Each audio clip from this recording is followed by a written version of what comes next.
aggravated assault, and you're charged with theft of a firearm worth less than $2,500. You're talking about stuff that is not relevant. Hello and welcome to the Court of Public Opinion. I am the Recovery Addict, and boy do I have a case for you today.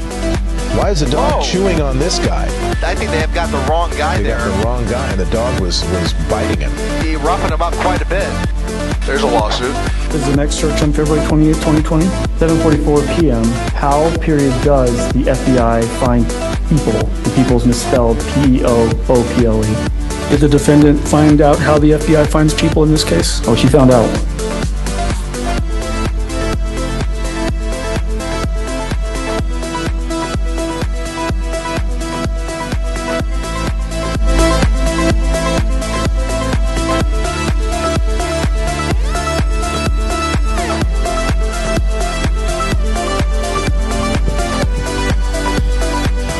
All right. It's a crazy morning today. It's a crazy morning. Good morning. Welcome to the Court of Public Opinion. I am the Recovery Addict. Thank you for so much for being here, first of all.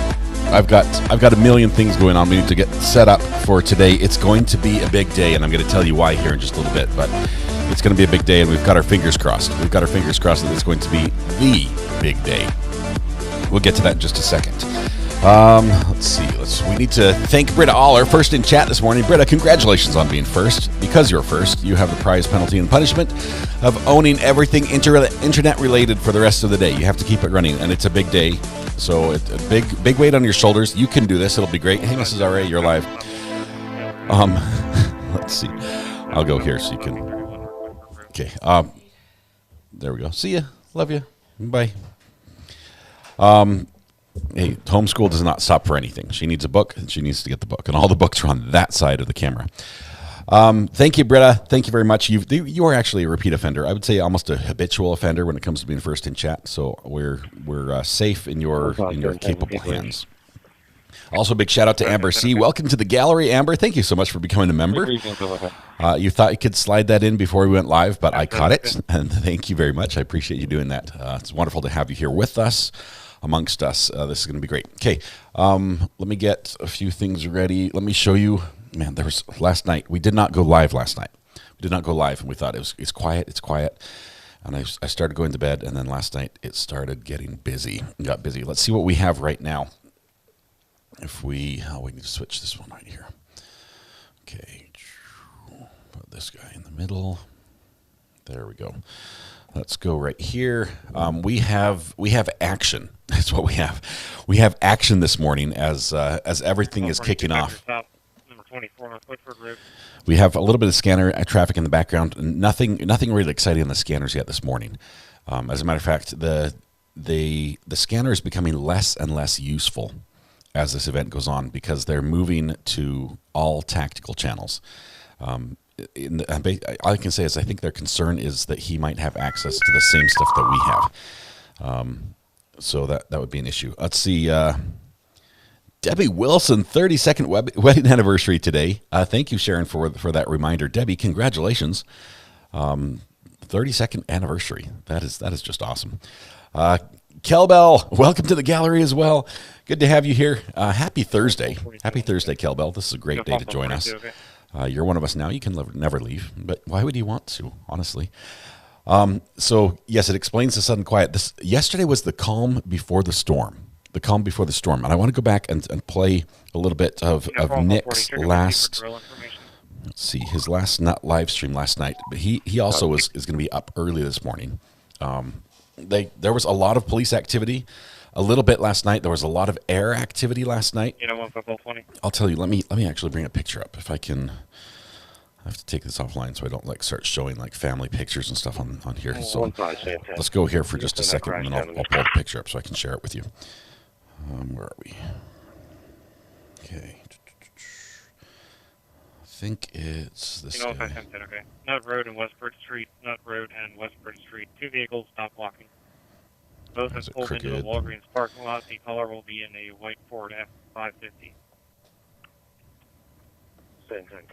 We can pull a copy or stop, block across complex. Let me show you this picture right here. Oh, that's the wrong one. This one right here. This was last night. Yes, I was up at 3:48 last night. I never sleep, and that's the problem. Last night I'm looking at this, and I'm taking a close look at this. This is a plane. This is a plane that's flying over that area, and it's just circling, circling, circling. And man, does this plane look suspiciously familiar. I believe it's the exact same plane that Brian Koberger flew in out of PA. Now, don't quote me on this, but it sure looks the same. It's a PC-12. It's owned by the same state police. And it's been involved, and it's definitely been keeping an eye on things over there. But that's not the only thing. And I want to get to. Let's see. Let's get to. I'm going to get over to Nick's live stream so we can share a little bit here of what he said, because he has some great information as well. C B as in boy, P as in Paul.gov. Hang on 1 second. We've got to get that to reset.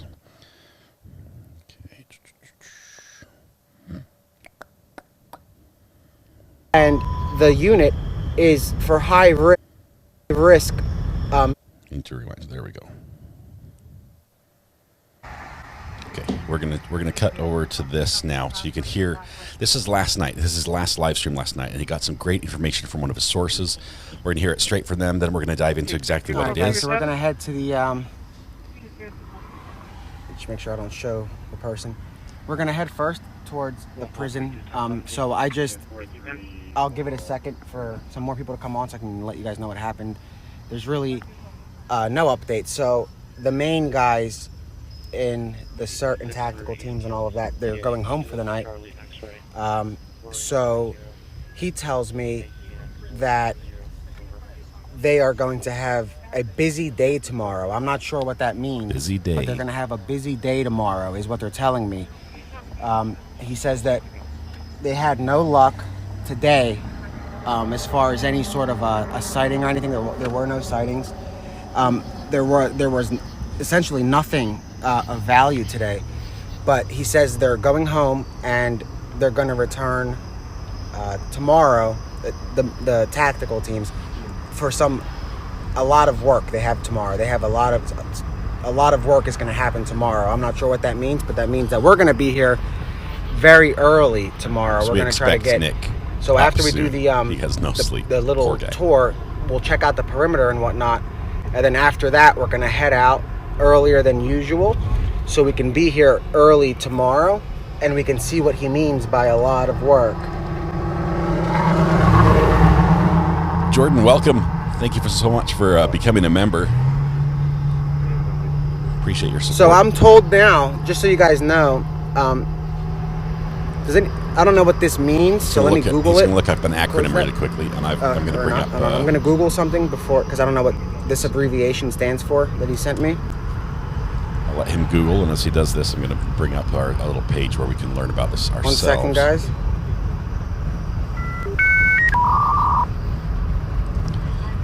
Buffer. Oh, wow. So this is what he told me, and now I know what this means. So he said that we don't have anything, vulgarity, board TAC, which stands for Border Patrol Tactical Unit. That means, the Border Patrol Tactical Unit just arrived today, providing 30 additional guys and 4 Black Hawk helicopters. So tomorrow you're going to see 4 Black Hawk helicopters in the sky, and you guys are hearing it from us now, and I'm sure tomorrow you'll see it unfold. That's what's been happening recently.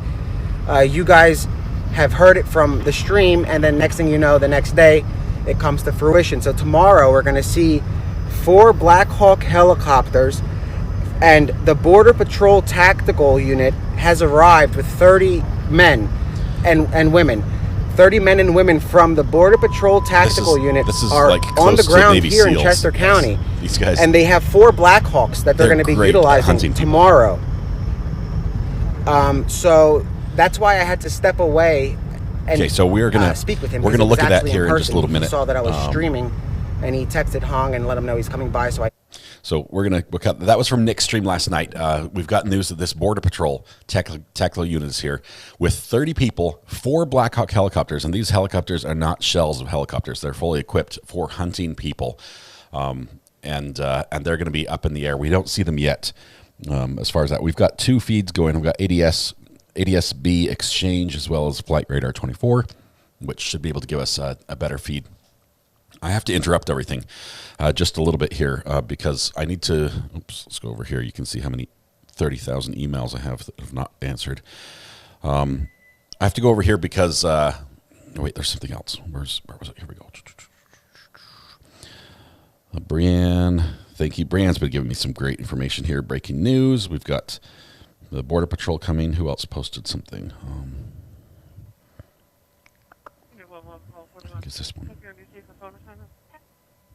Yes, Trooper Jeffrey tells us we've got another press conference scheduled. This is also going to happen at 3 p.m. this afternoon, so we're going to keep an eye out for that one. That's going to be fun. We are going to go back and watch the other press conferences so we can see how this developed and sort of analyze the response of the state here during this whole process. We're going to do that. Silly Cloud says, wait, what time is it there? Is that recorded from last night because it's 8 a.m.? Yes, that was last night. That was Nick's last live stream last night, and I think it was late. It was close to midnight. But it was a slow night last night. There was a lot of air activity. We had planes, helicopters flying last night, and we're going to have a lot more today. Just taking a zoom out here to see what we've got. We just have the one chopper, that the Bell 407GX that we've seen regularly, that is covering the area. And if you look at the area, they're back up at the top part, up near the railroad tracks, really. If you remember the railroad tracks up here, they're back up in this area.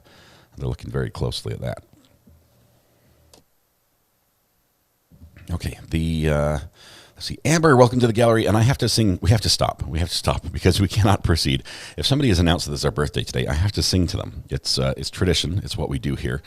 If you'll just indulge me and them for just a moment as we celebrate their special day. First, Amber, welcome to the gallery. Thank you so much. Good to have you here. And also, Britta Aller, our fantastic internet owner, says, thanks for covering this Recovery Addict. This is a fun place to hang out. Everyone is so friendly. Thank you, Britta, and thanks for keeping the internet running. I'm not sure if I should have the scanner going in the background while I sing. Let's see. I need a new cup so I don't drink out of the bottle like a heathen. But my wife made hot cocoa yesterday, which even though it was like 97 degrees outside, sometimes you just have to have a cup of hot chocolate. And like all the mugs got used. Time flies when you're having a blast with RA. Weather Watch. This is Thomas. This is my podcast partner. We have a podcast tomorrow night at 8 p.m. on this channel. It's a live podcast. It's very lighthearted. It's a lot of fun. You're welcome to, and I encourage everyone to come join us. It's a fun way to kick off the weekend. I think we're on episode, 28? 28 weeks of episodes. It's been a lot of fun. Anyway, let me get back to the birthdays so we can get the right people sung to. I see we have, first of all, Bug Dugger, 30th anniversary today. Congratulations. But we're going to sing to Angie Law. Is there anyone else we need to sing to other than Angie Law? Just you get your own dedicated happy birthday song. Angie, this is rare when we have nobody else to sing to here. Steve says, I live 40 minutes from Longwood Gardens. I was there last Friday night for a fountain show. Wow. Okay, here we go. We are going to sing. Tom. Hang on just one second. La la la la la la la. Okay.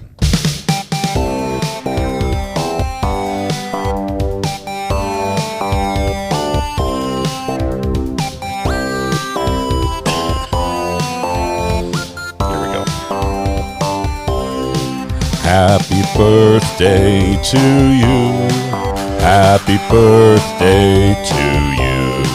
Happy birthday, Angela. Happy birthday to you. Angie, we know that there are a million places you could be on your birthday. There are probably 100 companies within 50 miles of you that want to celebrate your birthday by giving you freebies, free lunches, dinners, half-price discounts, a sticker recognition on a photo on their Facebook wall. I don't know what they're doing, but it's an honor to me that you choose of all the options and all the millions of places you could be on the internet to be here with us today. Thank you very much, Angie. Hope you have a fantastic birthday, and I hope for your birthday we catch this guy. So thank you very much, Angie. Have a good one. Thank you for sharing your day with us. All right, back to the chase. This is only my second day as a subscriber, and I already love it. Here says Amanda. Amanda, thank you. It's a lot of fun. I'll tell you, what makes this so much fun is we have just a fun community to interact with. The chat. If you've only been here for the second day, you're going to start finding that you have friends here in chat. People that just get your sense of humor, that laugh at the same sort of things you laugh at, that enjoy the same sort of things you enjoy. Even though we're very diverse, you're going to find you're among friends here, and that's what makes it so much fun. All right, Epic Exposure, welcome to the gallery. Good to have you as a member as well. I know you were. We talked to you a little bit yesterday in chat.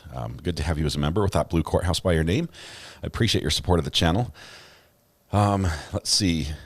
Hey, all, my second day too, says Similicious OG. Let's bring back a little bit of, well, a couple things. We've got an updated map. I think they're still updating it. Just one second. This guy right here. Let's get back to see if Nick gives us some updates about when he's going to wake up. The poor guy. We really need to catch this this dude, just because Nick is working himself to the bone. He's putting in the hard work, and I realize he's telling people, and his purpose up there, it's not for us. Okay, Nick has a drive where he says, I want to help the locals, because the locals have no clue what's going on, and we saw this. We saw the frustration. Okay, in the faces of, or in the voices of the people who were there at the press conference yesterday, and we might see that again today. We're going to go back and watch all the press conferences leading up to this, just so we can get an idea of how things are going. We might have to skip through them a little bit, but we're gonna watch this. The people don't know what's going on. All the roads are blocked off. There's cops everywhere, and they're like, "What's happening?" There's sort of been a national news is interested, but local news doesn't know how to cover it. And so Nick sort of stepped in to fill that role. And so every time he goes on a live stream, you'll hear people being like, "Thank you, Nick. We love you, Nick. Are you the live streamer guy? Thank you." And they're so appreciative, because he's giving them access and information to what's happening in their backyard that they just don't know. They're just told to stay inside and watch out. And that would be terrifying. So Nick is doing a great job up there, and he's also given us permission to use his feed and information here. So we're appreciative of him. We want to give him a big thanks. We're working on making that possible. But he is a busy man, and really we are his last concern. But we're trying to get that working out. Let's see. Momon28, welcome. Good to have you here, Momom, as a new member as well. Dusty Dan, 4 months. Happy birthday, Angie, especially. That is, Dusty Dan, you used your special 4-month anniversary message to wish Angie a happy birthday. This is why this community is so great, especially getting a special birthday song to yourself. Enjoy your day. That is wonderful. And SRB, best place for this coverage. Thank you very much. I appreciate you being here. As always, I know many of you are active on other social media channels, and I do appreciate the tips when you see something coming in, or something that can be verified that might be of insight and value to our community, tagging me on like social media, on Twitter or X. I don't even know what it is. What do you call Twitter now when you send a message? What is that called? Is it still a tweet? Somebody, I'm not sure if somebody's answered this for me, because I don't know what to call it. It's a Twix. It's a Twix. Is that correct? Somebody's going to get sued over that one, Red Pen. I'm pretty sure. I think that name was already taken. I think it was taken already. And then I guess if it's bipartisan, if it's a political Twix, you would have the left and right Twix as well. So just saying, just putting that out there for the world. But anyway, Pickles, not politics. Call it Twitter, and I tweet. X is dead to me, says Holly Mac. It's always going to be Twitter. I mean, if you search for Twitter, it will pop up. They can never. They have so much value in that name, in the association, that they can't just abandon that. I was kickback taking it easy. I'm kickback taking it easy. Bella's or Bells R1. Belisar1. I'm not sure how to pronounce your name. I always forget to send my member status chat. Thanks, RA. 4 months for you as well. I need to learn how to say your name. You've been here for 4 months, and I can't figure it out. You'll have to give me a pronunciation guide. Something went cha-ching, and I don't know why. I'm scanning to see what it was. So much love from Australia. Flag of Australia, you're doing. Thank you. Babs Austin, thank you very much for the super chat. First of all, new supporter, first month here on your support there as well. Thank you for that and the super chat. And Candace Pedgrift from Australia says thank you. We're trying to get you all the information we can on what's happening in our crazy little part of the world. And I realize we're crazy in a different way than some people, but this is what we have to offer. And this is life where we're at. Hopefully this is not normal though. This is not normal. The normal stuff is what you hear on the scanner, and that unfortunately is sometimes even funnier than what we're doing here. Don't miss the forest for the trees. There's so many trees. There's so many trees. It's like Kleenex trying to change their name. Happy birthday, or hello, Lisa from Ottawa, Canada. It's awesome to have you here with us from Canada. Sandy Rascon with a new member as well with the Green Courthouse. Thank you very much. 3 months of support from Sandy. About stuff that is not relevant. I do that a lot. You guys are triggering all the sound effects this morning. Debbie Blair, good morning. Great to be here. Thank you, Debbie. We're gonna keep an eye on what's happening here in the sky. This helicopter has been look at this. He's painted the ground, and it's a tight circle.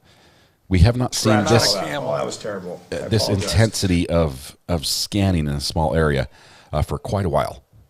So it looks like there's definitely an area of interest.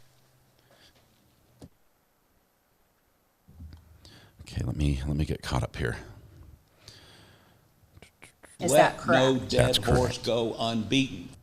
I do apologize. Also, yesterday subject matter jurisdiction. we get Daryl Brooks sound effects too. Epic exposure for the love of pickles. I do love pickles. I love spicy maple bourbon pickles. You might think that's weird for me to say that, but once you try them, you too will. The trees. Who's triggering all the sound effects? Somebody's just going through every possible sound effect and triggering them. We don't have to turn them down a little bit so we can listen as things go on. But as we get started, it's acceptable. Epic exposure, thank you for the super chat for the pickles. It's always for the pickles. Gone Girl gifted a membership. Congratulations. Let's see, Gone Girl. That last sound effect, the scratch, all that's terrible. I apologize. That is like the definition of every live stream I do.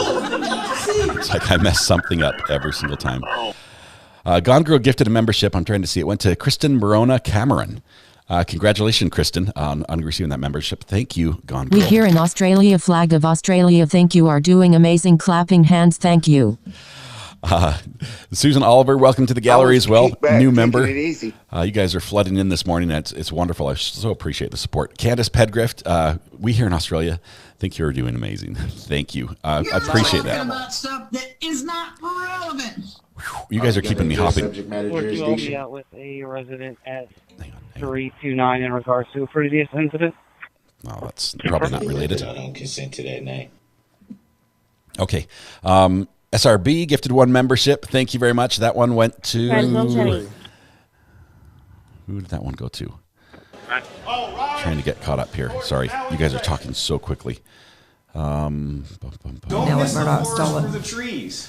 That one went to Karma. Congratulations, Karma. Thank you, SRB. That was amazing of you to do that. Connie Muster, it says 3 months, but I think it's more like 5. Yes, oh well, I love it here. You've had the message available to you and you just saw it. So you're probably about to hit the 5-month mark. That's wonderful. Amy, 851, gifted 5 memberships. These memberships, if you see right here, Jamie C typed ! Gifts in chat. And when that happens, the bot. Is that correct? The bot responds, not that one. The bot responds with something else. Hang on. The bot responds with this, and it puts a link on the screen. If you want to receive a gift, because I do appreciate the memberships, that's what makes this possible. It makes it so that I can do this every day and be here all day with you instead of having to get a job and then only spend a few minutes with you in the evenings. And I don't want to do that. But that makes this possible. If you do want to become a member, but financially supporting the channel is not in the works. First of all, that's fine. We appreciate you just being here. That's great. But you can select this little icon right here. This sorry, not the icon, the URL, and then turn the setting to the right to accept gifts on this channel. And if the gift is given out by our generous members, you would receive that gift, or you could receive that gift if YouTube chooses you. And then you get all the benefits of membership, and it's a lot of fun as well. And all because someone was generous and thought that they wanted to share what they're enjoying with you. So thank you very much. I'm out of breath. I'm like... You're talking about stuff that is not relevant.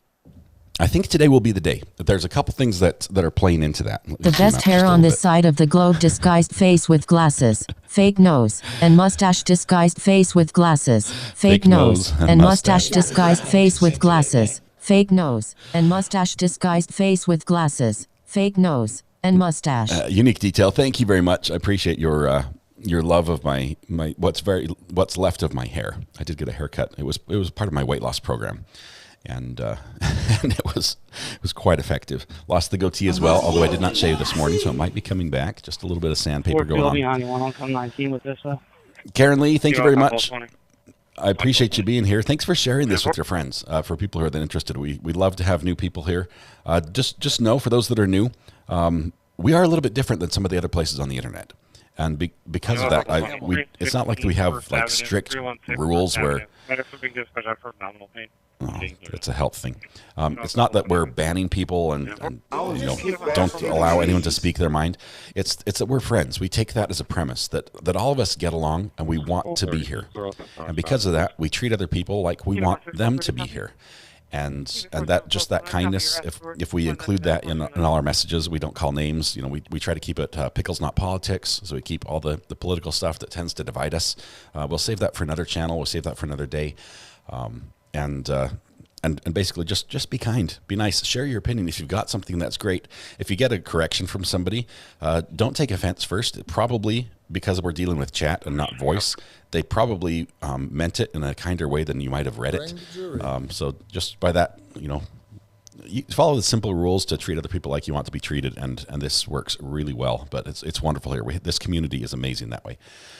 Did I get all the gifts? Kathy L gifted a membership. Thank you very much. Mayless's mom gifted a membership as well. You guys are just super generous today, welcoming all the new members. Sometimes pickles divide us too. This is true. Tori the Seed Lady, good morning. Trying to turn my dad into an addict. He's watching. Hi, Dad. A big shout out to Tori the Seed Lady's dad. Tori the Seed Lady is trying to turn my dad into an addict. He's watching. Hi, Dad.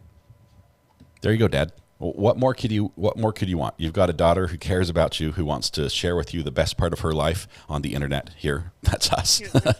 and hopefully you can join us. That would be wonderful. Okay, lots of people clicking the subscribe button. If you see a message like this one for Ellie Jot, make sure you just give him a shout out and say welcome.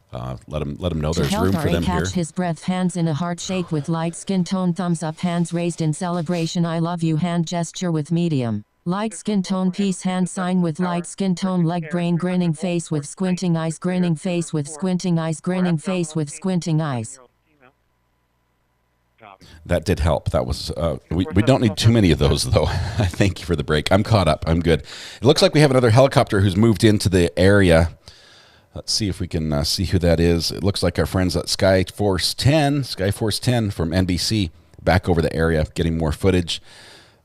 We should see some Blackhawks, hopefully on the ADS-B viewer here soon, because that does tend to show more military planes as well. But we'll watch for that. Main search going on right here. Let's see, let this monster be caught, please. Yes, he needs to be caught. This needs to end as well. Lori, I don't know who writes the emoji definitions, but some of them are they crack me up completely. Britta Aller gifted a membership as well. Thank you very much, Britta. Appreciate that. And Princess Buttercup just gifted a membership. Princess Buttercup is like our honorary mascot on the channel. Is it a golden doodle? Is it golden doodle? I think. I don't know my dogs, and I apologize, Princess Buttercup. All I know is that it's a nice dog, and she can type. Where are we at? Okay, let's go to. I was looking to see if Nick had a post this morning to show when he woke up. Let's see, we've got 11 hours ago, 5 hours ago. You know he hasn't slept much at all. 5 hours ago, this was his update. He said they were circling the Brandywine River and creeks, presumably timing how far Cavalcante could get if using these water bodies as a guide. Let's see, schools remain closed as will Longwood Gardens. They are sticking to the waterways. They think that's a definite path of travel for him. That's an older one. Let's see who else we had. I think he said something about near the Ace Hardware there was a lot of activity, but they didn't find anything. Possibly just a tip that didn't pan out. But I will say the scanner, virtually all the coordination communication has moved off the publicly available channels and onto the encrypted tactical channels. This is someone sent you a message through Discord. I've not been on Discord this morning. Let me pull it up here. If my computer can let me open one more thing. I've got so much stuff running on my desktop. It's ridiculous. I think I've got 4 virtual monitors. Today is the day to get a 5-foot killer. He is only 5 foot tall, Candace. You're right. He's a little guy, and that might help him in his search. It might help him in his escape as he's able to navigate areas that some larger people might not, think, oh, he could be here. But we'll see. And Discord chose today to update. Let's give it a minute here. It's starting slowly. Let's go over here to... Well, let's watch this. Let's watch this guy. Okay. JavaScript error. That's nice. Way to start off with Discord. Update your username. I'll do this later. We'll remind you very soon. Got it.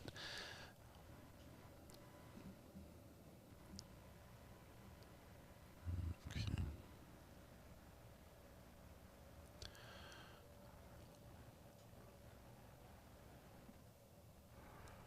Got a lot of messages here. Let's see. Oh, Excited Utterance sent me a message on Discord. Thank you very much.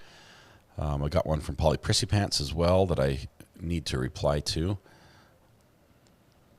Yeah, I'm gonna close down Discord for now. I don't normally keep it running because it's very processor intensive on my computer, and I don't know why, but it tends to make other things slow down just a little bit when that happens. Probably because I'm on a Mac. It would work much better on a PC. Let's see. The hoodies. Well, we were going to talk about the hoodies really briefly. Someone asked me about this. We did release some new merchandise the other day that was specific, sort of to this event that we're following. Let's see if I can pull that up here. We have a hoodie that is my Prison Escape hoodie. One second here. Listings. Share link.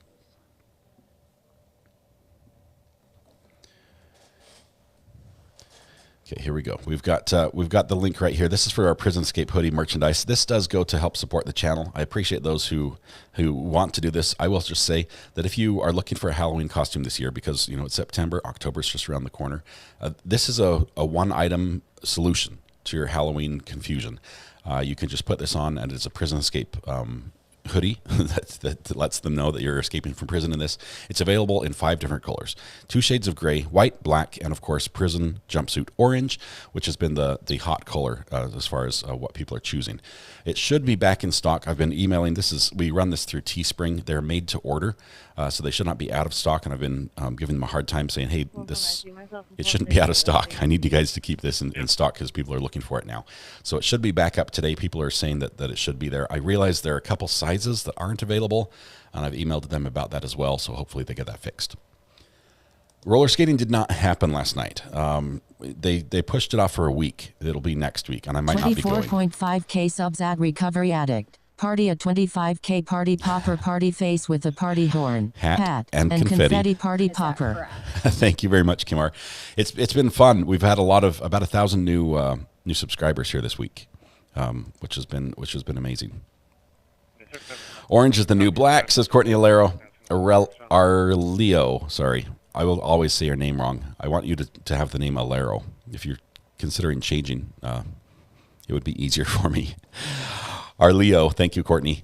Robert 11, okay duration. Hope they get him today. What is the guy, Matt and Nick? Oh, does the guy Matt that Nick has been talking to have his own channel and page? Nikki, I don't know if he does. He's every time he's been communicating with Nick, he's been using FaceTime to sort of share what he has. And I've heard him say I need to take a picture for my own side, so I know he has like a social media platform, but I have not found him. I cracked up at a reference of fugitive as a jungle leprechaun face rolling on the floor laughing.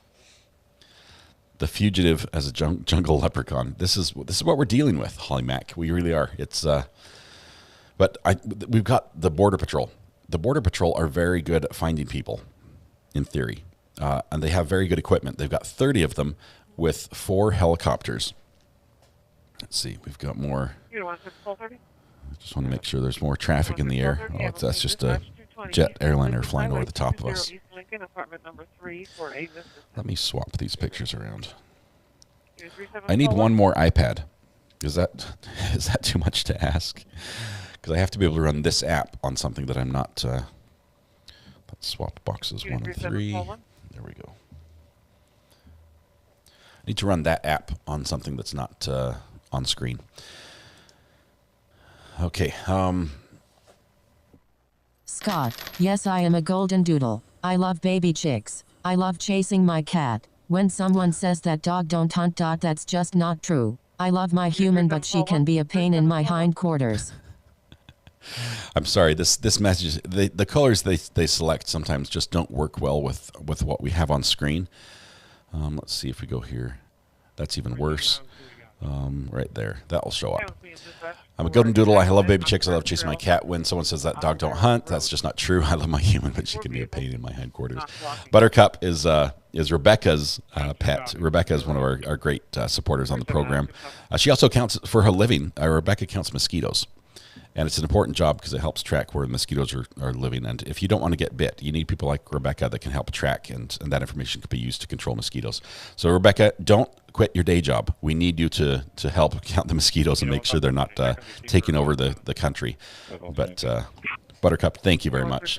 But don't hunt the chicks. Okay. We have...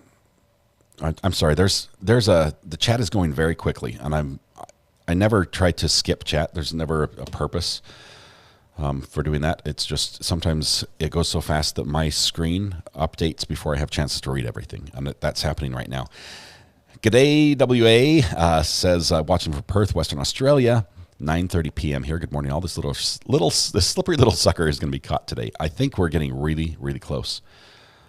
JM says I saw it at the Brazil news station. Just purchased a black hoodie. Thank you very much, Epic Exposure. I do love those hoodies as well. My kids have a couple of white ones that they're wearing, and they love them. They were wearing them yesterday. Okay, this is how much they love the hoodies. They were wearing them yesterday. It was like 97 degrees outside, and they're like, "But we're going to be going ice skating." I was like, "But we're not ice skating right now." And they've got them on. I'm like, "Look, I love that you love the hoodies, but you guys are going to sweat to death in this weather. It'll get cooler though." Let's see. Let's see. Turtle Nana Bell says this guy, he keeps it classy, supports other creators, and is all around good human. Recovery Addict. Thanks for the shout out on Twitter. I appreciate that. You guys are amazing that way. I'm not sure why it popped up on the screen. I thought it was off. How does he do that? Uh-oh, buffer sound. That sound means the mods are trying to reach out to me and tell me something's going wrong. Let's see. We have the new breakout pullover hoodie. What's going wrong here? Danny Austin has an important question. Let me find Danny's question. I apologize, Danny. Did you tag me in the question? There it is. Do you do online wedding proposals? Asking for a friend. Hang on. We want to. You should check them out. We're going to listen to this one again. 617 at the front door of the Wawa, 901 East Baltimore Pike, for a suspicious condition. Now subjects looks like he's smoking marijuana at the front door. Front door of the Wawa, smoking marijuana. Go check him out. I guess that looks suspicious.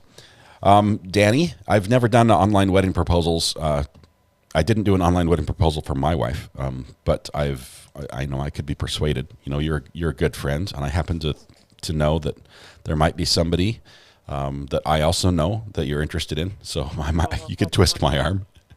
Let me know what you want.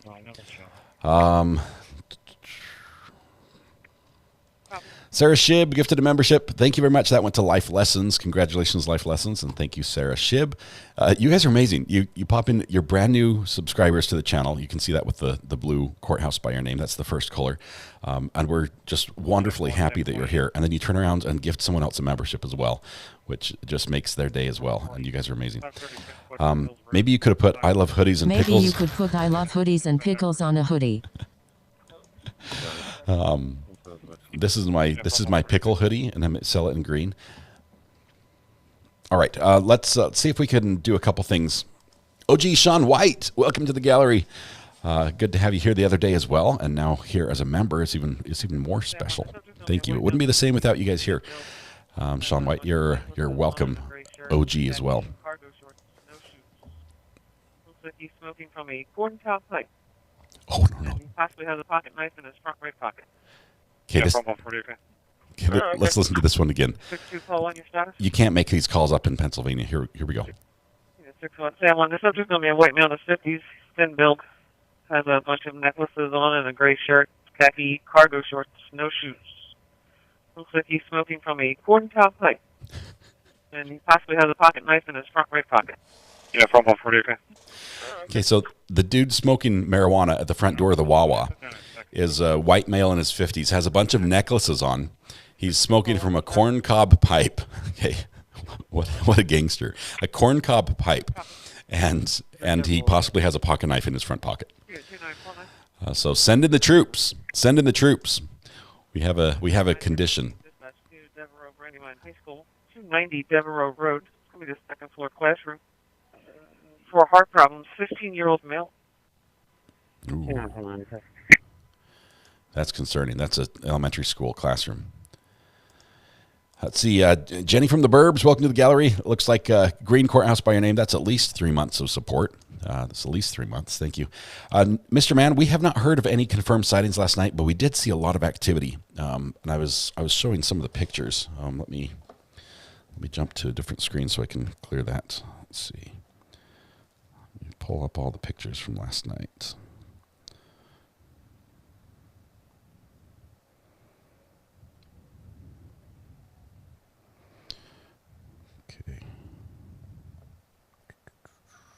I think this one might be the best picture. If we go to 6 Live. Why is my phone not working right?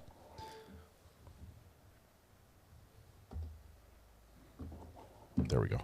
All right, this was from last night. The plane that was flying over was right in this area. Just a ton of monitoring, and we also had some helicopters as well that were flying over that were just very interested in everything that was going on there on the ground. And this morning we know we're going to have some.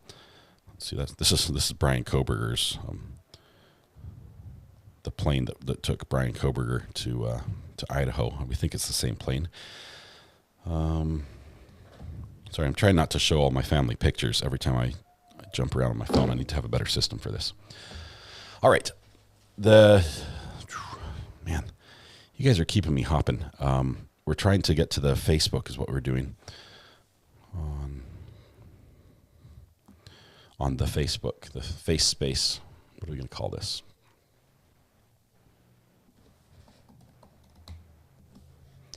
We are going to have another press conference this afternoon, and we're excited for that, but that's hours away. It's going to be after lunch.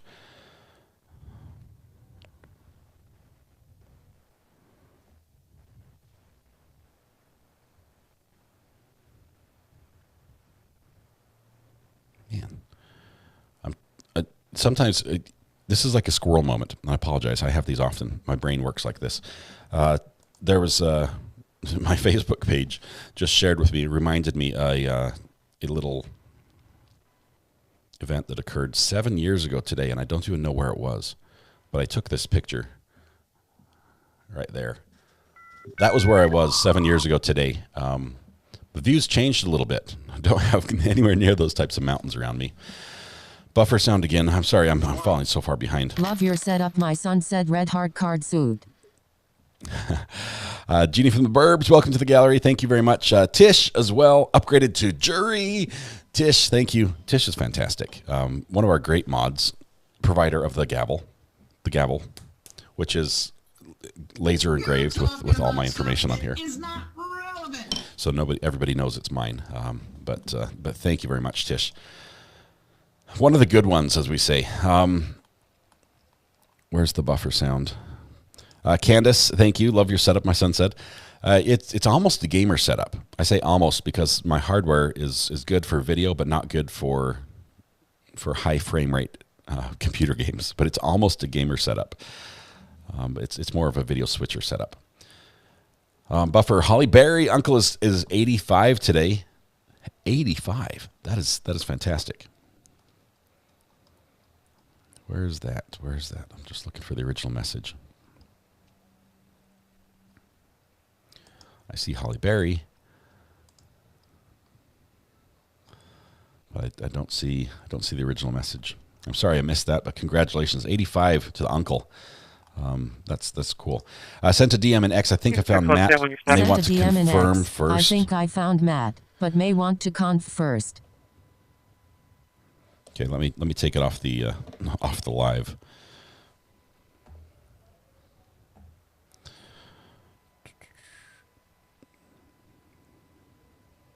Don't miss the forest for the trees.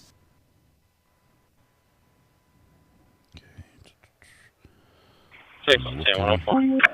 Unit 617, copy. If I send 10, copy or stop on the 100 block of Brick Street. So Matt's only on Insta. Because he's the guy. Yeah, that looks like it's definitely him, but he's only on Insta. That's just so I'm not gonna out him on Insta. That's but we might be able to reach out to him that way. Let's see. Nothing from Nick. Nick is asleep, or at least he should be. Okay, we'll bring this back. I got it. Copy. All right. We're trying to get to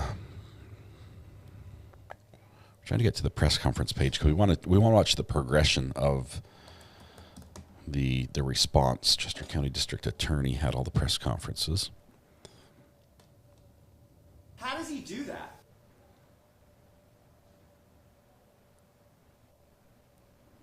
Okay.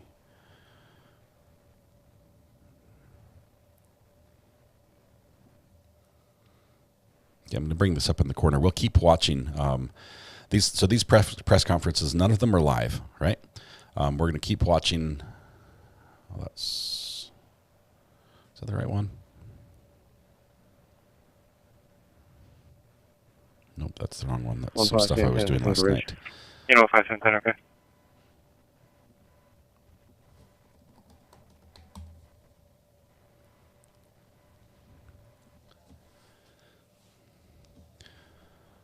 That was a screen grab of his Twitter page. I thought I linked it to. Oh, I only saw his Insta, or maybe I guess it was his Twitter that had his Insta link on it. That makes sense. Let me go back and look at that really quickly. Yeah, I read that wrong. Thank you very much.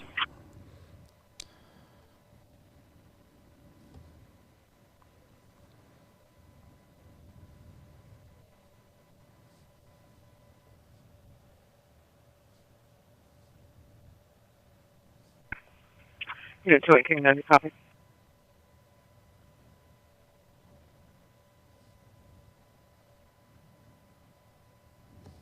Squirrel.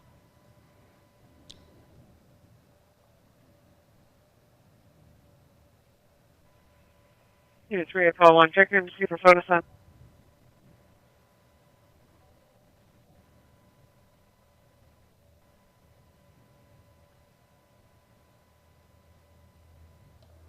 Sorry, guys, I can't think and talk at the same time here.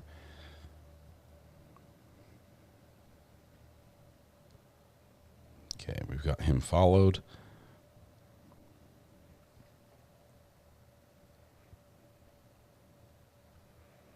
I don't see anything from him. It's been a day since he's been live on here. Matt is just a photographer. He's in the area. He's a local, basically. This happened to him.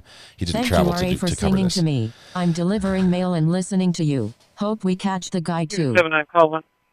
Angie is doing the work that never stops, come rain or shine, delivering the mail. Thank you very much, Angie. Have a great birthday. I'm sorry you have to work on your birthday, 79 call one. but hopefully we do have some good news for you today. Check everything for a drill. Kings Highway Elementary. Copy. 3792. Unit 3792. Helicopter's deviating from its regular search pattern here. It's been traveling it's been up for over 2 hours. And it's headed down the Brandywine River, headed down to the intersection with 10. Would you dispatch slings for one to this location for a full-size Chevrolet van, front end damage, leaking fluids? Copy. 7 is a mailman too. We've got a couple posties in the house. Party face with the party horn, hat, and confetti party face with the party horn, Candace. hat, and confetti party face with the party horn. I think this is the longest hat, emoji and confetti name. party face with the party horn, hat, and confetti party face with the party horn, hat, and confetti. And confetti. Siri's voice, I'm not sure who it is. The voice that they used for this was tired at the end. Thank you very much, Candace. Let's see. We have Rosie from Tucson. 8 months of support. Copy. Be still my heart. Penny, and I are happy to be part of this community. A friend to the wildest pickle lover we have ever known. Thank you, Rosie from Tucson. I appreciate your support. You've been here. One of the OGs on the channel. Been here since the beginning. Megan from Maryland says this is giving me David Lithicum flashbacks to last year. I don't know. The cops were very certain or confident, at least in the press conference. And I realized part of a press conference purpose is to calm the public, to reassure the public. Even though they're literally the news they have is we have a murderer on the loose and we don't know where he is. That's the message they're trying to get out. But at the same time, they want to calm them and say everything's under control. Okay, trust us. Be vigilant. Be cautious. Let us know if you see anything. But it's going to be all right. They don't want panic. They don't want people running everywhere or people running in even. But the message, I don't think it's been carried very well. We're going to look at some of the press conferences leading up to this. We'll skip through a little bit. Let's do this here now. Videos. They did post a high resolution video. That's a loud motorcycle that just drove by. Okay, I need this down.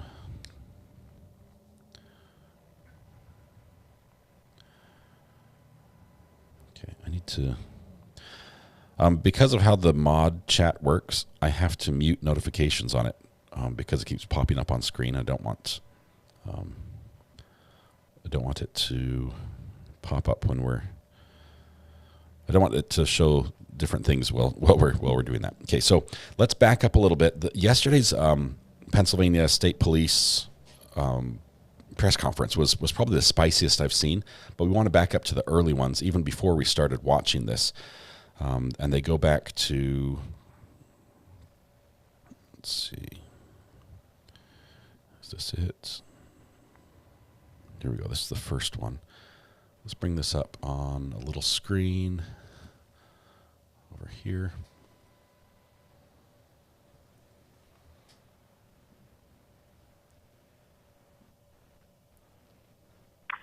King 90. Unit 218 90. You can send me down that the trees. fire drill as well. I'll have this live here in just a second. Copy. Kings Highway Elementary. Sorry about that. Copy.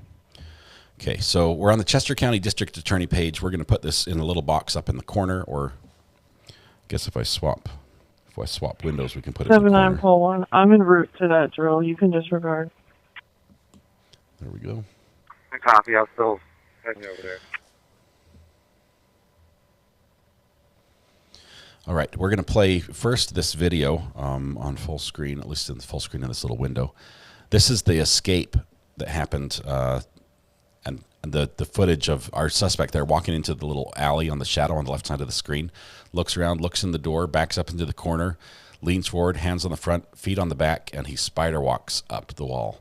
He does have something around his waist. You'll see he's got like some padding around his waist. And what I think that is, what I think that was a towel or additional shirt. It was some clothing of some sort, and he was probably using that because up at the top of that, this is the spot where somebody escaped already, and they just put a bunch of extra razor wire, and that towel is probably what he used to cover the razor wire and push it out of the way and protect his hands so he's able to get through without getting cut, because bleeding is one way to really leave a trail if you're on the run.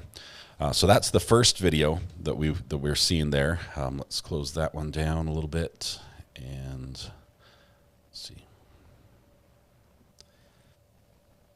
Now let's go all the way back to this first press conference. This was 6 days ago that they had their first press conference about this prison escapee, and we're going to play that one here. A confirmed sighting of the inmate at approximately 9:40 a.m. walking downtown on Wawasett Road in Pickles Township. He was last seen wearing a white T-shirt, gray shorts, and white sneakers. The inmate is originally from Brazil. He is 5 feet tall, 120 pounds, with black, long, curly hair, brown eyes. He speaks fluent Portuguese and fluent Spanish and some English. Currently, we have dozens of law enforcement agencies searching for him, including the Pennsylvania State Police, the Chester County Detectives, Westchester Police Department, the U.S. Marshals, the Department of Emergency Services, and others. They have deployed canine units, drones, and helicopters in this manhunt. If you see him, do not approach him. We are asking you please to contact 911. He is considered extremely dangerous. We are in the process of setting up a tip line and are asking the community for their help. If you believe you have seen this man, please call 911. At this time, I'd also like to introduce Captain Bailey from the Pennsylvania State Police. Good afternoon. As she mentioned, my name is Captain Bailey, last name spelled B-A-I-L-E-Y. I am the acting area commander for 4 for the Pennsylvania State Police. We have a coordinated effort as far as our investigation, PSP, Chester County Detectives, DA's office, and also U.S. Marshals. We're doing everything in our power to ensure that we bring this individual to justice. As she mentioned, public, if you see something, say something. Call 911. We need as much information as possible to actively bring this individual to justice. Thank you. That saying, if you see something, say something, is actually trademarked by the New York Police Department. The acting warden of the Chester County Prison, Howard Holland. Thank you, DA. Such as the captain said here, it's urgent that if we see this individual get back, I'm not going to answer any questions as to how or why this occurred. That's all under investigation. But what I can do is assure the residents and everyone around us that immediately when we found out upon this, we followed our protocols. We did an immediate search of the area. We sounded all our audible signals to indicate there was a problem. We had immediate teams respond to the area to start a search. We locked the prison down, started a count, brought the resources in, took the recommendation to lock down certain facilities, and we continue to support our federal, state, and local partners in the search of this individual so that we can bring him back into the justice system. Thank you. Thank you, Acting Warden. That's all the information we have to disseminate at this time. As soon as we have updates, we will disclose them to the public. Any questions? I do have a couple questions. Sure. So you said he's wearing a white t-shirt and gray shorts, but the images you circulated are him wearing jeans. So he changed clothes at some point. Originally, we were told he was wearing green issued pants from the prison, and then somehow was wearing gray shorts. Okay. I am unfamiliar with the area. If you're going south on Wawasett Road, is that leading you into any kind of town or past homes or? So this area is rural. The next town will be Westchester Borough. Going south will be Kent Square Borough area. Okay.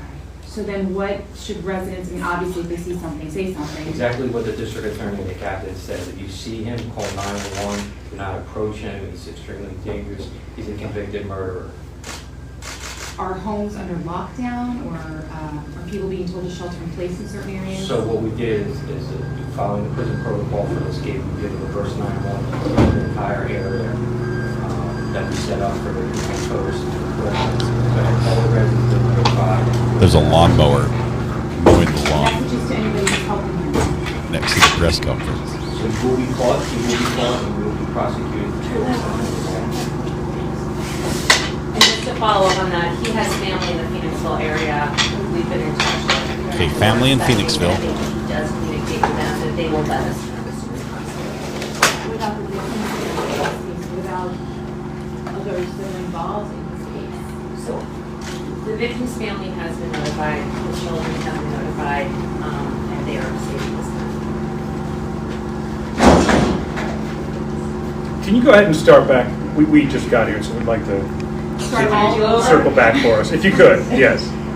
Sure. It's a long drive from Philly. I understand. That's Fox 29, I I'm think. Deb Ryan, the district attorney of Chester County.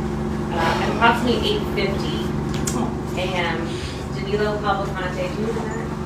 I'm fine. Oh, okay. Good stop, David. Okay, you can stop filming, she says. That's just funny. Okay, so that's our first press conference right there. Let me see if we can get a next. Yo! Knock, knock. What's up, brother? You're a bit on the... So we've got a next video playing right here. This is not what we want. I don't even know who this guy is. The next one, Chester County District Attorney's Police Office press conference. So the lawnmower just rolls up and like parks, like, what's going on here, guys? And leaves the engine rolling, which is just hilarious. And then news shows up and says, hey, can you start over? We just got here. And because they've got big cameras, they do. Because they are trying to get the message out. So give me one more second. We got one more video here. On the manhunt of Danilo Cavalcante. Unfortunately, at this time, he has not been located, but we are using every available resource and asset to track his location. Local, state, and federal authorities are working around the clock to find him, and we will not stop until he is in custody. Law enforcement is still utilizing helicopters, drones, and dogs, and we believe that he is still in the general area. There is no evidence at this time to suggest that anyone has helped facilitate this escape or is assisting him at this time. So completely on his We own. believe that he is hiding somewhere locally and that he is alone. The U.S. Marshals are actively involved in this manhunt. They are the best in the business at apprehending fugitives, and we are extremely confident in their abilities to capture him soon. Currently, we are looking everywhere in the area, including railways, the Brandywine Creek, and every area that may be a route out of Chester County. We have reason to believe that he is heading south, and we will find him no matter how long it takes. We are still seeking the public's help in our investigation. If you see anything suspicious, please contact 911, regardless of how small or what you may perceive to be insignificant. We still have a tip line available. You should call 911 or you should call the U.S. Marshals tip line at 877-WANTED-2. There is a $10,000 reward for any information that can be used in the capture of this fugitive. Day 2, $10,000. Again, we have every reason to Press believe conference he is considered dangerous at this time. Do not approach him. We ask the public to call 911 immediately. We will continue to update the public as soon as we have information to share, and we thank you for all the tips that we have received. We have investigated each and every tip that you have submitted to us. At this time, I'd like to turn it over to Troop Commander Captain Wagner. Thank you. So my name is Captain Bob Wagner, and I'm the commanding officer of Troop J Lancaster, which includes Chester County. The state police is committed to working with our local Chester County law enforcement partners and the U.S. Marshals Service to capture this convicted murderer and put him back in prison. We've had boots on the ground and state police resources deployed since the onset, and I can assure you we plan on going nowhere until he is captured. We have no reason to believe he's left the area. Please be vigilant and report any suspicious activity. We need your help. Please check your cars and your outbuildings for any signs of criminal activity. If you see anything suspicious, report it.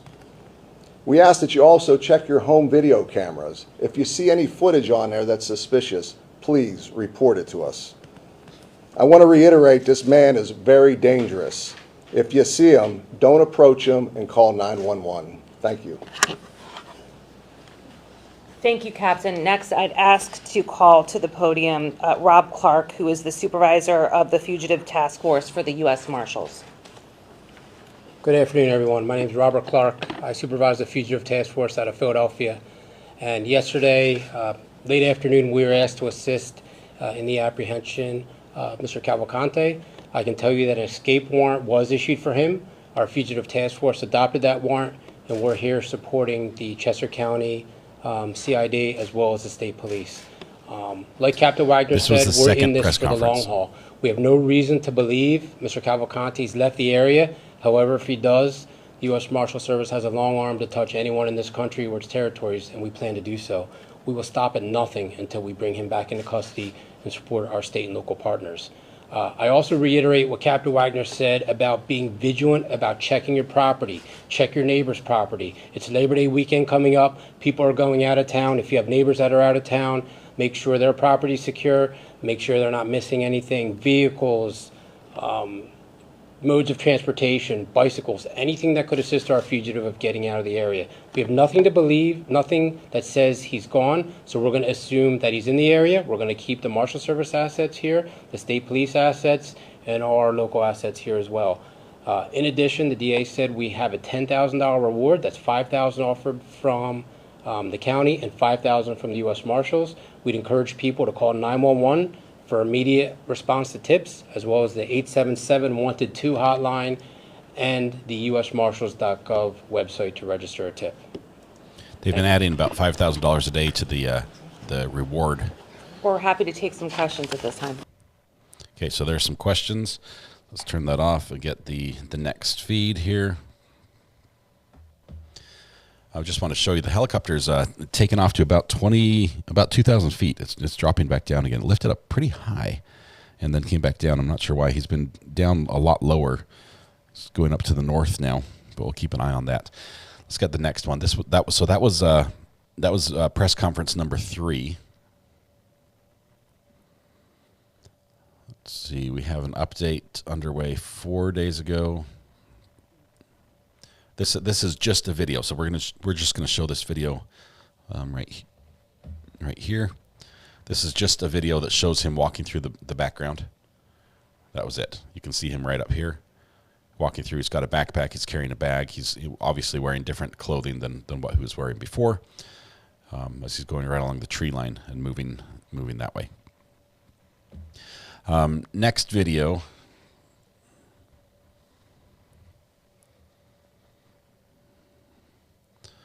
Next video is from 4 days ago. This is the press conference. They took the press conference indoors, and we'll bring that up right here.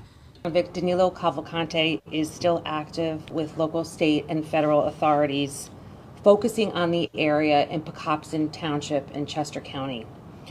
The fugitive was last seen on a residential ring camera this morning at approximately 1:43 a.m. in the 1800 block of Lenape Road, less than 2 miles from Chester County Prison. He was observed wearing pants, a white t-shirt, and white sneakers, and he had a backpack. Law enforcement believes that he has been wearing prison-issued pants and also prison-issued shorts underneath when he escaped on August 31st. They do not know at this time where he obtained the backpack. His appearance has remained unchanged. He is a small man, approximately 5 feet tall, 120 pounds, with long curly black hair. Police have responded to well over 100 tips from varying neighbors in the area, including allegations of possible break-ins to residential homes in the vicinity within a 1 to 2 mile radius of the prison. One resident indicated that they observed a small male fitting the description of our suspect with a backpack on in the area approximately 11:30 p.m. last night. We are requesting that residents in the area of Pickles Township remain inside, lock your doors, lock your cars. He is still considered an extremely dangerous individual. There will be a There presser is today. evidence to suggest that he is still in that local residence. We do not believe he has gotten more than 1 to 2 miles away from the prison. Law enforcement is still actively canvassing the area. We are asking residents if they have Ring cameras or any surveillance video footage to review it for us and let us know if you see anything that is remotely suspicious. Every tip is important, and we're following up on every single tip that comes in. We believe we are getting closer to locating the suspect at this time, and we are narrowing the scope of our search. We believe that he may be in a residential location that is comprised with hundreds of homes in a deeply wooded area at this time, but our search remains active. Please remain vigilant with your observations, especially given the long holiday weekend where people may be out of town. It's very likely that the suspect could attempt to break into one of those homes. Keep an eye on your neighbor's property if possible. Please be sure to contact 911 if you see him. Remember, he is considered dangerous. Do not approach him. We are planning to push out as much information as we have available as soon as we get it, and we will continue to provide updates as soon as possible. I'm now going to defer to Captain Robert Bailey from the State Police. Good afternoon. As stated, my name is Captain Robert Bailey. I'm the Acting Area 4 Commander for this incident. Currently, we receive, as you mentioned, a substantial amount of tips and leads. We're doing everything in our power to ensure that we follow up on these leads. We do ask the public to remain vigilant, keep their eyes and ears open. Our objective is to track this individual down. We can't do this without the help and assistance of the public. As she stated before, make sure the public review your home security systems. We need as much information as possible. Currently, we're working with federal partners, state and local. Some resources involved are K9, CERT, drone, aviation. We're trying to do everything within our power to ensure that we bring him to justice. From an investigative standpoint, we're going to ensure that we don't leave any rock unturned. We still believe he's within the vicinity of Route 52 in Pecopson Township. So, neighbors, community, keep your eyes and ears open. If you see something, say something. Call 911. Thank you. Thank you. Robert Clark with the U.S. Marshal Service. I just want to reemphasize to everybody, it's Labor Day weekend, and we have not let up on the manpower that we have out there investigating, searching, and ready to respond. As a matter of fact, due to last night's tip, we actually have more investigators out there. There's well over 100 investigators from the state police, U.S. They have not Marshal caught him Service, yet. We're just catching up on the local, tone of the state, and press county conferences assets as well. leading up to So today's press conference. Our presence in the area has only gone up since this positive sighting last night. Like the captain said, like DA Ryan said, the reason we had that sighting is because the public was vigilant. They have to keep that vigilance through the next few days. We believe that he's in a certain area. As we speak right now, and for the past 12 hours, we've been searching that area very, very thoroughly. It's a heavily wooded area consisting of over 271 homes, and it's not easy for our investigators to get through. We should have that search completed by this afternoon, and we're going to continue just uncovering every rock until we find him. I can assure you that the Marshal Service presence, the state police we're presence, gonna turn that down. We're county gonna skip assets to the are next not going video anywhere. because that we've basically got their update. I think the prison has additional videos, but they don't want to release them because it shows exactly how he defeated their system, and that would basically tell other people how to defeat it. So that they're probably not going to release those other videos. Next video was 2 days ago. Just 1 second. This is a little bit longer press conference. We're not going to stick around for the whole thing of it. It has been getting longer Good each afternoon. day. My name is Lieutenant Colonel George Bivens, Deputy Commissioner of Operations with Pennsylvania State Called himself Police. Major. Look at the boom with mic. me is Major D'Ambrosio over to my right, the area commander for this area of the Pennsylvania State Police. Also, I'm joined by District Attorney Deb Ryan and also Rob Clark from the U.S. Marshal's Office. As you know, on the morning of Thursday, August 31st, inmate Danelo Cavalcante escaped from the Chester County Prison. The investigation into the escape is ongoing and is being conducted jointly by the Chester County District Attorney's Office and the Pennsylvania State Police. After the escape was detected at approximately 10 o'clock that morning, a county employee reported seeing an individual matching the description of Cavalcante south of the prison and near Route 52. Numerous law enforcement agencies searched that area but could not locate Cavalcante. The escape investigation and search was originally coordinated by the Chester County District Attorney's Office with assistance from the Pennsylvania State Police and numerous other local, state, and federal agencies. We're going to check the scanner here in just a second. With much of the effort now focused in PSP primary coverage area, District Attorney Ryan has requested PSP to take a leading role in this investigation. Okay, we're gonna pause this because we might have something breaking on the scanner with another sighting. Give me just 1 minute to pull this up. I think it was this guy right here. Let's listen really quickly. 960 Sam 10 for a possible sighting.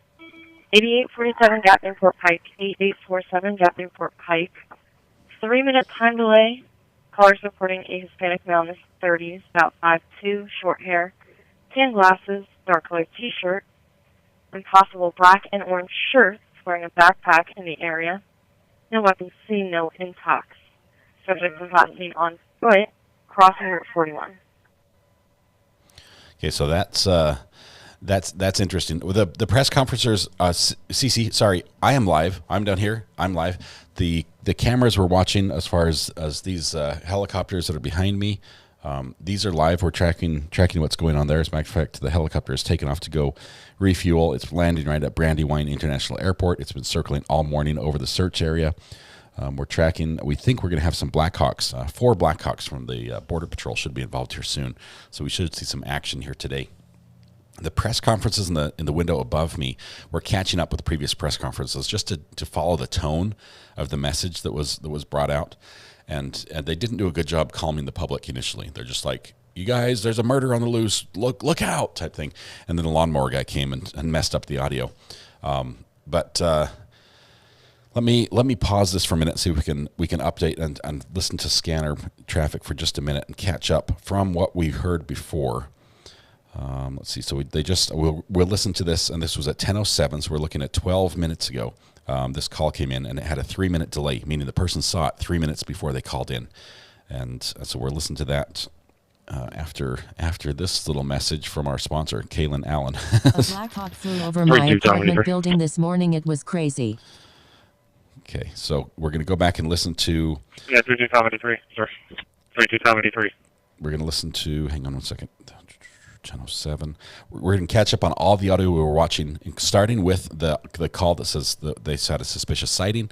We're going to start with Eagle that. service for 2. Getting caught up to present. Sorry, it keeps skipping ahead to what's happening right now. Okay, here we go. 960 Sam 10 for a possible sighting. 8847 Gatlinport Pike, 8847 Gatlinport Pike. 3-minute time delay.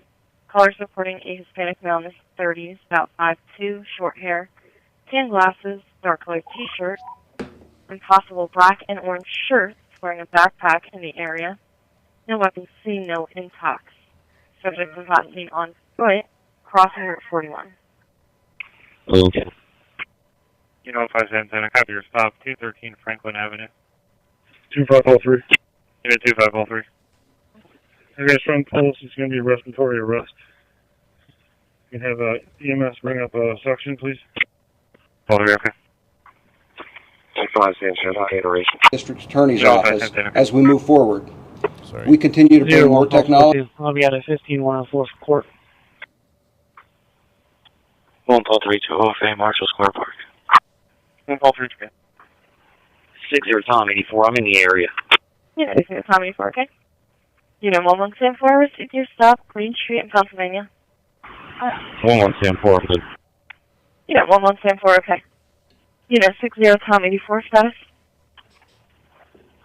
60 Tom 84. There's nothing here. I'm not seeing anyone. Status is fine. Unit 60 Tom 84, okay, copy, nothing showing.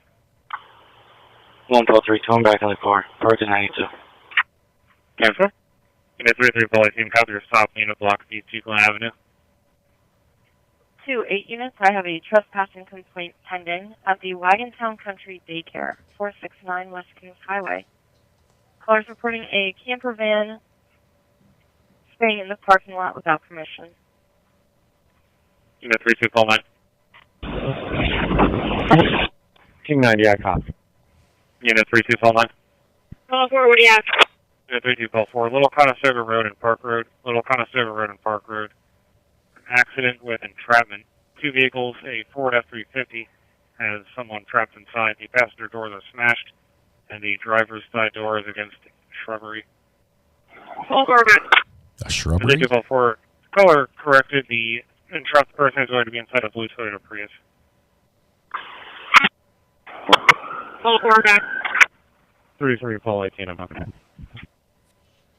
King 90, clear me of the fire drill. I'll head down there. It's 1890, okay. Sam 1, I copy your officer en route with the white and blue camper van. No weapons seen for the occupants, no intox. Unit 32, call 18, okay. 32 David 60. Myself and Adam were pulling up on that accident. Unit 32, David 60, okay. 15, 22, 5, me out as well. Unit 32, call 5, okay. Call 4 out. Unit 32, call 4, okay. 15, 20. 32, call 4, no entrapment. Okay. 15, 20. 20. Transport complete, Montgomery County Prison. 752.5. No, 15, okay. 32, Tom 83. Yeah, 32, Tom 83. Sorry. 32, Tom 83. Eagle service for 2. One will be enough 350 pickup. Yeah, 32, Tom 83, okay. King 90, I'm out. Yeah, 1890, copy. 62 units status. 60 Wolfers, what loss if anything? 32 Adam. With 32, Adam 1. I can still respond in and also notify Higgins. The box was destroyed at the intersection and we have no traffic. Princess Buttercup hijacked my respond. keyboard. Yes, She is Madam, teaching okay. me to retrieve instead of her being 60 taught to units, okay. retrieve. 1-1. King 90, copy of Vermont tag for me, please. Unit 1890, proceed. King Frank King 737. King Frank Okay, we've King got 2 more minutes of audio. 737 Vermont. We're catching up here. King 90, okay, it'll be attached. 1241. Can you send me that last possible sighting call? I think I cleared it out by accident. 1241, okay. Sam 4, can you send me down the well-being check and help on the bypass? Unit 1174, okay. Unit 21890 status. King 90, I'm good. Unit 21890, okay. Unit 1141, the subject is a 5'8" male, thin build, short black hair, brown eyes, thin mustache, wearing a dark shirt, unknown colored pants. Copy. Unit 2909, I'll be holding a traffic complaint for an injured deer on the roadway, Gable Road, Cedar Knoll. 2909, okay. Okay, we're all caught up with the audio now. Interesting that it took, let's see, it was 10:22 that they said assigned me to that call. The actual call came in at 10:17 or 10:16 or so. No, it came in at 10:07. Unit 60, Paul 40, Santana phone assignment. 40, I copy. So a 15-minute Unit delay in the 30, response. Santana phone assignment. Could we see air map bigger? We can do that. These are the 2 maps side by side. Right now, there's nobody flying over. We're looking at the latest flight path that was flown by the state police helicopter. That's shown on both the left and the right screens. We do have the ABC-6 helicopter inbound. I can show you. He's Unit 3941. See where he's at. There he is. Right here, he's about Lima. Headed along the Highway 1, I believe it is. 39 Paul 1. Let's send that to another car. I'm heading over to District Court. So the news is coming, and we Unit haven't seen anything else in the air okay. right now. Unit 3910, copy, you got the alarm. Number 43 North Bailey Road. Our department's dispatched now. A couple of you were asking questions about how they were playing the message so that the fugitive would be able to hear what was going on. The helicopters have a loudspeaker system. I know it sounds crazy because helicopters are crazy loud, but these loudspeaker systems are very effective and very, very loud, like deafeningly loud. And so they fly over at 400 feet and blare this message, and it's audible on the ground over the sound of the helicopter. And so they played this recording of his mom begging him to turn himself in with no more harm, nobody else getting hurt, and just surrender to authorities. And that was played in Portuguese, I believe. Possibly Spanish. The schools are open, says Lori Smith. In the area, the schools are open. They were closed the previous 2 days. What's new? Why is news on the scene? Cashat, they're both... they've been checking in. Basically, something can happen at any moment, right? And so people are checking in just to make sure, if something happens, they want a chopper there in the air. If there's nothing else for the chopper to film, no other news stories, they like defaulting to this area just to see what the updates are and if they can get some more video of action, something happening on the ground, because it's really just a waiting game. A video was posted on how he escaped. I kind of laughed because it reminded me of scaling the walls when I was a kid. Silly Claus, we showed the video just a little bit ago with him doing that spider walk up that narrow hallway. Bell SR1, there's another app called Spyglass that lets you see air traffic that is hidden. I've been playing with Spyglass this morning. I think you actually sent me that message, talked to me about another YouTuber. It doesn't run well on my computer, and I can't get it to show planes right now. So I'm not sure. I'm not sure how we can get that work. I'll keep playing with that. It's a little bit clunky as far as loading maps. It's very slow, but it does have an incredible amount of information. As well. Copy. Let's see. Anyway, so that's how the message was played for him. I don't think he's got far, but the amount of sightings without catching him is not good. We've got another possible sighting, so we're waiting for word on this one. And we're listening now to the live police scanner to see if this develops. If it does turn into be a pursuit, the radio traffic will stop on the channel we're listening to, and it will switch to tactical. They're concerned that somehow he's able to monitor the traffic. Basically, he would have a device similar to what we have. I don't think that's the case. I don't think without knowing English that he would be that familiar with the legal systems and the law enforcement systems of the country. But it's possible, so they're taking all precautions. Okay. Do you think the other inmate was the lookout guy, and what do you make of him having associates in the area? Could they be helping him?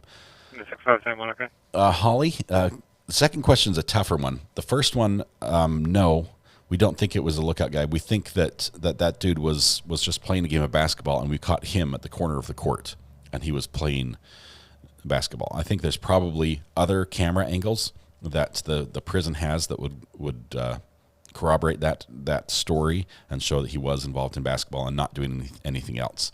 I do think there are other videos the prison has that show exactly how he got over the razor wire, like him climbing up over the top, the towel, everything, and running away. And they're a little bit embarrassed that it exists, but they're not going to show that for security reasons. Copy. The second part about associates in the area, they have said he has family and associates in the area. They've also said they don't think anyone is helping him, or that he escaped on his own.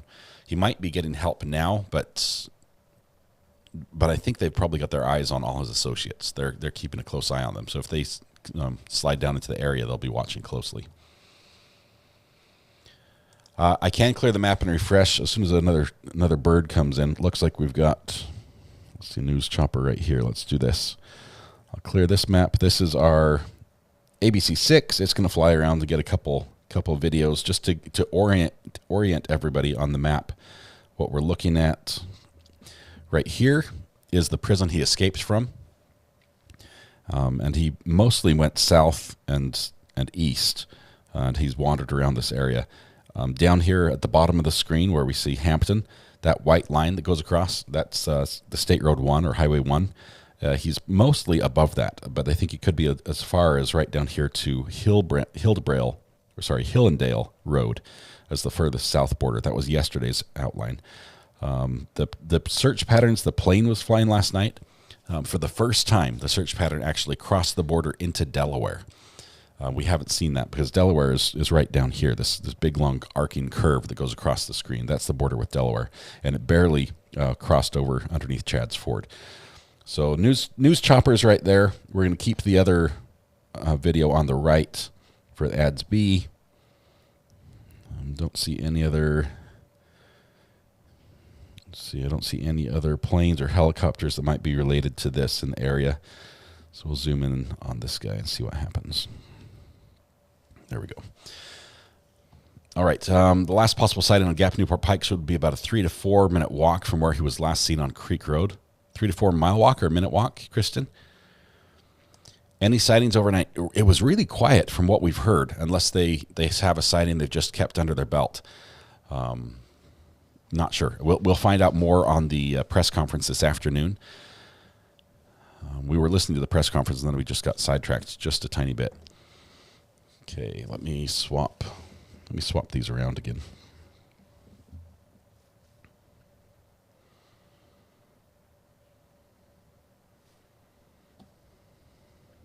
Come on, there we go. This will put the search video a little bit higher. We'll have the interactive map lower because nothing's really happened on that map for a minute.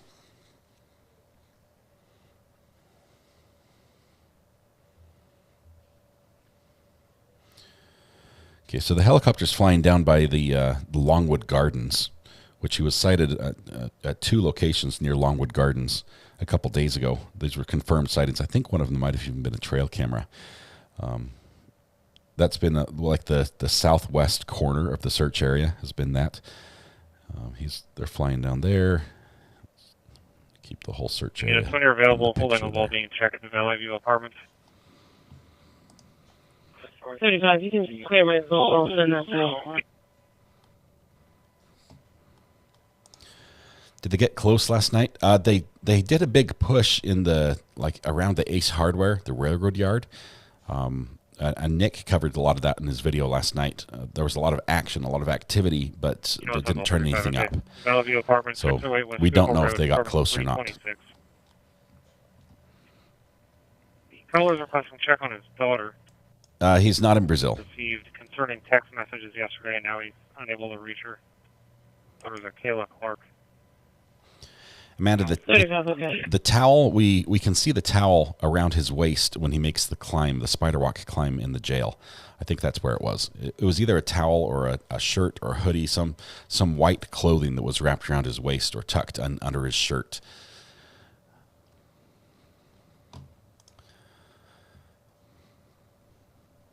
Let's see. What if everyone just pretend we're not looking for him anymore? Then he'd just walk out in public wearing his orange prison escape hoodie, and we'd recognize him. Colette, we heard about the manhunt in the UK as well. A terror suspect dressed as a chef got out by hanging onto the underneath of a delivery van. This is like straight out of the movies type stuff. That is very dangerous. That's wow. Aren't they supposed to walk around the van with mirrors and check the bottom before they leave?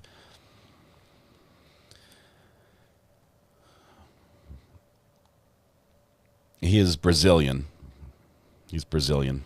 16 Paul 30, you can clear it for assignment. You got 16 Paul 30 copy?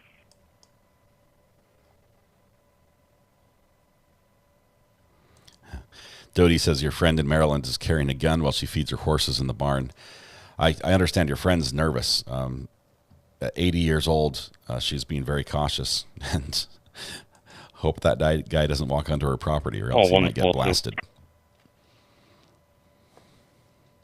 8 days on the run, and he's got to be tired. He does. The heat has been bad as well.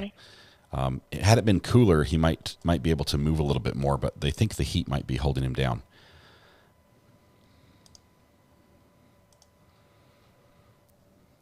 Okay. If you focus on the released video of the Spider-Man walk, you can see in the reflection of the door as he jumps down and legs it. Let me go back and look at that. I don't think I saw that. Let's see where it went. I've got all these windows open. Too many virtual windows. 35, okay.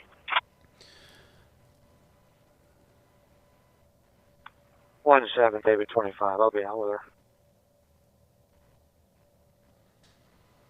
Okay, we don't want this. 17 David 25. Okay. I think I closed it down. Let me reopen it here.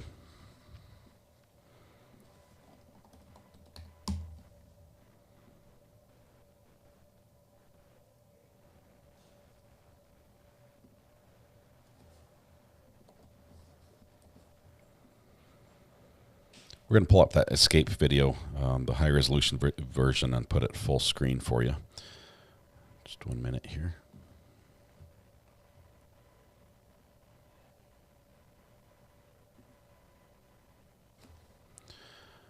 My screen's too far away. 1190. Okay, we're going to bring this back right here.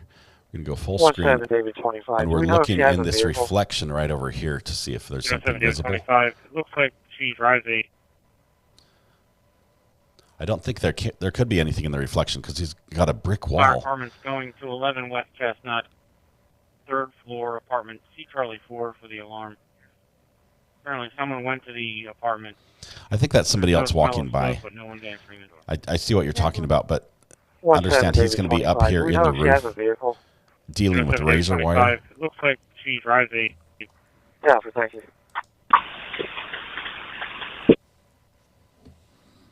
I don't think that's what it is.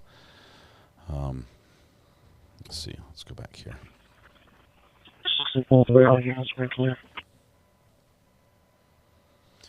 What did we have in this window before? Oh yeah, we had that guy. Okay, let's see if Nick is up and about. Come on, Nick. It's morning time. It's time to wake up. It's going to be a big day. Okay. He's still not up.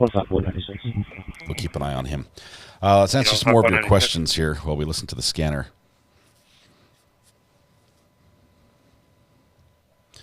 The police have said in their last press conference that they think they're close. They have reason to believe that he's still there.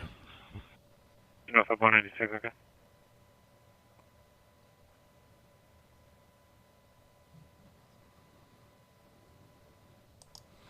Danilo is Brazilian and speaks Portuguese and Spanish. It's also possible that his name is spelled Danilo with an I instead of an E. The federal wanted poster has it spelled with an E, though.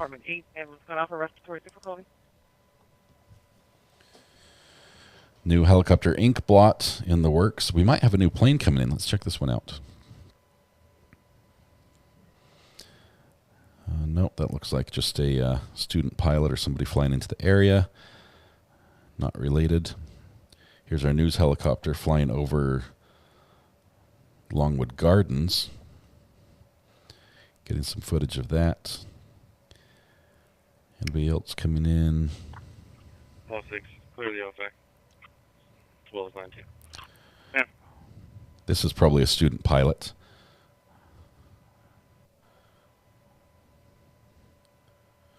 Just flying back and forth and back and forth. There's a lot of training, pilot training going on in here.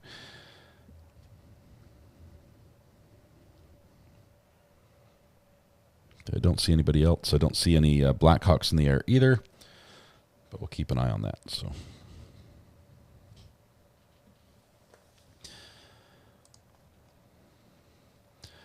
if he's evading without any real close calls, he's not going to involve anyone else to fudge things up for him. Yeah, he's got a plan that's working so far. 17 unit status. Amanda Myers, thanks for clicking the subscribe button. I know there are a few others that just came in. Welcome. Thanks for joining us.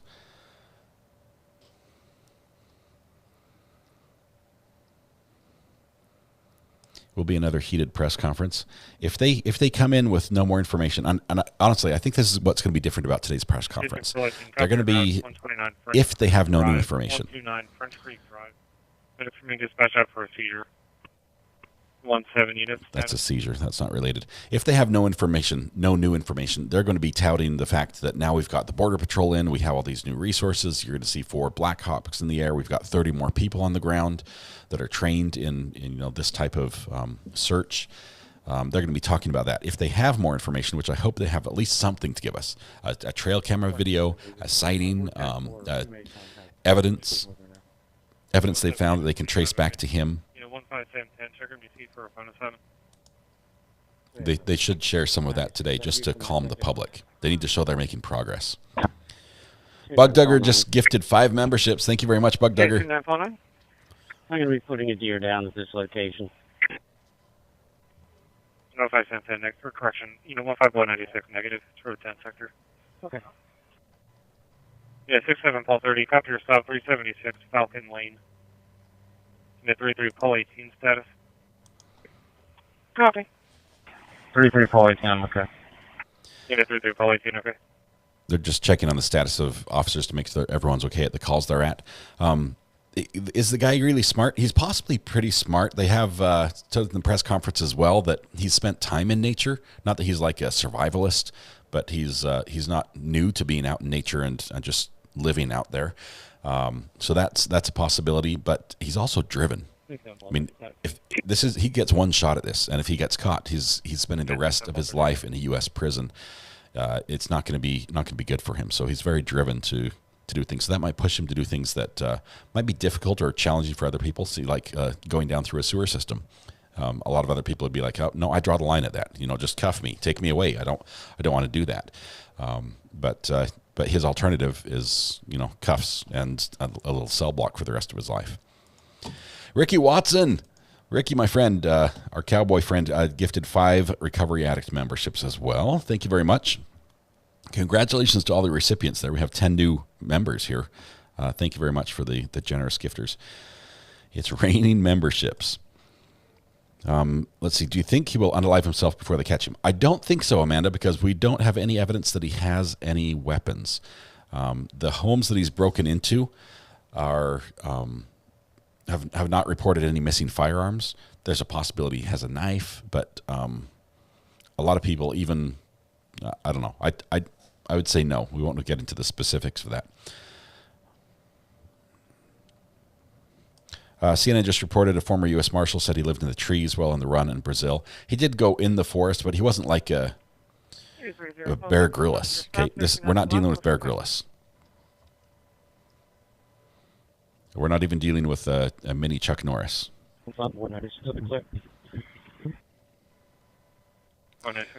Sean, I don't know if he's still in the zone, but I think he's still close by. I think he's hunkering down until there's no pressure on him before he tries to make a better escape. 17 David 25.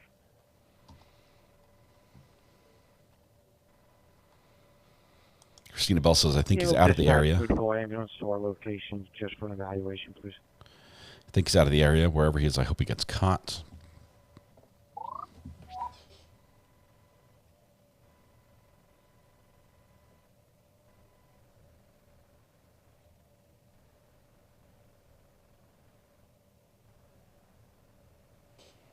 Another escaped inmate. Beautiful messy ball. There's another one. Where's that one at? Is that the one in the UK?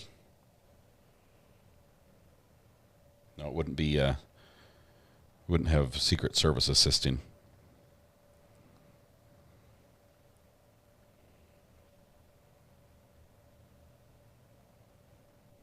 Somebody says I deserve an award. What's the award for?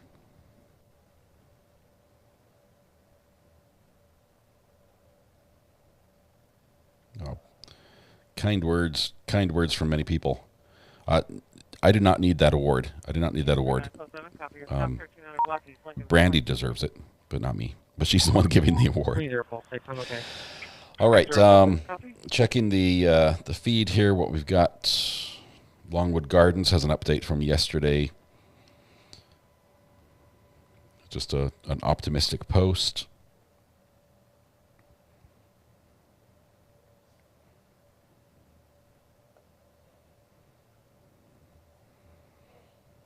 Sorry, this is my feed. This is what I get here. We're talking. Some people are talking about the towel or something on his waist. Definitely had some sort of padding around the waist.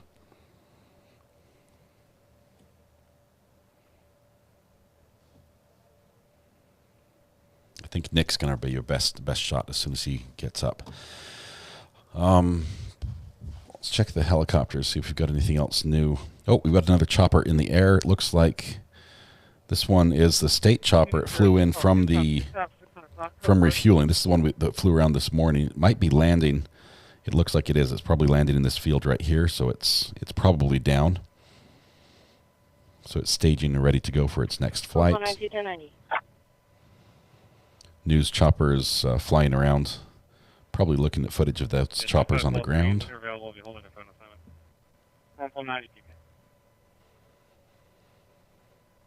See if we have anybody else.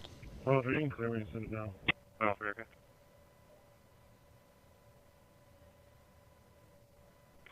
03 call 2, I'm good. 03 call 2, copy. I'm not seeing anything else flying inbound in this area.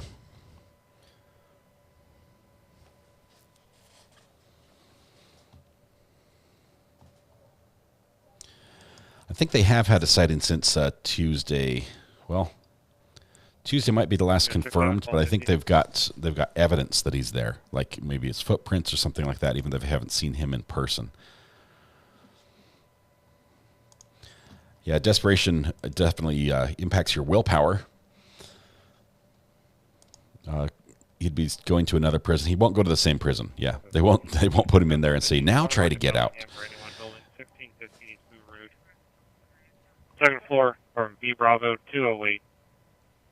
There's going to be dispatch out for our problems. More medical calls. Copy, you can clear it up. Nick will be live at 11. That's in 13 minutes, Rosebud.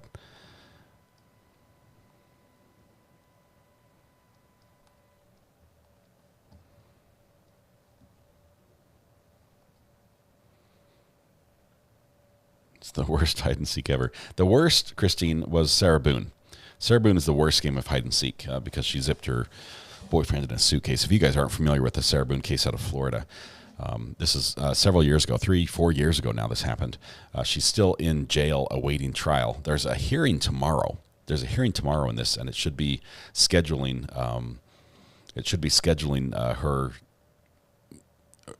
her lawyer's request to visit with the judge and his request to get off the case. And she's been through like 5 lawyers already, and he wants off. He just cannot put up with her at all. She's very demanding. He's like, no lawyer could satisfy her. She's best represented herself. So that hearing's tomorrow. We're going to watch for that hearing. JLR is live, supposed to meet with Nick today. That would be awesome. I think JLR's on the scene. We're going up there. That'll be great to have more people up there. Let's see. Keep getting calls from PA, and I live in MO. What the heck? I'm not sure, Carrie. Who's calling you? We can call him back and tell him to knock it off.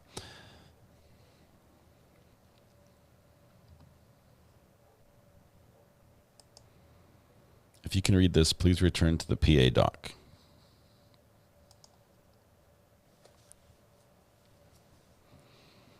Department of Corrections. Prima Victoria, thank you for being here. We're glad we can make your life a little bit better.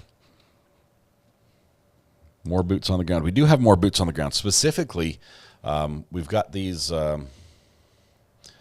Customs and Border Patrol Tactical Units, or BORTAC. We've got 30 personnel from BORTAC that are going to be on the ground. These dudes are the real deal. And let's see. Why can I not scroll here?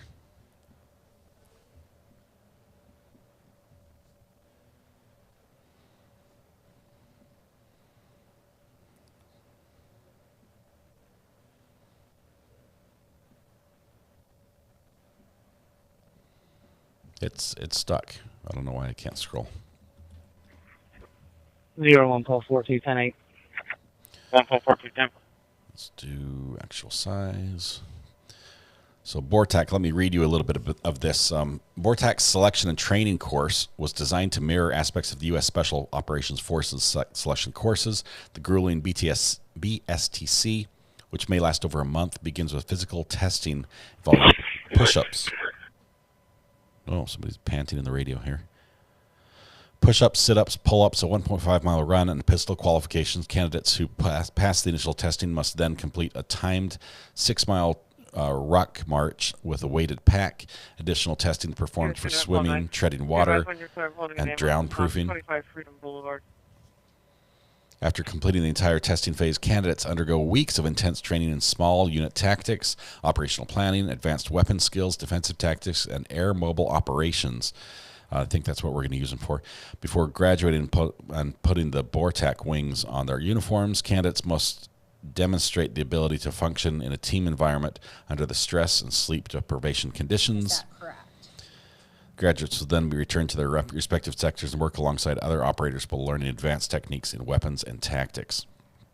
BORTAC is unique in that it provides a global response capability. The unit has conducted training operations with foreign and domestic law enforcement, military entities throughout the United States and around the world, including support of Operation Iraqi Freedom and Operation Enduring Freedom.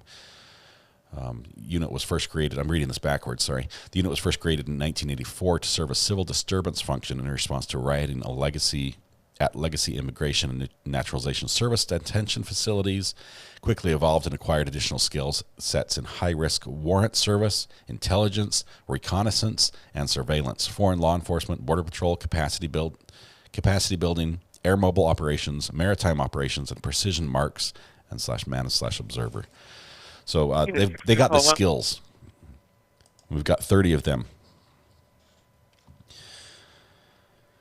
Are we going to watch the Sarah Boone hearing tomorrow, even if this guy is still whining? I think we're going to try to watch the Sarah Boone hearing. We're going to try to get that. It might be post-hearing. We might catch up on it. Let's see.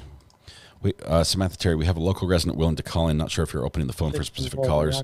Kristen Maitland. Kristen, yeah. Let me... 20, you're on lane 20. Let me take your... I have to unplug the phone. We can't have... I don't want to give your phone number away. So let's do this. Kristen, if you want to call the burner phone, we can see if we can bring you on there and ask you some questions, or you can give us some information if that would work.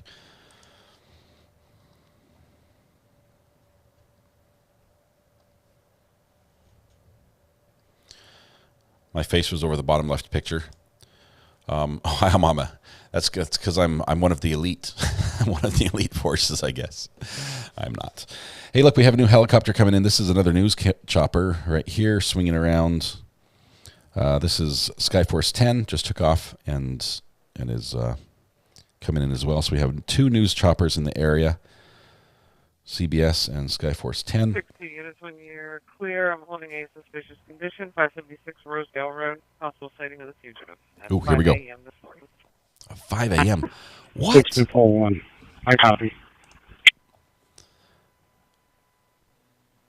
Okay, this is West Police Dispatch that's providing this. We're going to listen to that call one more time. Here we go. 60 units when you're clear. I'm holding a suspicious condition, 576 Rosedale Road, possible sighting of the fugitive at 5 a.m. this morning. 6241. I copy. 492, 1091. Yeah. Okay. 586 Rosedale Road. That's south. It's just south of the well, no. Let me show you where 586 Rosedale Road is really quickly. It's right down here. This is Rosedale Road. 586 Rosedale Road is right there. So this is outside the containment area that they have that call, the suspicious circumstance from 5 a.m. this morning. Why are they calling now? Well, I can tell you why they're calling now. It's probably something that appeared on a camera, and they just checked it now, so they've got the timestamp of 5 a.m. Congrats for me, says Laura CP. 7 months. 7 months support. Thank you very much, Laura. Thank you for being here. Thanks for your continued support of the program. One of the original OGs. Hannah, you don't have sound? I'm sorry if you don't have sound. There's a Black Hawk near Shui. How do you say this? Who picked these names, Liz? Something Kill Haven. I wonder if it's coming in for the search. Let's look out. Let's zoom out and see where we're at here. Let's see. We do have a chopper there, a chopper here. There we go.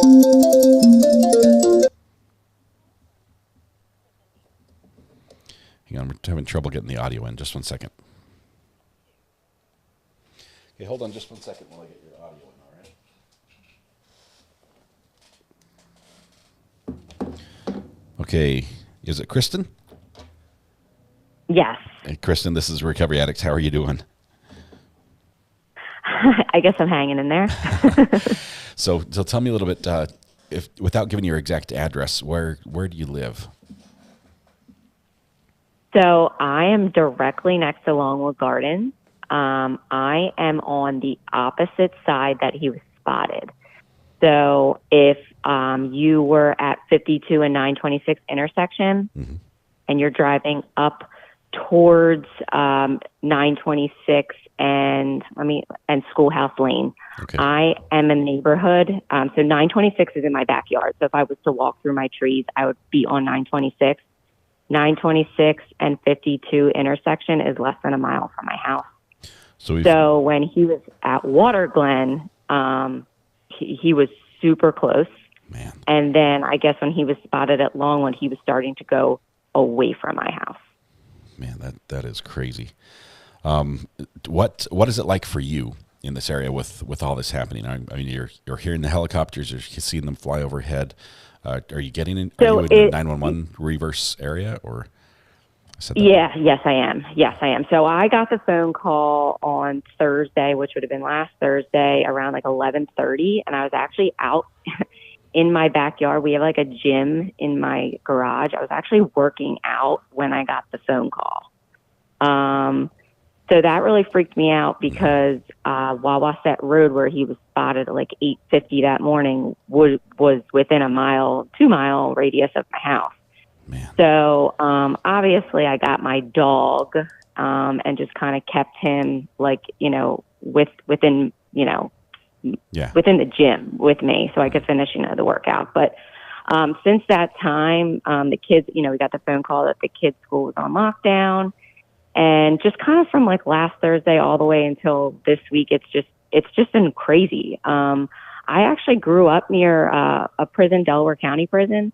So I've actually been in this situation before where, I remember like somebody getting out and us being on lockdown when I was actually in school. Kind of giving me like flashbacks of my childhood. But I guess at first I wasn't that nervous because I'm like, oh, they'll catch them or whatever. But then like, day 3, day 4, when he was now spotted right down the street, and then he was spotted at Longwood Gardens, I was starting to panic because right next to where we live is actually part of Longwood Gardens property, and it's called the Bird Conservatory, and it's literally all woods. So I was more concerned because we have had 0 police presence in my neighborhood and along this side of the street. So it kind of like is mind blowing that we haven't had a single police car come through our neighborhood or even come by my house. Oh my goodness. So I kind of thought like being that close, you'd expect a little more. Yeah, like maybe just somebody just patrolling this area. But I guess like with them saying they had him within the perimeter, I guess I was just like feeling confident. Okay, well, they must be that confident that he's over by Water Glen 52, that he hasn't made his way up to this direction yet. So that was like the only peace of mind I had. But like, sleeping at night with my kids has not been fun. They've slept on my floor in my bedroom every single night. Oh my goodness. So, so unnerving as this just goes on, over a week now. Over a week. Yes, and I think it's the helicopters that really make you like, they're gone for a while, and then it makes you like have a little bit of ease, and then as soon as you start to hear them again, you're like, oh no, is he in a different spot now? Because I'll be honest, the communication has been horrible. That's why I've been getting on these live videos that you guys stream, because I'm getting more information from you than I am from our own local authorities. That was my next question. It's like, why is it so hard to get information to the locals who are right there? It's petrifying. Like a 1 or 2 text messages is all we received in the past 8 days. That is just saying awful. Like, hey, there's a prisoner on the loose, be vigilant. Like, that's literally all they keep telling us. So it's not like really it's not very comforting on my end when, you're sitting here and, they say they have them in this perimeter, and then you wake up the next day and I'm getting text messages, hundreds of text messages from local friends. I'm a photographer in the area. So like local clients knowing I live right next to Longwood Gardens. And they're like, are you okay? Like, he was just spotted at Longwood Gardens. I found that out through text messages, through other people, not even through the authorities. That is awful. That's I've unacceptable. This is I have a lot of questions when this is over. Okay, I realize that. I mean, this goes a lot to explain sort of what we saw in the press conference yesterday, where I'm not sure if it was local press or local community members who were there at the press conference were just livid, almost yelling. You could just say, "Why haven't you done this? Why is this? Why is it going down the way it is?" Was basically what we were hearing from them. All those frustrations, and then we see like with Nick the Hat, who's doing the lives on Twitter. Everyone drives by and they're saying, "Thank you. The only place we can see information about this is from you. Thank you so much." Like, it is the honest truth, like between you and Nick and anybody else that's doing these lives. It's really been the only comforting thing for me, because I'm like, okay, well, this matches up. The helicopters are circling there, and it looks like he's now, over by Pocopson. Like, no, do I want him to still be in Pocopson? No, but it does make me feel better that he's not near Longwood anymore. Like, so it's like I'm waking up every day feeling nervous, like, okay, what's happening now? And I'm going to you guys to find information. Yeah. It's been crazy. It's frustrating because, I mean, there is there's international coverage of this, right? We have a lot of people here on this feed. They're like, hey, we're following the story from Australia. And it seems appalling that people in Australia are up to date, up to the minute of what's going on, when people literally who can hear the helicopters in their backyard have no clue what's happening. That is... I'm appalled. I don't want to get anything political here, but clearly it sounds like locally there's some frustration that might have ramifications. Yeah, there's been a lot of there's just been a lot of communication, in my opinion, communication issues. Like, I would think that if he's within this 2 or 3 mile radius of where we all live, I think we should all be notified, like, frequently, like maybe every few hours. I mean, I understand they haven't found him yet, but maybe update us that, hey, it's been 3 hours, we still feel he's in this perimeter. Like, just little updates, just quick text messages. I don't see why that's such a big deal to keep us informed. They we do don't live have to here. give out their tactics and locations of each of the forces, but just enough to reassure people that let them know that what they're doing and what it will be like. They could go a long way to help just the public perception, because they need you. They need you guys right now. They're begging for everyone in the area that has Ring cameras, security camera footage, to check it. And I actually, my photography studio is located on Route 1, right near the Hanks Place intersection where they're at, where Creek Road is. So if you go down like less than a half mile down on the right hand side, it's there's like a little shopping complex with like Chad's Ford Tavern and a Cleaners and myself. I actually had a camera and I stuck it in my front window so that if there was anything that it could pick up at nighttime, if he tried to cross Route 1 or something, at least I could help out in some fashion. So it sounds like he's somewhere over there now. So that's amazing. Obviously I had to, go in there yesterday just to set that up, just to have something to help them with, just in case, God forbid, he was to cross Route 1 over the street.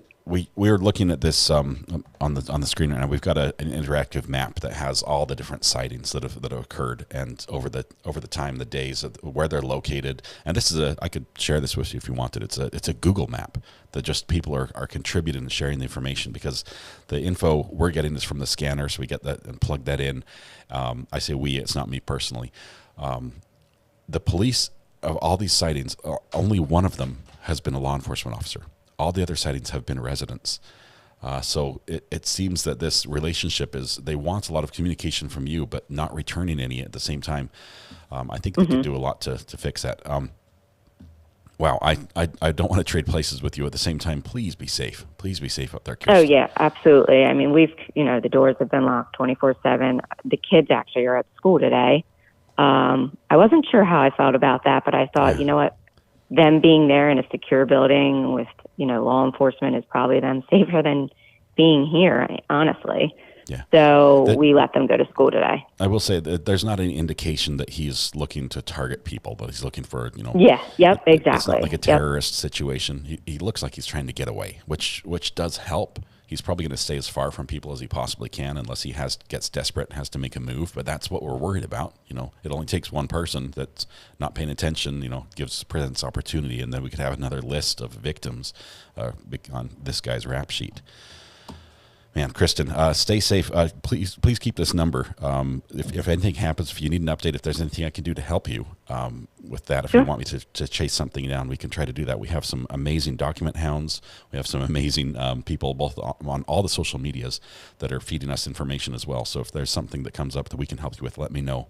I'd be happy to provide that for you. Thank you. And I want to thank you and Nick and everyone for putting this together and even holding this, because you are literally like my first go-to in the morning when I wake up. I look forward to these popping on so I can see updates.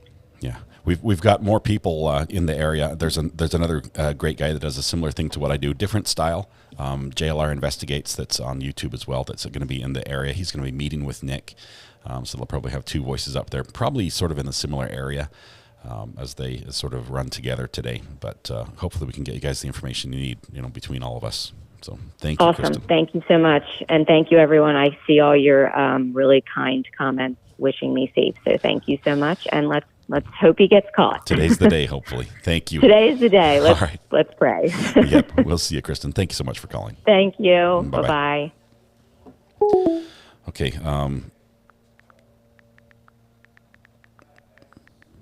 Just 1 second here.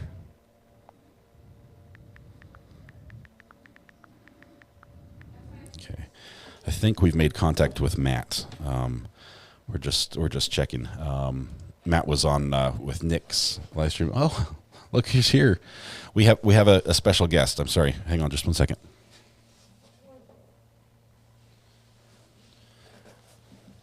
Zoe is here, and Zoe is wearing. Hi, how are you doing? Zoe's wearing the cone of shame. Sorry, I have to put her over here. There's Zoe. She's got the cone of shame on. She has a little hot spot she's been licking at, and she needs to leave it alone. So Zoe is here. All right. We have. Let's see. Hopefully we'll be able to connect with Matt. We're trying to reach out and connect with him in just a moment, if that's possible, and get another perspective on the ground.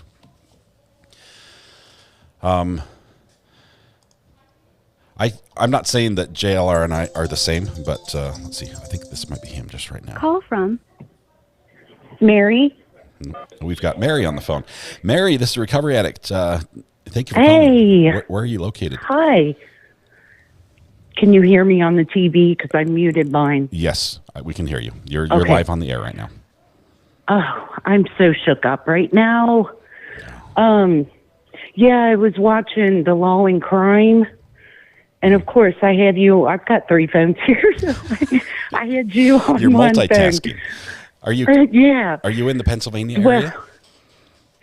Yeah. Well, I've been watching that, but no. As far as the Law and Crime, remember I told you my friend's daughter, Paige Johnson, became missing like 13 years ago, and the last person that she was seen with was Jacob Bumpus. And so the cops was doing their research, and Jacob Bumpus said that he dropped her off at 13th and Scott. Yeah, we hear that story a lot from people who didn't drop them off safely. Yeah. Well, his cell phone, it pinged in East Fork, like Claremont County, Ohio. And 10 years later, back in 2020, her remains were found. Just like the top part, which has your eyeballs and stuff. I don't want to dig in there. So this guy, thankfully, I mean, they did find him guilty. Like 30 days ago, today was sentencing, and all he could get was the maximum of 4 years. Oh my goodness. And that's corrupts of corpse and falsifying information or something to that degree. But he did get 4 years for that. Mary, thank you. I want to hear more about this. We've got to stay focused on this manhunt right now. Okay. I realize that is heartbreaking when you have somebody who clearly is guilty, but all the authorities can charge him with is a lesser crime, and they seem to escape the justice that that everyone's screaming out I for. just wanted to call in because if I was saying anything in chat and it confused people, that's basically it makes sense. We've talked about this a little bit before. Thank you, Mary, so much. I appreciate the call. All right. Thank you. Bye. Bye. All right. Everyone who's hearing helicopters, no matter where you are, you're like, what's going on? I hear a helicopter overhead. Bell SR1, I hear a helicopter in Texas. I'm like, what? Let's see. We have, let's go back to, let's see. I'm trying to get my view back. I need this one here. We're looking at the flight radar overhead. We have a couple helicopters in the area right now. We've got, let's see, the one we've been following was the CBS News, which has taken off and landed again. I think we've got another call. We're seeing if this is Matt. Matthew Warner. Matt, hello. This is Recovery Addict. How are you doing? Doing well. Wonderful. I believe, if I'm not mistaken, this is the Matt that may have been in communication with Nick. Yes. Nick the Hat. Yes. Okay. So before I let you talk for a minute, just let me give a background. We've sure. Nick gave permission for a lot of people to use his feed. We've been sort of following him as he live streams around from on the scene around this manhunt up in Pennsylvania. And Nick connected with you, which a local resident familiar with the area, a lot of familiarity with the stream, the Brandywine Stream, the creek, and things like that, and the roads and everything that goes around there. And you have access through live stream and through FaceTime with Nick. You've been sharing a lot of information, basically another perspective from other angles around that same outline. So first of all, thank you very much for reaching out and connecting with us. And thank you. What do you have for us this morning? What is it like from up there near the command post or from the containment area? Well, actually, right now, there is no law presence anywhere in our neighborhood or along 52 or anything there anymore, which I find quite interesting because they had 52 established as part of their northern perimeter. Which is one thing I found, which I'm a little bit curious about, which means that they must think that he's further southeast or something. But so yesterday, when they gave the perimeter boundaries, they've moved, is what we're hearing then. Oh, they're at 926 now? Let's see. We've heard that 926 was the north end, the Creek Road, which was I think where you were at the other day. You were on Creek Road looking towards the creek. That's on their east end. The west end was 52, and the south end was Hills. Let's see, what's the name of the road? See, it's south of 1, just a little bit. Let me just find it here. I think it's Hillandale Road on the other side of 1. And so that was basically, that was the boundaries they gave us during the press conference. And it sounds like it's still fluid and moving with officers, sort of shifting focus a little bit. But we heard overnight that the Border Patrol's come in, that they brought 4 Black Hawk helicopters and 30 personnel from the BORTAC team, which is like an elite, it's like the Border Patrol's version of the SEALs. And they're joining in on this hunt. Have you seen any Black Hawks? Are you seeing additional, air traffic? Right now we see a couple news choppers. Let's see, we've got... I see Skyforce 10 is sort of over the search area. And then we've got, let's see, another guy. Oh, he's landed. He's back at the command center. So just Skyforce 10 up in the air right now. Are you seeing anything else other than that? No, I'm not. I mean, the PA State Police chopper has flown overhead head a couple times, but that's just in its general. They're just doing a general perimeter check there. But I've not seen any other activity of late. Have they been playing the message still, or have they stopped doing that tactic, the message from the mom to the fugitive? On Tuesday was the last time that they did that, when they were chasing him northeast. And at that time, they had some pretty good sighting locations. So there's the odds of him hearing that message were very high. It's been a little bit since we've had a sighting, and he's escaped the perimeter, twice, maybe 3 times previously this week, as they've had to move and say, oh, now he's outside where we thought he was. So I don't know. We're waiting. There's going to be a press conference this afternoon at 3 at the courthouse, where Nick went to the press conference last night or yesterday, and there were just some angry people there. Are you seeing a lot of frustration from citizens on the ground? We just talked to Kristen, who lives over by Longwood Gardens, and she's frustrated with the amount of communication, or the lack of communication that they're getting there to residents who are directly affected.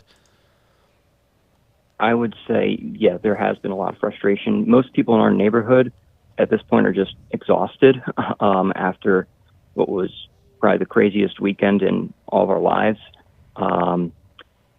But there was a certain lack of communication. One of the things that I was really surprised at, and could have been a huge blunder on their part if he took advantage of it, was on the day that he escaped, and also on Friday as well, before he was spotted, or before he broke into a neighbor's house on Friday night. They still had various delivery services coming through. We had an Amazon driver coming through our neighborhood, and when he got out, he would get out with the door of his vehicle open, vehicle still running, go over to our house, drop off the package. It's a free car. Stopped and it's a free car. Yeah, exactly. So those groups were never informed of what was going on whatsoever. I stopped and I told them that you'd heard about the escaped convict, and he hadn't. He had not been informed about it whatsoever. So, it doesn't seem like he took advantage of it, because he's been spotted on the ground in some areas here still. But that was one thing that I was very surprised with, and I thought they would have had that covered a bit more. Are you able to tell if the law enforcement on the ground, is it being run from federal? Is the big dogs moving to town and take over the show, or are local police still involved in providing information on that ground level and the familiarity that only they have? It's a mix. So I know that they've been calling in a lot of county police from surrounding areas. On Sunday, majority of the county police that were here were from Harrisburg. All the ones I talked to, and I was asking about what roads were closed, and they responded, I have no idea. I'm from Harrisburg. I don't know this area. And that's been the issue they've been having, is that most people they've had on the ground here do not know the area. Yeah. It's a definite advantage. We saw it with you when you were on with Nick, and you guys were looking at the points of where the police were going, and you knew the areas. You knew this is where we're going to go, and you set up right in basically the area where he was going. So it's the local knowledge that says, this is the logical place where he'd go next, because we're familiar with the area. We know what he's facing, or what he's trying to stay in, or how he'd get to the creek. These feds, all they have to go on are maps, really, and roads, and they haven't been there. They can't picture it. They don't have that familiarity that will let them say, put themselves in his mind and say, this is where it could go. And it seems like they're overlooking a great opportunity to utilize that information. As far as I agree completely. As far as the involvement with the community, as far as tips and things like that, is there still a willingness from everybody? Are they still being diligent in checking security cameras at night? Are there Facebook pages where you guys are, encouraging people, or at least communicating amongst yourselves? Yes, and law enforcement also have been going around and not where we are, but within the perimeter, at least in areas near the most recent sightings, and they've been doing obviously property checks, but also they've been talking to the people, and they have explicitly said that it doesn't matter how minor it is, call it in. Even if it's just branch snapping and rustling of leaves, still let us know. They want anything and everything. It looks like they'll have one person respond to a small tip, but they have no confirmed sightings of late, so they need anything and everything. Man, just something we saw this morning is we're monitoring the trunk traffic from, I think it's Westchester, the system. Call came in, I think it was around 10:07, and it was a suspicious sighting. It was a similar height, build, appearance, somebody with a backpack, and there was like 15 minutes that went by until the officer responded. And there was already a 3-minute delay on the call from when the caller had seen it and called it in. And I'm just wondering, 15 minutes, I mean, this guy's sneaky, right? And 15 minutes can move really quickly, especially if he thinks he's been spotted. Do you think that the system they're using, the response time needs to improve to catch him, or is this just going to be a matter of time before he's going to trip up and they'll get him? No, 100%. The issue they've had has been response time, combination of response time, and also the amount of personnel they put on perimeters. So the night that he slipped out of the perimeter around our neighborhood, I was streaming to Nick and showing they had a large group of officers in our neighborhood on the hill. They were on standby apparently.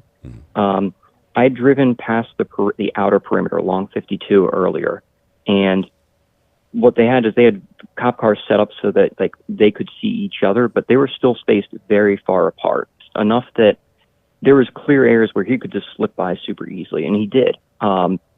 It took CERT over, I would say, about 2.5 to 3 hours before after the calls came in and the sightings happened before they actually started sweeping. By that time, he was already out of the perimeter. The response time's been a big issue, and I think that's combination of communication and also unfamiliarity with the area. Man, so as far as the perimeter goes, it's being maintained 24/7, right? We've got officers that are trying to keep a watch on this outer boundary 24/7. But the actual CERT team, which is the Special Emergency Response Team, they're not 24/7. They have a shift. They work for a while. They stop about 1 to 3 a.m. in the morning. They stop. They go home. They rest, and then they come back again and do it the next day. And it falls back to that boundary. Are you hearing anything about teams that are actually staying on the ground, pushing through trees through the night, into the morning? I mean, are they active now, or are we waiting for those evening hours where we anticipate him to be moving? I know that they've had not CERT, but other groups that have been going through, because on the day that on Monday, when all the activity happened and when he was spotted at 5, there was a group of officers I saw like in their tactical gear that were waiting. They were going into the woods on the near the pond in our neighborhood. And shortly after that, he was then spotted on 52 by the house, which means that they spooked him out of wherever he was at. So they have had people going in. It's not been CERT, though, that's been doing it, but they've had people going through areas. The issue now is that the search perimeter is so massive that I don't know if they can afford to do it at that level, but these are just assumptions on my part. Yeah. It's frustrating. We sit here on one hand, we say we've got a 5 foot tall, 120 pound guy who doesn't speak the language, and we're trying to find him in a relatively small area, just a few square miles. And then on the other hand, here we are on day 8 with 300 people of the nation's finest on the ground using every technological advantage they have available to them. And we still have to shake our heads and say we don't know where he is exactly. We think he's here, but we don't know exactly. I realize there's probably stuff that the law enforcement knows or information they have on him that they're not providing, that they're not releasing, and some of that might really reveal like methods and tactics that they'd like to keep a little bit quiet. But if the press conference happens today and we get another big fat nothing burger of basically we haven't seen him, I think the public is going to get a little upset and start losing faith in the system and the tactics that they're using here, and that might turn some pressure back on the prison, which we saw yesterday in the press conference. Brand new prison warden. It was day 2, like day 1, day 2, when this guy escaped. This happened. When was the last breakout that happened the same way? Was that 2 months ago? Somewhere around that time span, yes. Man. Was not covered nearly as much, though, because he was captured in 5 minutes. Yeah. But But it was the same exit method, right? He like basically did the exact same thing. Spider-Man up, climbed over the same hole, and out he goes. And all they did was put a little razor wire up and said, "Oh, we fixed the problem." Anyway, Matt, is there anything else you wanted to share with us or our listeners? Anything we could do to help support the community up there? Any questions or things we could search up for people who aren't getting the answers they want?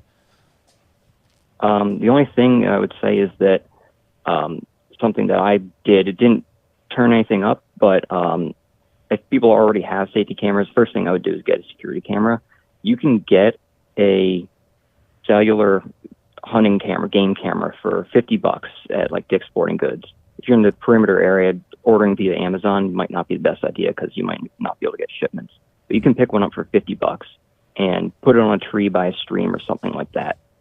Even something as small as that, if you have like, say, even a third or like a quarter of the community doing that, that provides so much more surveillance. It's basically crowdsourced surveillance. And that would massively help out the law enforcement because I don't think they have the resources at hand to be able to do something to that scale. Yeah. They have been putting up cameras, but I don't think they're able to do it to that level. Yeah, they've put up, I think they had 30 up the other day, and they said they had another 30 they were putting up. I think they're cellular. It would make sense to have them be cellular.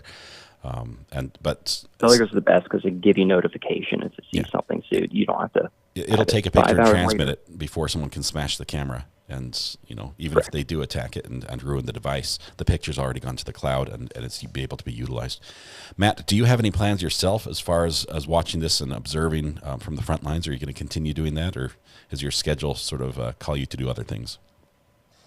If it's during the day, not really. Right now I'm working from home today, so I'm able to, if something happened, I might go and check it out. But afternoons really has been when all the activity has been transpiring. So if it's something close by, I might go and check it out. Otherwise, though, I'm going to just stay at home and watch from, follow all the feeds that everybody else is. So. Well, Matt, I appreciate you reaching out to us. It's great to talk to you. We're trying to connect with Nick as well. We've got some people that are go-betweens on that. I think you might have a source with him as well. I know he's going to be busy today. I think he's going to be out here shortly. He usually comes out by noon. I think we're expecting more activity today with all the different resources that are coming in. Please do stay in touch with us. If anything comes up, if you want to share something with us, we'd love for you to reach out and connect again and get some more information from you. Oh, for sure. The only thing I have to say left is that everybody in the perimeter right now, just stay vigilant and stay safe. Thank you. Thank you so much. And you yourself, Matt. I appreciate the great information there. Keep doing the great work. Will do. All right. Thank you. We'll see you. Bye. That was Matt. Matt W. He is on Twitter. We'll keep an eye on him to see if he can provide some more information. As right now, it seems like the search area has moved just a little bit, but we'll. Phone's blowing up here. Hello, Amber. How are you doing? Hi. I'm pulling my hair out. How are you? I don't have much hair to pull out, so I can't be doing the same. I figured I'd call real quick after Matt hung up and instead of buffering a few things. We have 2.9 thousand people in chat. It's a small group. We've got some good friends here. Just me and 3,000 of my closest friends. Right. So please give all of us, including Scott and the mods, some grace. We are trying to see all of your messages and answer questions as we go. Scott can't possibly see everything as he's talking and managing stuff on the stream. So we're trying to help answer questions for Scott. Also, we have another Discord show and tell how to Discord tonight at the same time. Just hit !Discord in the chat and you'll get the link for Discord itself. Once you're over there, just say, hey, I need help with Discord and we'll direct you. And then the last thing is I need you to unhide somebody. Somebody got outed. I think I saw a message just come in. Who is it? Is it Wait For It? No, not Wait For It. It is, look at me having to go back to my message. allegedly with Brittany J. Fan. Okay. These accidents happen. I do apologize, people. Occasionally there's a troll that needs to be handled, and as you go to click on it, the update, the chat scrolls, and next thing you know, you've banned somebody who does not need to be banned. So you said allegedly with Brittany? Correct. We were talking to them the other day in chat. Let's see. Mm-hmm. I'm looking. Found you. Okay, it's fixed. You're back. Thank you, Amber, for the heads up. It's just that easy. It's just that easy to get restored to full chatting privileges. It really is, but buffering with 2.9 thousand in chat is just impossible at the moment. I had another thing and I just lost it. It's all good. It's a busy day. I will say thank you to all the mods. You guys, our mods, a lot of them have full-time jobs and are modding here like on the side. We are trying to keep everything first friendly and good information in chat. We don't want rumors flying, things like that. So if you do get a timeout for something you posted, think it over for a minute before you get angry and try to see if there was maybe a reason that was posted. We're trying to be cautious here because a lot of people are using this venue for information on the latest that's happening in this area. And if you still have questions, reach out to a mod. We can take it offline and square it up. It's probably a misunderstanding, and a lot of times we can talk it through. So thank you to the amazing mods for the great work they're doing today. We're happy to help, but we pull our hair out a lot of times. And I make things incredibly difficult for you. I give them no warning about what I'm going to do. I just launch into things willy-nilly, and the mods just have to try to scramble and catch up. And we just roll with it. We got to roll with the punches, I guess. Mrs. R.A. just got scared to death by Zoe. That's funny. Hey, can Mrs. R.A. hear me? She cannot. She cannot. Crap. Well, tell Mrs. R.A. that she should possibly check the P.O. box on Monday. Mrs. R.A., you should check the P.O. box on Monday. Okay, she said okay. All right. Fantastic. We'll do that. I do see a lot of the questions in chat. The how-to Discord is going to be on the Discord itself, so you do need to join the Discord server, and it'll direct you to Chambers chat and say, I'm here for training, and we'll help you. There was something else that just popped up in chat that I was going to... if you have issues or questions or problems or something's not being addressed in chat, and you can't get somebody's attention immediately, there's something coming across the scanner. Is it important? I'm trying to keep it low. Keep going. If you cannot get somebody's attention in the live stream chat, please reach out to one of us, either on Facebook, Discord, or Twitter. If you're on Twitter, I have provided all of my handles everywhere. A lot of the mods are in multiple places and other platforms, so please reach out to us or post somewhere, I need to talk with so-and-so. And we'll get back to you. We'll do everything we can to make it work. Thank you, Amber. Appreciate the great work you're doing. Stay safe, stay employed. That's number one. So put work first. And appreciate you and all the great mods and the great work they do here. Thank you so much. Not a problem. All right, we'll see you. Bye. Bye. Okay, we're going to go back to listen to the scanner here really quickly. We've had a couple calls come in. I'm not sure if they're related. Let's look at some of the bigger ones here. This was about 11. Hang on, let's stop this here for a second. Let's see the big call that came through. Let's back all the way up to about 11:19. This is West Police Dispatch. Yes, 60+20, copy, you're en route to the area of southbound Penn Green Road near Santilli Road for suspicious conditions. Hispanic male, short, with facial hair, wearing tan and blue striped shirt, unknown pants, carrying a cell phone. Last seen about 3 minutes ago. Caller believes it might be this escapee. Man, I try not to make a judgment. I realize that at this time the police are asking everyone to be vigilant, but these poor, amazing people who are Hispanic, who no matter what they do is called a suspicious circumstance. I realize the police need all the help, and one of these tips just might be the one that helps them catch him. But there's nothing suspicious about a guy walking along holding a cell phone. I mean, if he's running in the woods, maybe so. But basically, we have all the calls that are coming in every time somebody Hispanic goes out in public. If they're a male and they're short and Hispanic looking, they're getting the cops called on them. I don't know how else to say this.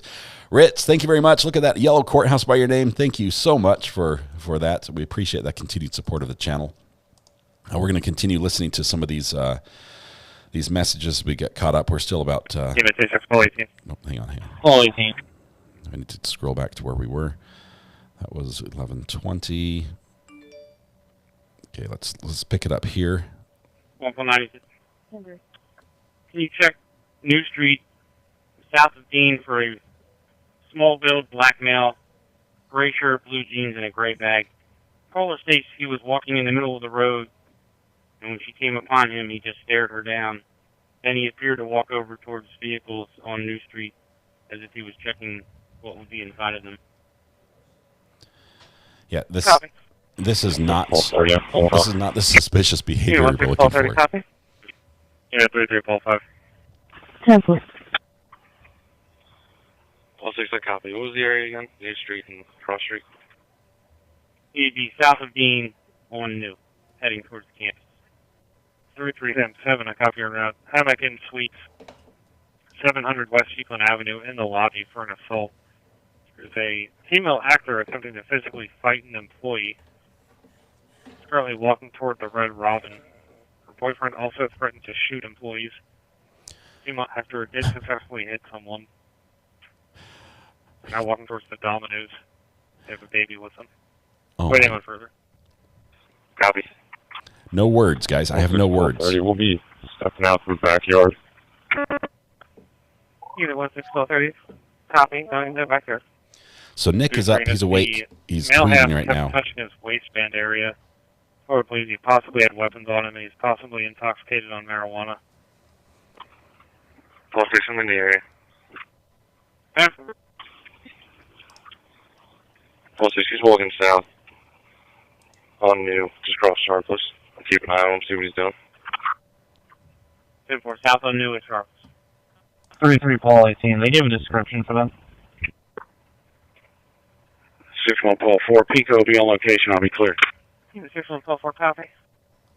33, Paul 18. I just got one for the female actor. She's a black female, 30 years old, 5'1", thin build, wearing a brown shirt, black pants, pushing a stroller with a 6 or 7-year-old son. 160 units, your status? We're okay. Copy. Unit 41, Tom 85. 3377. 3377. I'm going to have them at the entrance to the Hammock or Hampton Inn. We're still catching up on the audio. 3377, okay. We're about 7 minutes behind right now. Yeah, 3377, okay. Yeah, 33 Paul 5, copy your escort, 535 West Euclid Avenue. 185. 2728, yes, sir. Yeah, 2728. I have a medical, Harbor Terrace, 100 Oaklands Boulevard, 2nd floor nursing office. Medics are being dispatched out for respiratory difficulty. Clear me, sign it to me, clear. Well, 6, I'll be stopping in. That's not. North Campus Drive in front of Rec Center. Plate, okay. 9, copy. 9. Unit 33, Paul 5, status. Paul 5, okay.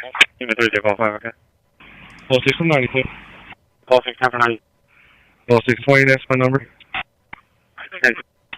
31285 545. Unit 26, Paul 18. Paul 18. 26, Paul 18. Pike Springs Road and Coldstream Road. Pike Springs Road and Coldstream Road. Traffic complaint for a tractor trailer that appears to be disabled in the middle of the road. 1 Paul 6. Edward Scheinlin of Washington Crossing, PA 92.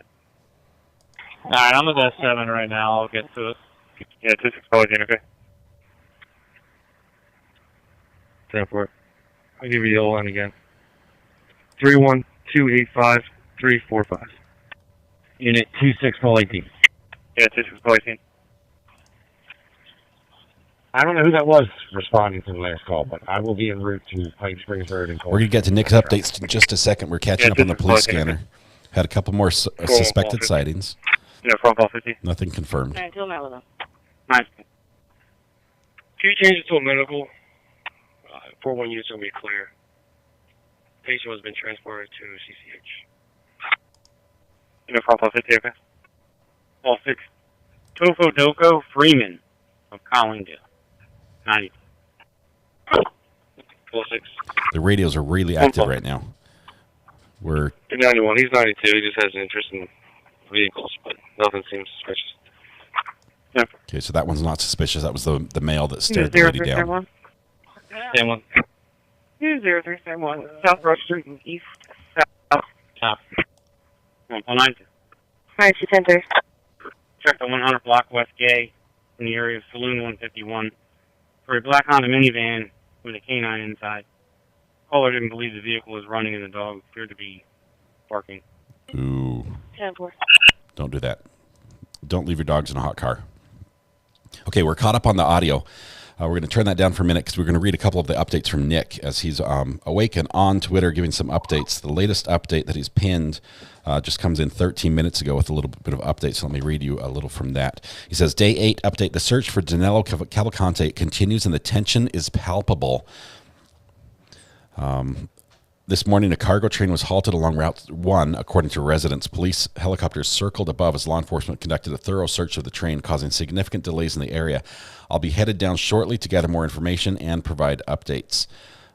New development, residents have reported spotting horses at the command center, suggesting that authorities may be expanding their search methods to include mounted units.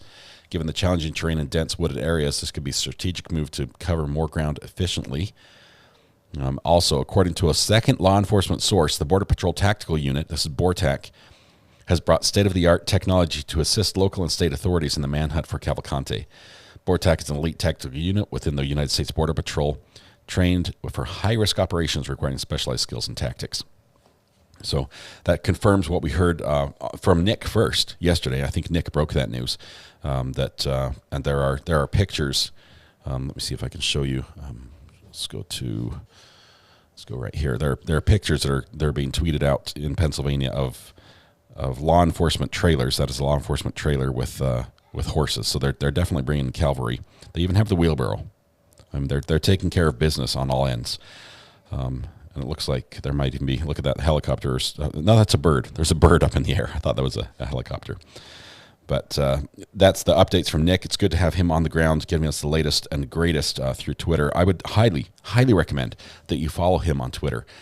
First of all, he's on the scene, okay? And he's been chasing this for quite a while.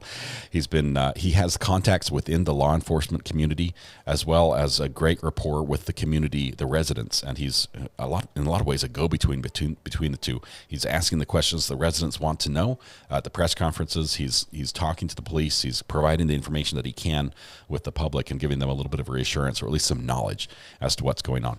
So we'll keep watching Nick for updates there. We do have the state helicopter back. And he's flying it just east of Longwood Gardens, and some pretty tight groups here. There must be a reason. It seems like today they've been doing a lot more targeted flights instead of more general flights, just flying over the area. Let's see, my volume is low, even with. Is that any better? Check 1, 2. Linda, thanks for the heads up. Hopefully that's better. Let's leave Zoe. Zoe's comfy right there, warming my feet. Okay, the horses, that will help the people move, especially in fields and open areas, but the horses are going to be even more difficult to move through heavy brush. That's not going to be good for the horse. That's dangerous for horse and rider, so that's going to be more. Let's see, can a mod post the scanner link? Let me give you what I have for those that want to have direct access to the scanner. I will also bring up a little bit of audio. Actually, let me bring it up right here. Let me bring the scanner audio back up. Check the 100 block West Gay in the area of Saloon 151 for a black Honda minivan with a canine inside. That's the one we just heard, so we're catching up from there. Was running and the dog appeared to be barking. 10-4. I'm going to give you a link to the Chester County. Hang on one second. 0371, your status. Hey, 105, it's Joey. Copy, GOA. Unit 1671. Yeah. I'm holding a assist to Doylestown Township Police, 532 East Lincoln Highway, second floor apartment. I'm requesting you make contact with a Christy Leach who's harassing someone in their jurisdiction. 1444, check MDC for a phone assignment. Okay. 106, I'll be on extra patrol, police, Socrates. Unit 2949. 149 1090. Unit 2949. 2949. Okay, I'm going to post this 131 right now. IEZ link 131. 2949, okay. Okay, so this is a scanner link that'll work, but as soon as you click this link, it's going to bring up a lot more that you want to hear. Okay, the only things you really want to hear, and you have to sort of filter this, and it's a little bit tricky. Let me see if I can show you on screen how to filter this down. Let's bring it over. Let's bring it over here. Okay, camera 3. It's on autoplay, and let's take that full screen. I realize it's small text here, and it's tough to see, but let me show you. When you click that link, you're going to get a page a lot like this. What you need to do is go up and click on Filter, and all you need to add, you need to select the filter. You need to go to Talk Groups.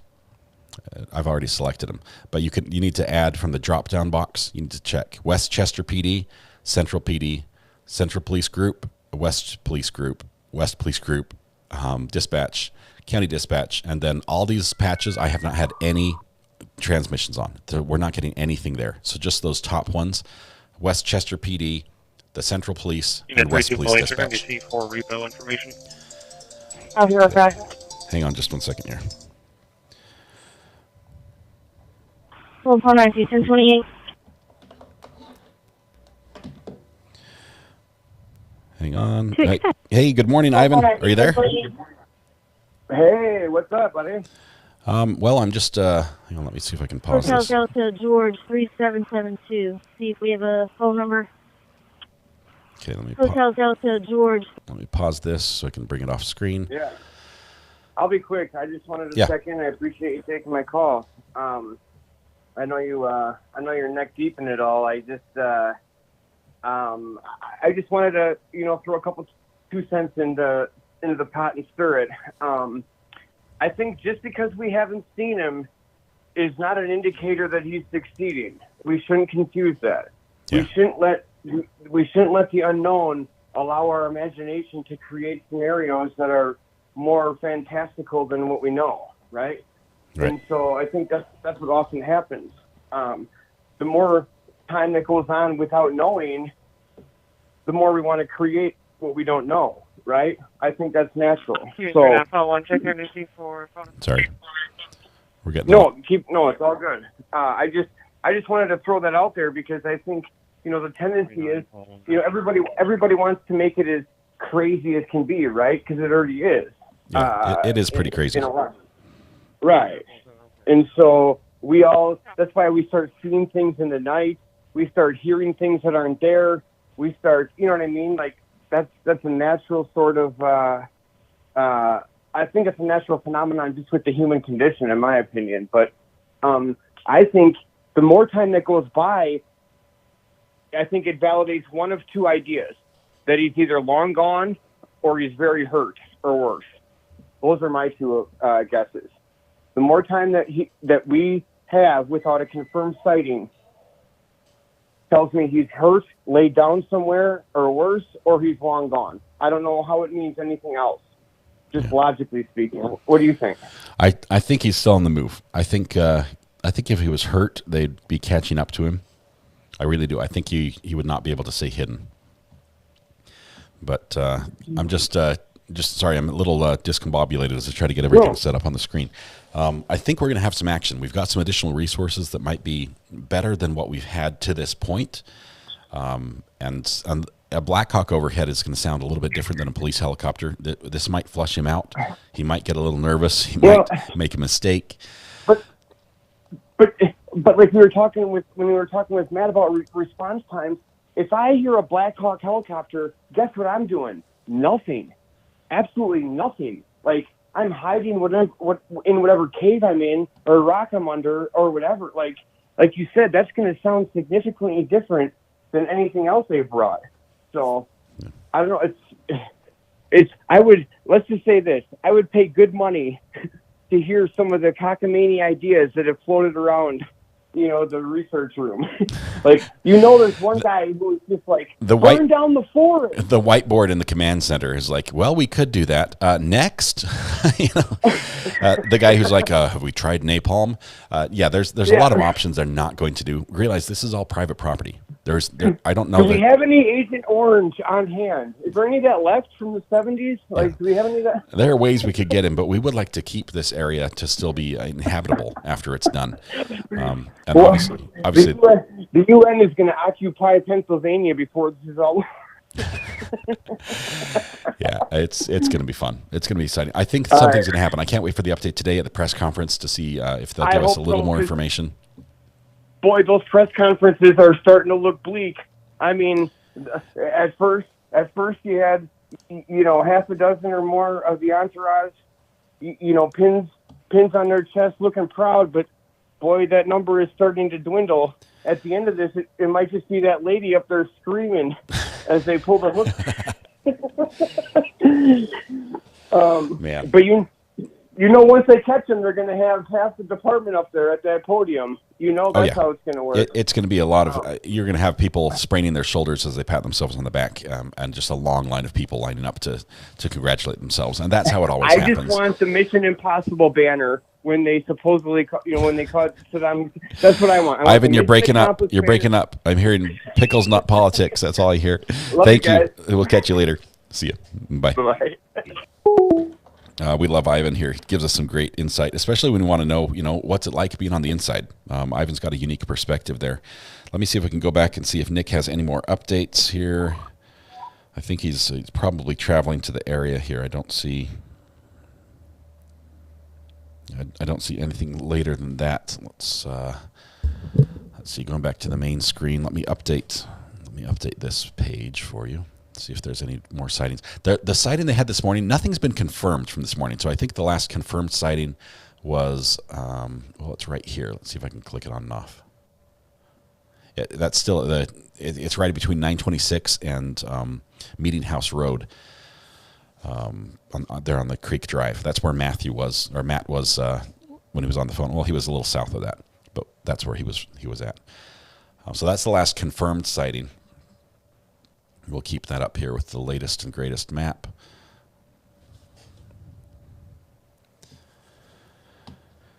Bortak does know what they're doing. They're elite, and they've got good equipment. Blackhawks may not display on radar, just an FYI. Yes, that's why I was asking. That's why we asked Matt. That's why we sort of asked the callers that are coming in from the local area if they're seeing the Blackhawks, because they can hide for radar, but they can't turn off their noise. Okay. They're loud, and we'd see them hovering over that. Speaking of hovering over that, we've got the police helicopter now still circling the same area, and then we've got another helicopter as well. So we've got one police helicopter. We've got the news helicopter doing up higher, a little wider circles around it. And let's see who else is in the area. And that's just a jet flying through.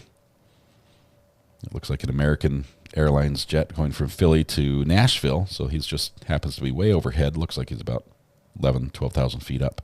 So this is the police. This is the area they're searching. And that's a tight circle. They're basically turning that chopper on a dime, just spinning in circles. And then the news is filming a little further out. And there I've messed something up again. Let's see what it was. Please up the scanner link in the stream subscription. It has all your filters applied already. All right. Thank you, Amber. This link that Amber has shared right here on screen, and you have to click on it in chat. That's the one that has my filters applied to it, so you'll hear exactly what I hear, which we're going to go back to in just a second and catch up with anything we missed. This is for people who want to listen. And I realize listening to a scanner is almost as much science as an art form. First of all, every area that has police, and I'm not knocking them. I love dispatchers. Honestly, I've got some friends that are dispatchers, and what they do is absolutely incredible. Going all the way back to 9/11, the dispatchers that handled that. Anyway, just I can't say enough good things about dispatchers.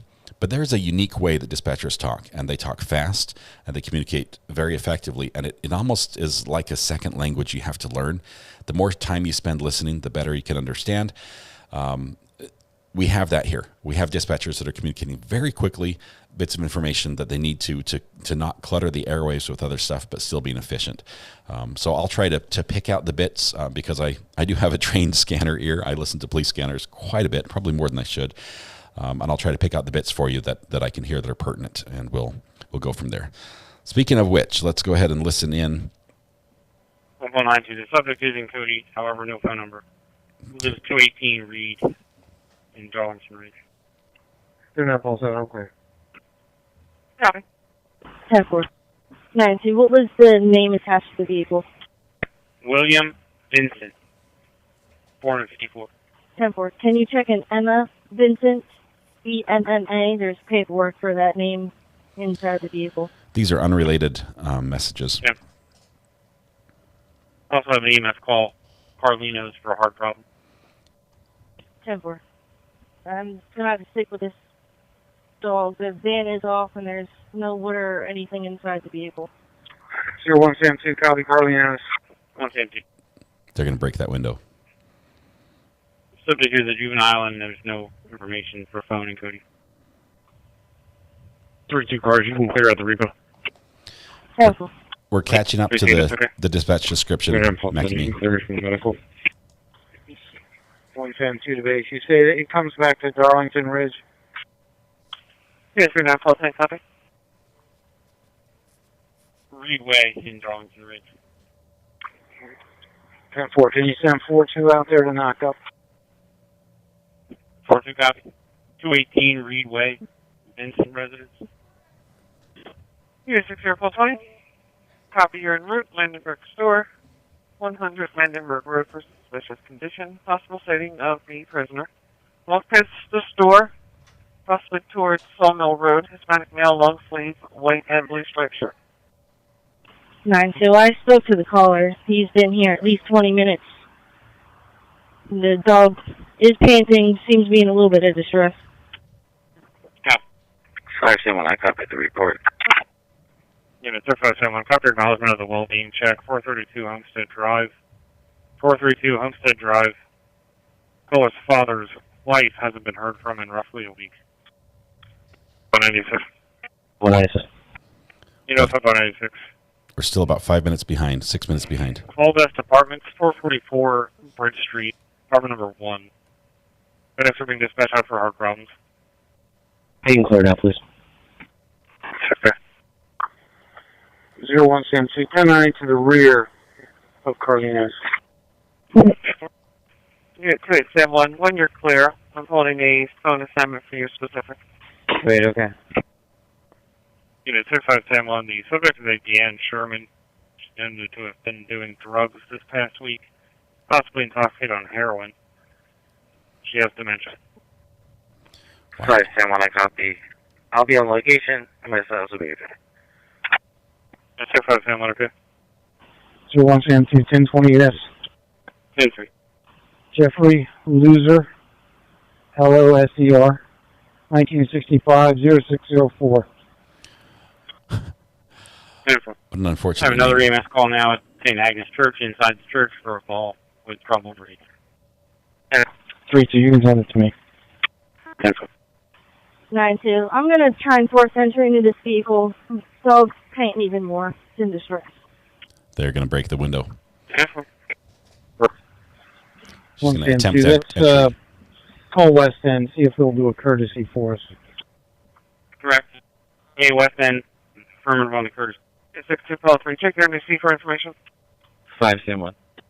Unit 6571. Can you tell me who the caller is, please? Unit 6571, the caller is a Douglas Sherman. 141090. 3-1-90, it's St. Agnes. 3-2. 9-2. We got the door open with the alarm sounding. Never. Unit 6010, your status. Full sound good.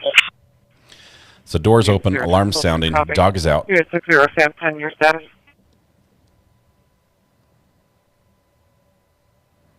Maybe the alarm will bring the owners out, and they'll find a broken window and a 4-2, I got no response. mad Doesn't police hear anyone's officer. having no cars around the driveway. 10-4.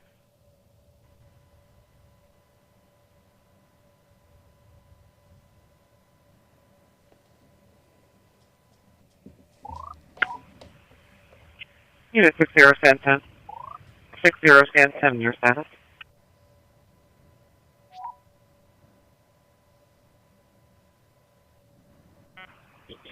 Here 172 1028 and attach it to this medical call. He's going to Chester County Hospital. 10-4. Pennsylvania Zulu Papa Sierra 6814. Nice. We made contact with the homeowner, or the vehicle owner. Nice, good.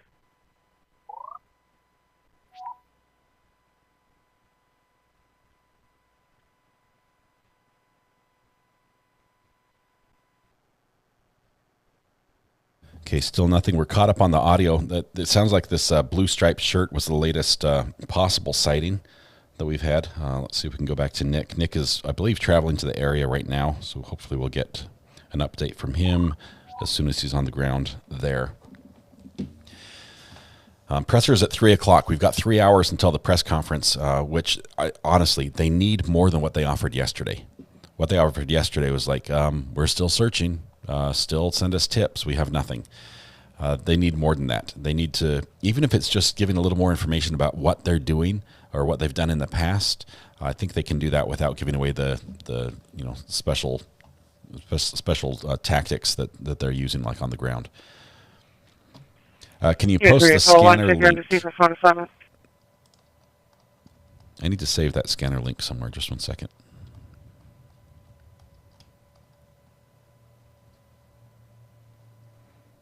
Here it is. This is the scanner link. This is the bit.ly scanner link, and I'll repost that so you can click on it. Just one moment here.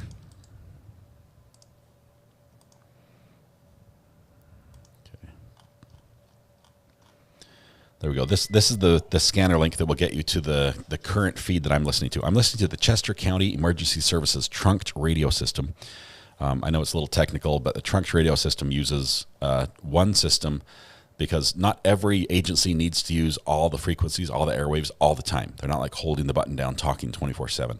And so in the gaps, they can fit other people. And so they put lots of organizations, lots of agencies onto the same frequency. 2-3-4-1. That will get you the West Police Dispatch, the West Chester Police Department Dispatch, Central as well. That'll get you most of the calls we get for suspicious activities. Lorraine, welcome. Thank you for clicking the subscribe button. You're not alone. We've got a bunch of new people today. You're all welcome here, but just know you can never leave. You're one of us now. Why would you want to leave? Let's see.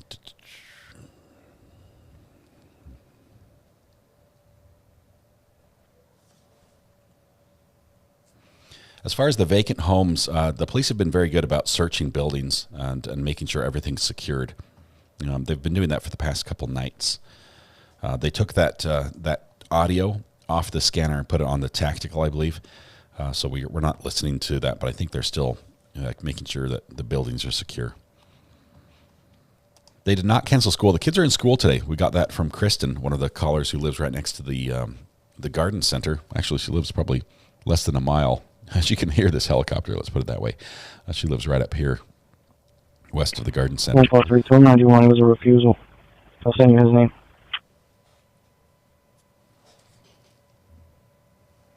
This helicopter is staying very close to this area, right by the Baltimore Pike, 52 and 1.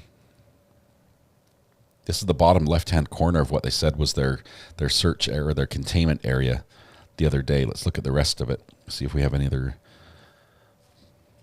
into their units inbound or active.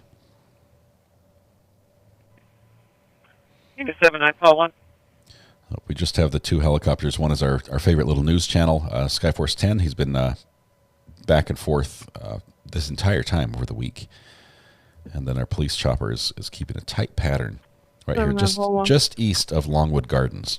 Fire company responding to the Cookville area admin building, 3030 Zinn Road for fire line. Sure, 172 out of 5101 with a 4. Copy. Leslie, welcome. 7-9 out of 1. I'm here on location. Stand by. We do have construction workers there. Could have set it off. Copy. Okay.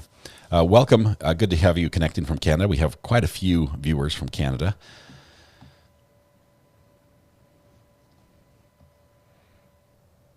Motorola invented trunking. It's often said, one, running from police. You can beat the motor, but you can't beat the Motorola. Yes, Motorola trunking it's a great system. It was frustrating for all of us who had those dedicated scanners with literally the crystal radio chip that you'd plug into the board for the frequency you wanted to monitor. 92, I'm now on extra patrol. Had pretty much. Yeah.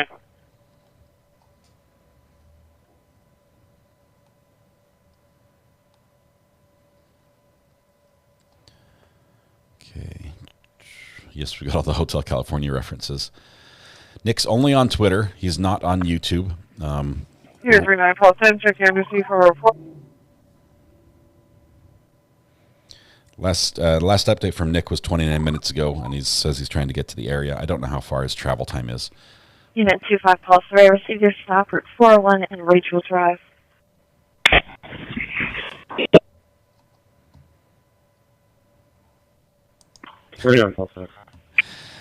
Lelo me. Yes, this is a messy manhunt.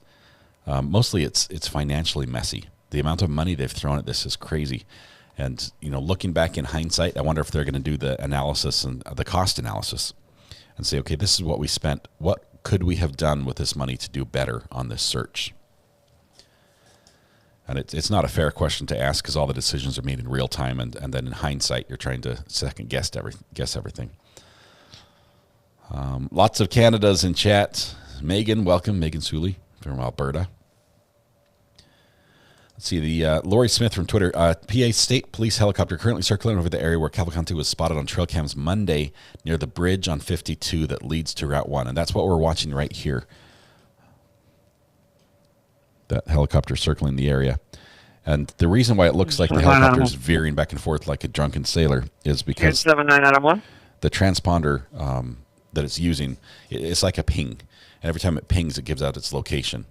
And the software assumes that, like an airplane, it's flying straight. And it tries to connect the dots and show you where it thinks it's going right now. And then it receives another ping and it corrects. And suddenly it's veers to the side. Yeah. Okay. Yeah, 25 Paul 3, okay? Laura K says, what's the next trial? We do normally follow criminal court cases here on this channel. Next trial, we're going to do an update tomorrow with Sarah Boone. Sarah Boone's hearing to see if she gets out of a lawyer. She's the one that's charged with putting her boyfriend in the suitcase and zipping it shut, then opening it about 11 hours later and acting all surprised that he was dead. She's the one that says it wasn't intentional. It wasn't intentional. Okay.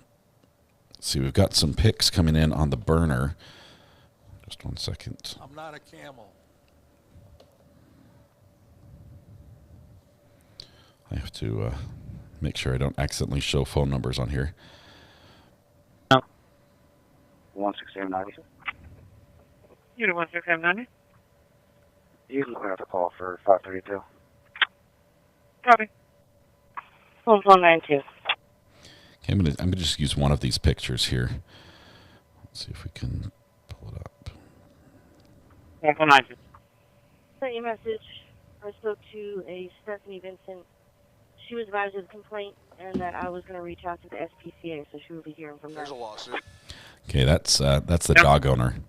They reached out to the owner saying, just so you know, we're going to have some issues with you. You're going to have a talk from people about how your dog was locked in your car.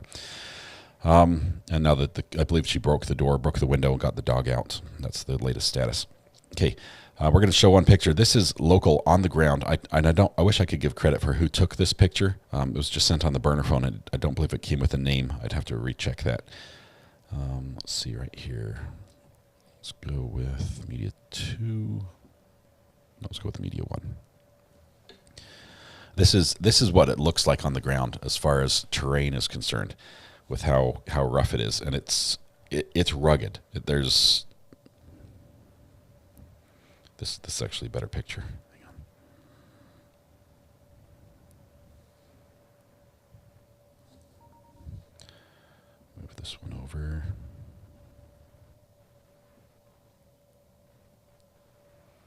Just thick, heavy brush. There's visibility is, you know, as far as you can reach. And pushing through that, the opportunity to hide is prevalent.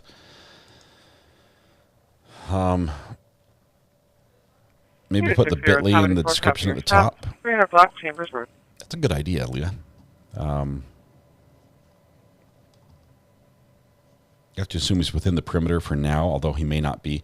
Tom, they say they have information that tells them that they think he is in the containment Megan area. Sully just sent a super sticker with 1.99. Megan, thank you so much for the super sticker. Big thanks to you. Love the purple heart there. Appreciate you being here. Appreciate your support of the channel. Makes this all possible. Sorry, I didn't mean to clear that. I was trying to scroll down. And that was your first super sticker. Thank you. Thank you very much. I love that I got your first super sticker.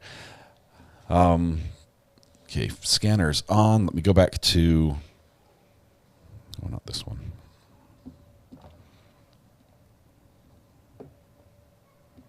Let's go back to Nick's feed, and we'll take that there. Unit 17 call 35 from telephone 7. Okay. Still a whole ton of attention being paid right here to this little corner, just east of Longwood Gardens. He must be covered in ticks. Yeah, probably. You know, the Lyme disease might get him. But nature is really messing with him. It's not being nice. I mean, nature is brutal to everyone equally.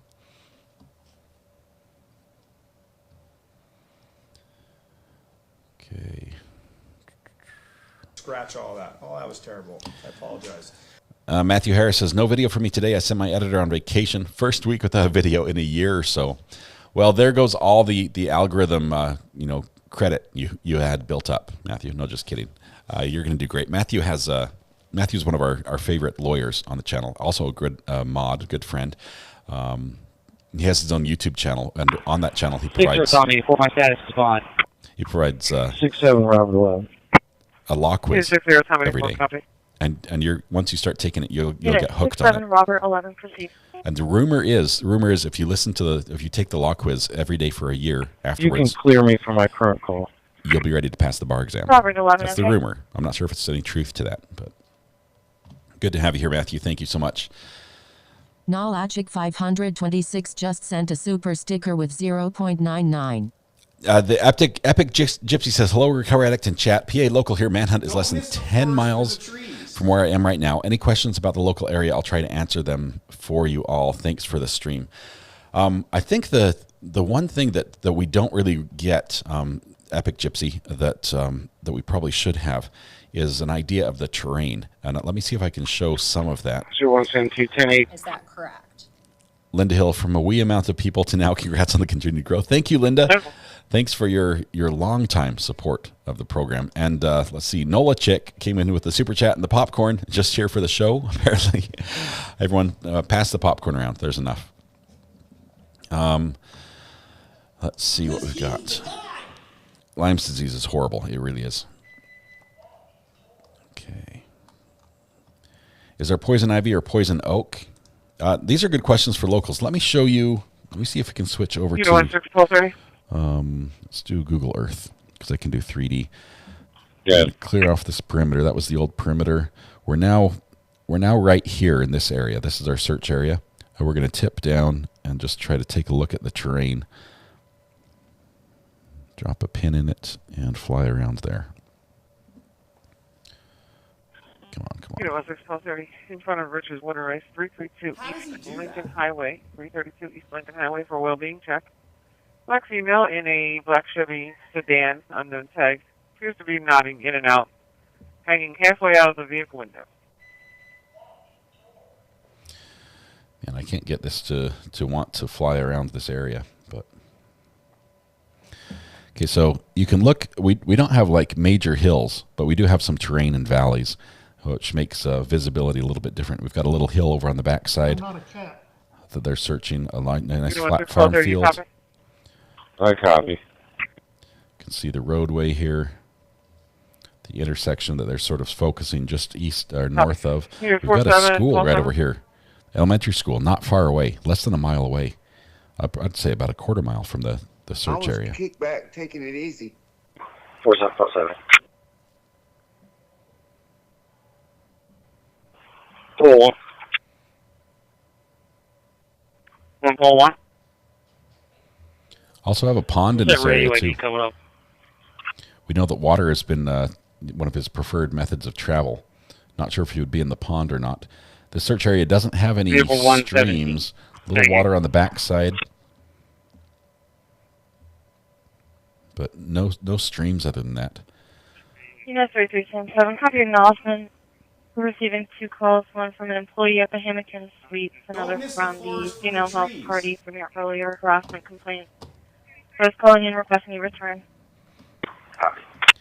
What's that radio ID coming up? Scratch all that. Oh, that was terrible. I Vehicle apologize. 117. Thank you. Full section 91, the park is 92. Yeah. Unit 17, Paul 32, some kind of phone assignment. Okay.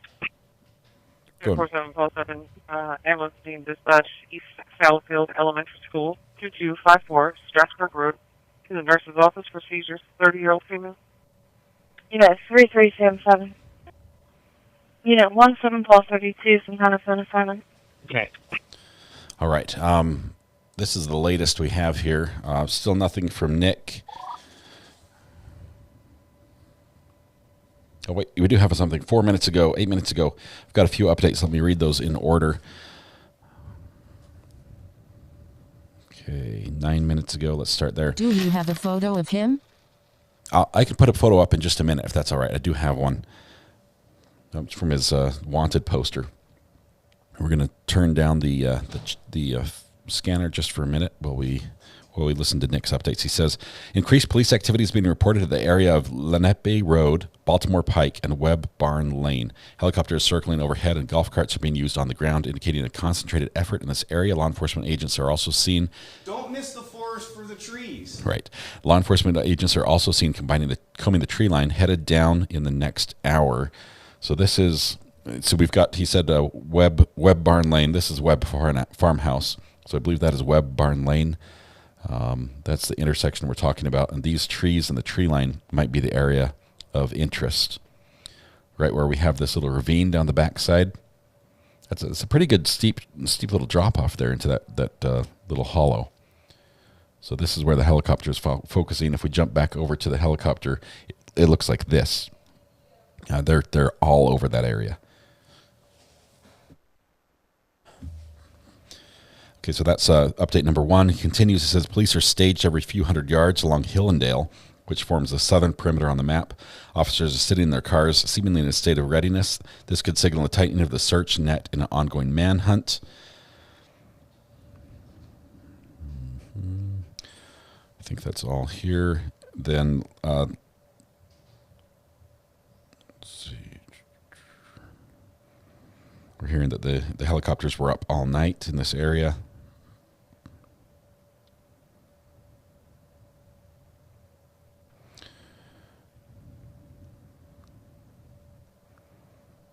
Okay, we're not seeing anything new other than that.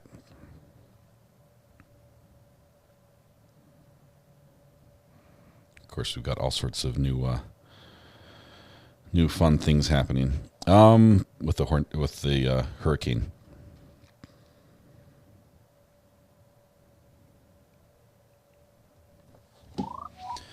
All right, so let me follow up on chat. We're going to play the what we've missed just in the last couple minutes of the police scanner. It doesn't look like any major calls have come in, but we'll catch up with that anyway. Unit 17, Paul 32, some kind of phone assignment. Okay. 7991. Unit 7991. 91, you should have clear from this fire alarm. Copy. 32, you can clear both on calls. RC, I think they're going to get him. I'm confident they're going to get him. 30 and 4. Copy. Unit 38, Paul 8, check your embassy for phone assignment. 38, Paul 8, okay.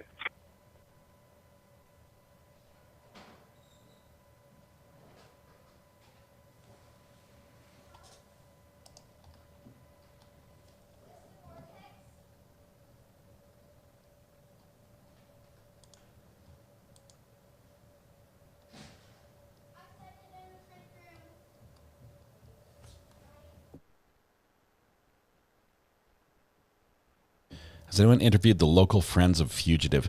Lois Cox, they've been brought up in a press conference, but the police are not talking about that and about their level of participation. That's sort of been one of the big questions that just hangs out there. 33 Paul 5 status. 33 Paul 5, okay. Lori, it would be cool to be one of those helicopters, see what they see and know what they know. We do know he's not in the country legally. We're not focusing on that aspect of the search. The other both party, female named Chris Shy. Because he's the guy. Requesting an officer to come out and meet her. She's at the Expo Square Mall bus stop. Her cell phone number's in the notes. Paul 5, okay. We're on the phone now, I believe. Paul 5, okay.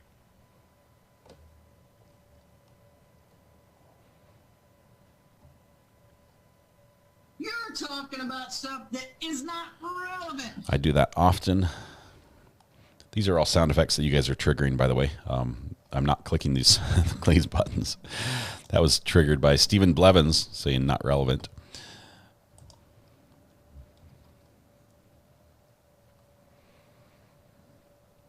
Can you do a poll on there? Can you do a poll? What poll are you looking for? We did a poll before about whether or not he was going to get caught, and we think he is.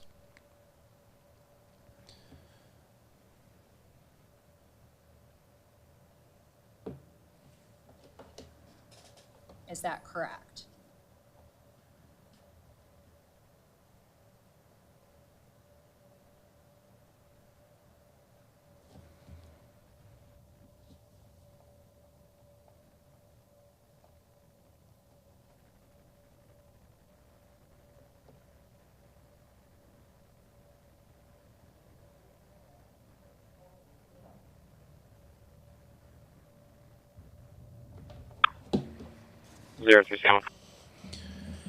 Okay, we're down to a single helicopter in the air. It's that same police helicopter.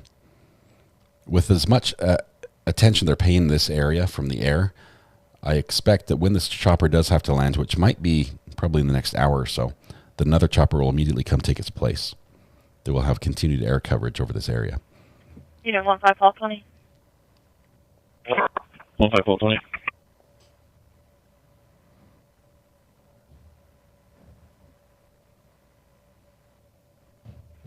You know, 15 Paul 20, for 23 Route 113, 23 and 113 for a traffic complaint of a disabled vehicle on the roadway. It's possible it stopped here. Did it land?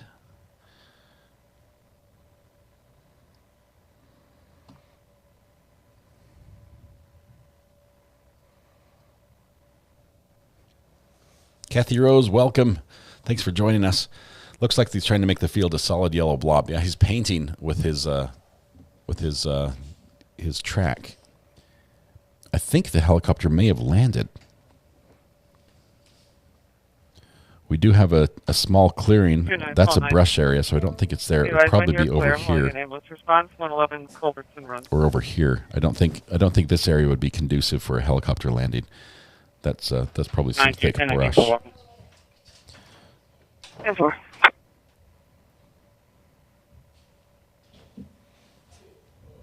It's interesting if it landed. I really think there's a chance. There's a chance that you think he's in a hover. There's a chance that we might have some really good news at this press conference, and they might move it up.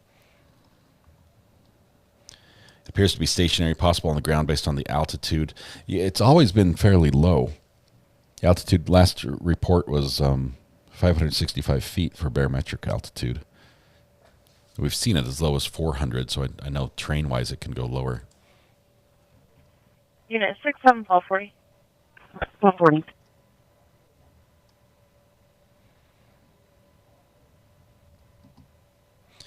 The reason they're sitting in their police cars is because it's hot up there. And if they were to stand in the sun in their uniforms with their bulletproof vests and all their gear on, we'd have officers that are just collapsing from heat exhaustion. Unit 6 Paul 40, available 6-7 units for retail theft that just occurred. at T-Mobile, 1359 Dilworthtown Crossing. Ooh, retail The theft. subject entered the store, took all the iPhones and Apple Watches off the display mounts, then left. We're getting descriptions now. 6 unemployed, I'm in ground. He took all the iPhones and Apple Maybe Watches half- off the display mount and left. Yeah.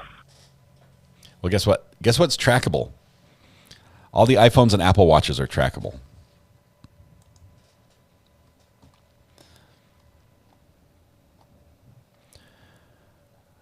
The helicopter has landed. What time is the press conference? 3 o'clock.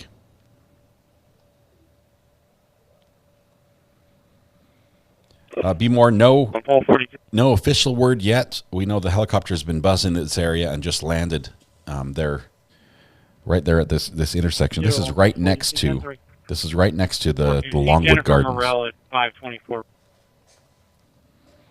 Press conference is at 3 p.m. No weapons seen, no impact for both subjects. Unknown direction of travel. They were not seen entering a vehicle, but are no longer on scene.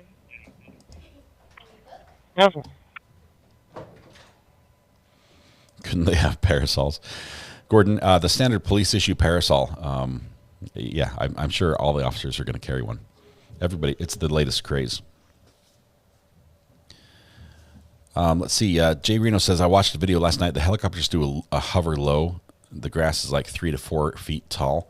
A low hover 6-7 units A will witness flatten the grass. is now reporting the subject entered a small red sedan on the registration and went behind the strip mall. 80. This dude with all the cell phones is about to get busted. He stole all the iPhones out of a T-Mobile store. 16430. Yeah, 16430.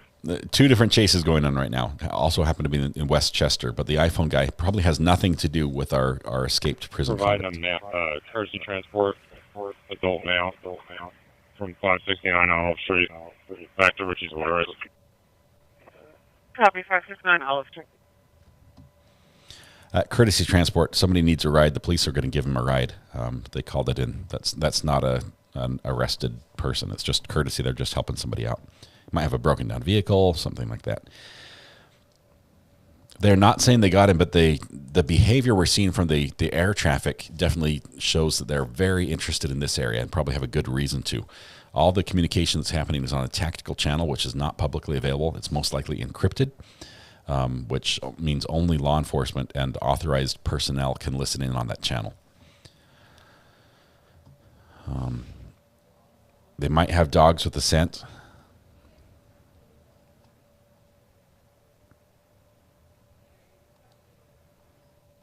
I stole iPhone. I busted. Is re-entering. Copy your stop. 500 block, Country Club Road.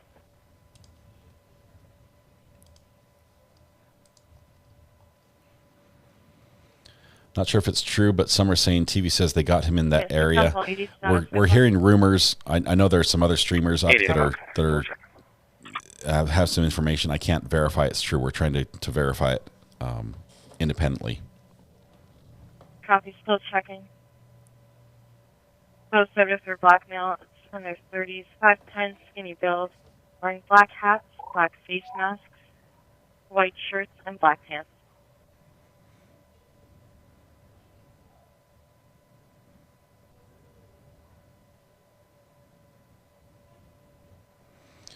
What police will bring to the area: tactical uniforms, high-risk armored response vehicles, mobile command center, off-road vehicles, specialized equipment, special communications.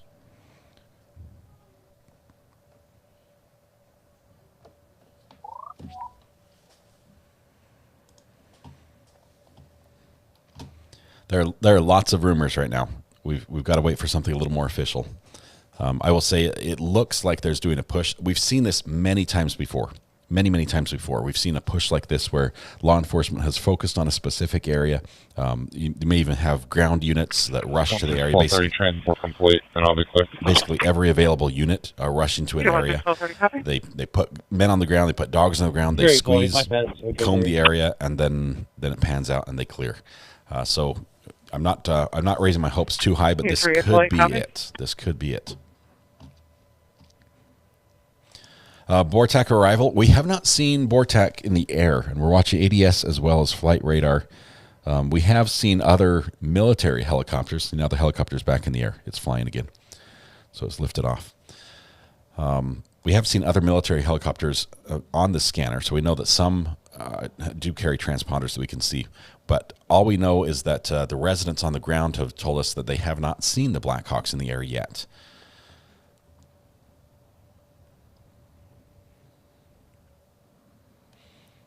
See, I never understand the satisfaction the troll gets from horrible comments. I don't know. BORTAC is basically the Border Patrol special tactics team. So it's like Border Patrol's Navy SEAL. The answer to the Navy SEALs. They're very, very skilled at chasing people down in rough terrain.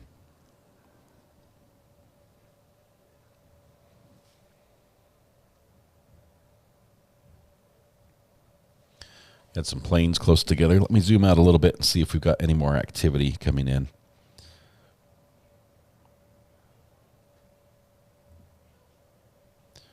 Got a chopper down south. That is probably unrelated. A 280 FX Shark. It's a different model than we've seen all this time.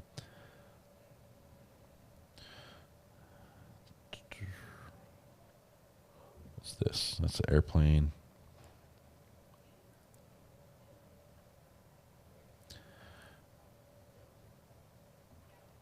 Not seen any other choppers in the air. We've just got this one plane that's, or one. Now we've got his new flight path from these laps he's flown since he took off. You can see a little bit better now that that's clear. And actually, let me show you this. This is the area where he's at. So basically half field and half heavy forest. Steep ravine right here. You got some ponds, some wet marshy areas on the backside, a road on both sides. We've got a main road down here at the bottom. See, that's going to refresh here. And we're just east of Longwood Gardens. What time is it there now? It is 12:30. They're on the Eastern time.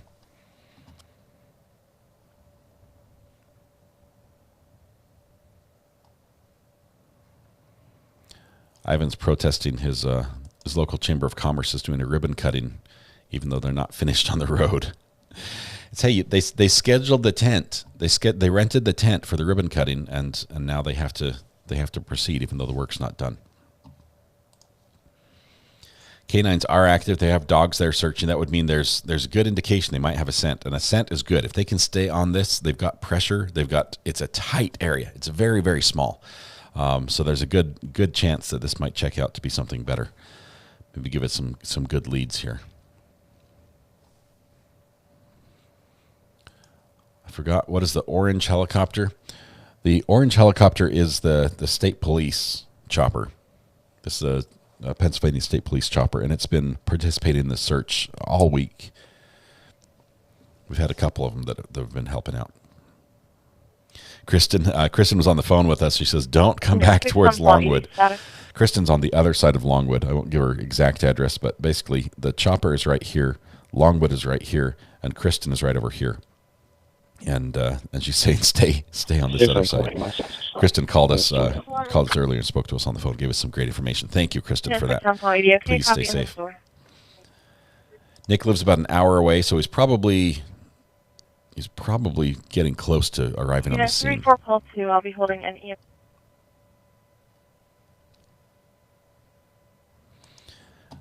6-volt bus gives the pilots higher scores on the flight path geometry today. Is it you can clearly send it in. Is it concerning that they've moved out? That they're now circling a little further to the right? Now, this is a residential community. I mean, you've got homes all in here.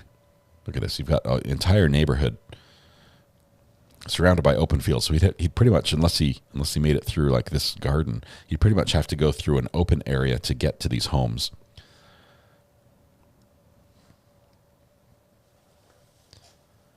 And that would be away from Kristen, just for the record.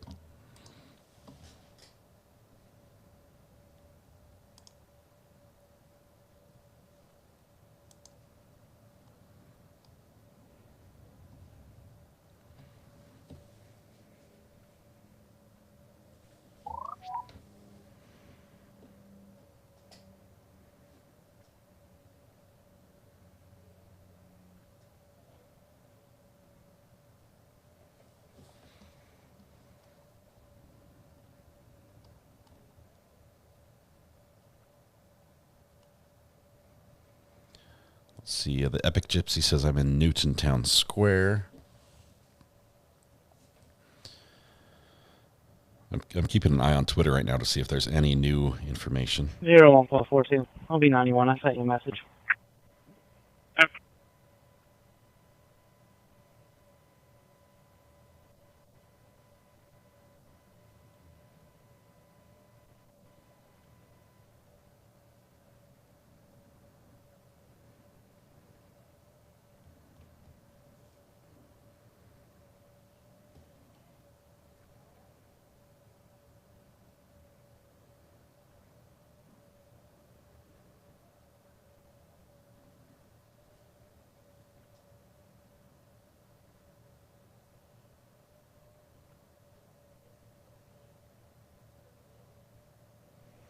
Okay, we still don't have any confirmation about this at all.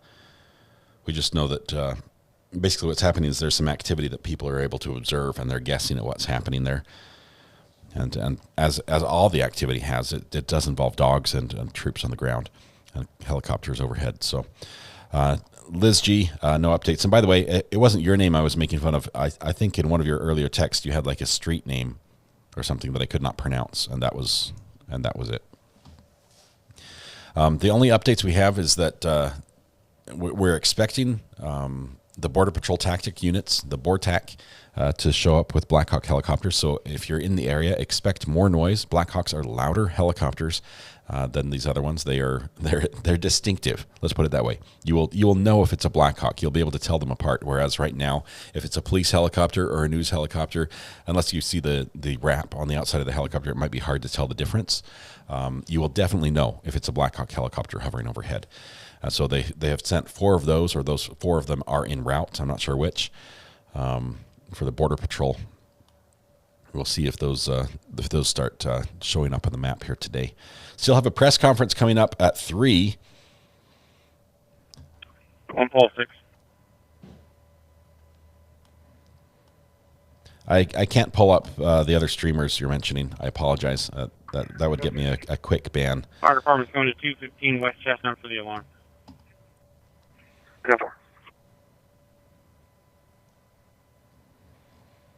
If they capture him before the news conference, we'll be much pat on the back at the conference, even though so many screw-ups. Yes, we won't be focusing on the screw-ups. We'd be congratulating everybody for everything they did. I saw there are horses at the ready at the command center. We saw those pictures on Twitter of somebody who had taken pictures of the police truck and trailer with horses getting ready for the search. They're going to help. And we've heard also that they have golf carts or maybe ATVs or side-by-sides involved. The Black Hawk sounds are very distinctive. It's sort of like the A-10. If you have an A-10 flying overhead and then firing, it's a very distinctive sound you're not going to forget.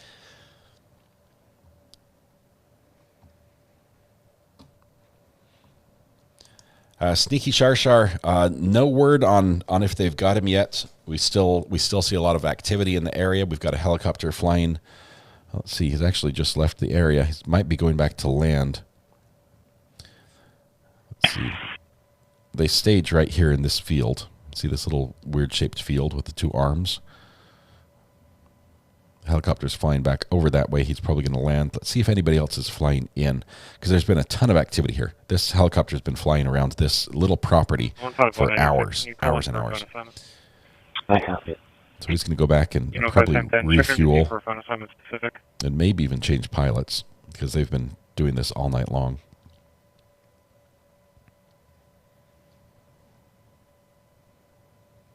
I will say, Kristen, if you hear Black Hawks overhead, or if you see them overhead, can confirm that they are, please let me know, because they may be operating on with a transponder that doesn't show up on the systems that we monitor. And I would love to know if those BORTAC units get in the air and start providing their services that way.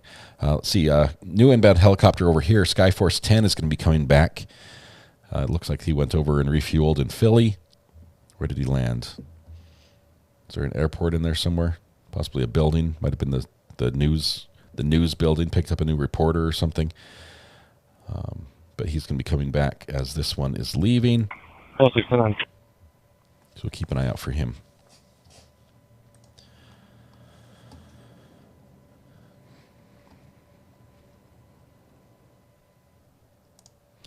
Daisy Love says, Ari, you have a great voice. You can narrate all the true crime shows too. We do a lot of true crime stuff. That's what we normally cover on this channel. And some police chases and things like that. Kim R says, had it been confirmed that he escaped time before and was found in Virginia? Kim, yes and no. There was a previous time where he eluded authorities, but that was when he was being sought for the murder that he was convicted on. So after the murder was committed, before he was taken into custody, that's when he eluded authorities. They thought they had him, and he escaped. He was able to escape all the way down to Virginia before Virginia police caught him, and they dragged him back to Pennsylvania. There he stood trial. Jury convicted him, took all of 20 minutes to fill out the paperwork and deliberate, I'll be clear. and gave him a life sentence in prison. And he was being held in this prison before being transferred to his more permanent home, and he escaped from this prison before the transfer. Terry, we have not heard word that they caught him. Nothing yet. Nothing at all. Lost Quays, thank you very much for the kind words. Sarah, trying to understand how he's in the same area. He might, when this guy finally gets dragged out of the woods, he might be completely cut up, scratched, to the daylights, poison ivy all over him, snake bites. I don't know what, maybe a possum chewed on his ankle or something. This guy is not getting good rest. He's not eating well. He's not living high on the hog. He's basically fighting for his life, I think, and he's going to almost be relieved, I think, when he gets caught, other than the fact that he's going back to prison for the rest of his life. Have you ever done radio? I did courses in radio. I graduated with a communications degree, so I've played with radio equipment, but I've never been what's the daffy joke? The a disc jockey. Yeah, that's the daffy joke.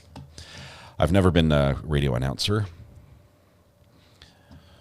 Do you think he'll be caught alive? I think so. I think there's enough personnel. If this were one-on-one, basically, if it was a one officer who cornered this suspect, and it was like a you or me moment, like a face-off, a standoff, I think there's a higher risk of there being a shooting. Whereas right now you've got so many people, so many forces. He's going to look around and know that this is not going to go down well. And even though he's on the run, I don't think he's ready to throw his life away in that way. So I don't think he's going to get shot.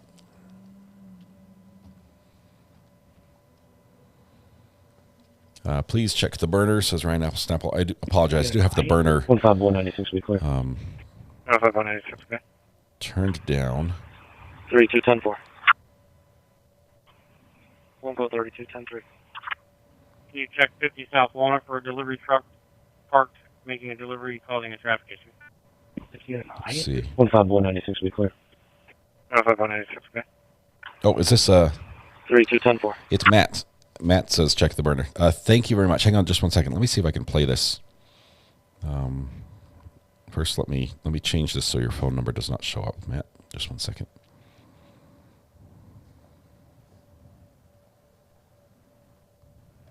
Either 11-41, copy your stop, 700 block, East Lancaster Avenue. 143-1090. The block is clear, I'll be 91. 10. Okay, here we go. Let me see if I can bring this up.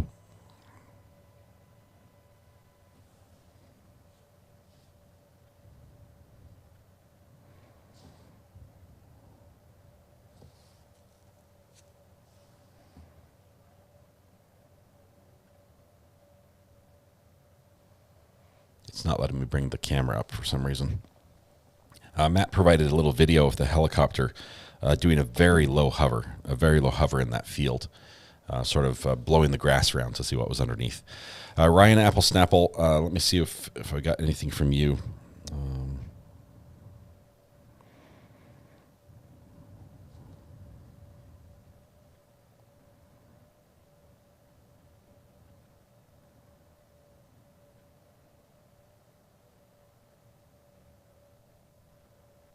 Call 41, I'm good.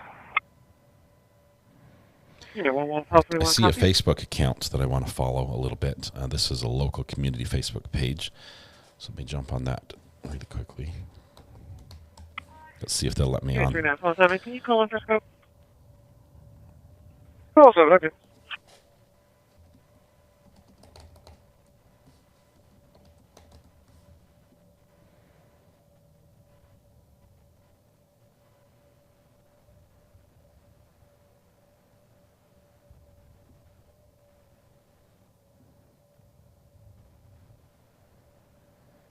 Okay. I'm not a camel.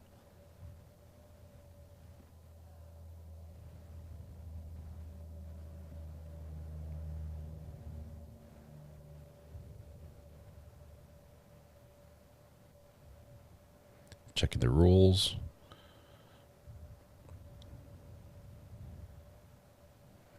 I can agree to their terms and services. I'm going to join their group. And let's see if they get me approved. That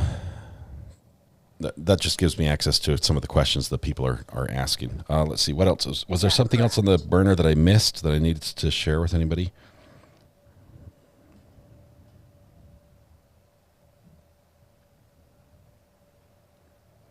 See, watching your stream now, says Kev. My parents' house is in Chad's Ford off Britain's Bridge Road. My dad and I spend a lot of time down by the river exploring the woods on dirt bikes and ATV and foot. There's many spots to hide and would need hundreds of men to search the woods thoroughly. If you have any questions about this area, I can try to answer them and send pictures. And then you sent some of the most beautiful sunset pictures I've ever seen. Beautiful sky, beautiful water. All these pictures taken in this are the area of the Brandywine with a map. That is the area that they were searching.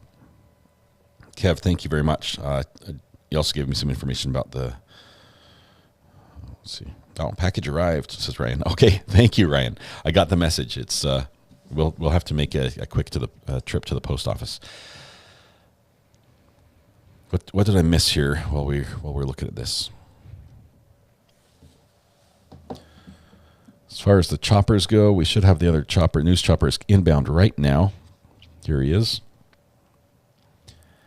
The area that they were searching right here next to the Longwood Gardens, this field that we were talking about where we said we don't think he would have landed there, that is tall grass, and they were using the chopper to flatten the grass and blow it around and just see if there was anything in there. Sort of like using the downdraft from the rotor blades, prop wash, to search the area. That's according to Matt in the video he provided for us. Okay, let's keep an eye on the news chopper and see where he goes.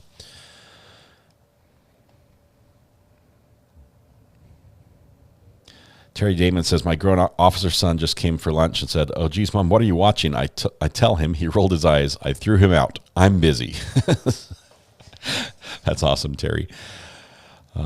Glad you've got a son that's doing the good work. Skyforce 10 is in the area. Thank you, Greg. We've got it pulled up here on the map as they're approaching the search area. Still no word. So we really didn't get far. Yeah, we don't know if he's been caught or not. We don't think he has been. Locations at 800 block East Lancaster. Status is still fine. Copy. See if Nick is anywhere close to the area here. He's not live yet. It usually takes him a little bit to get set up. He likes to find a good location where he can really stay and sort of get established with a good view.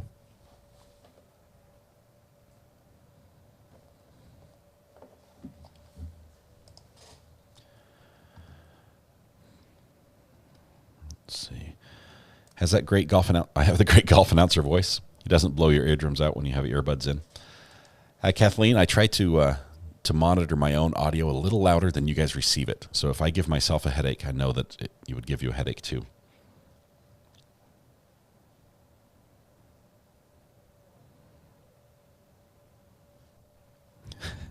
Jason McNaughton, thanks for the kind words.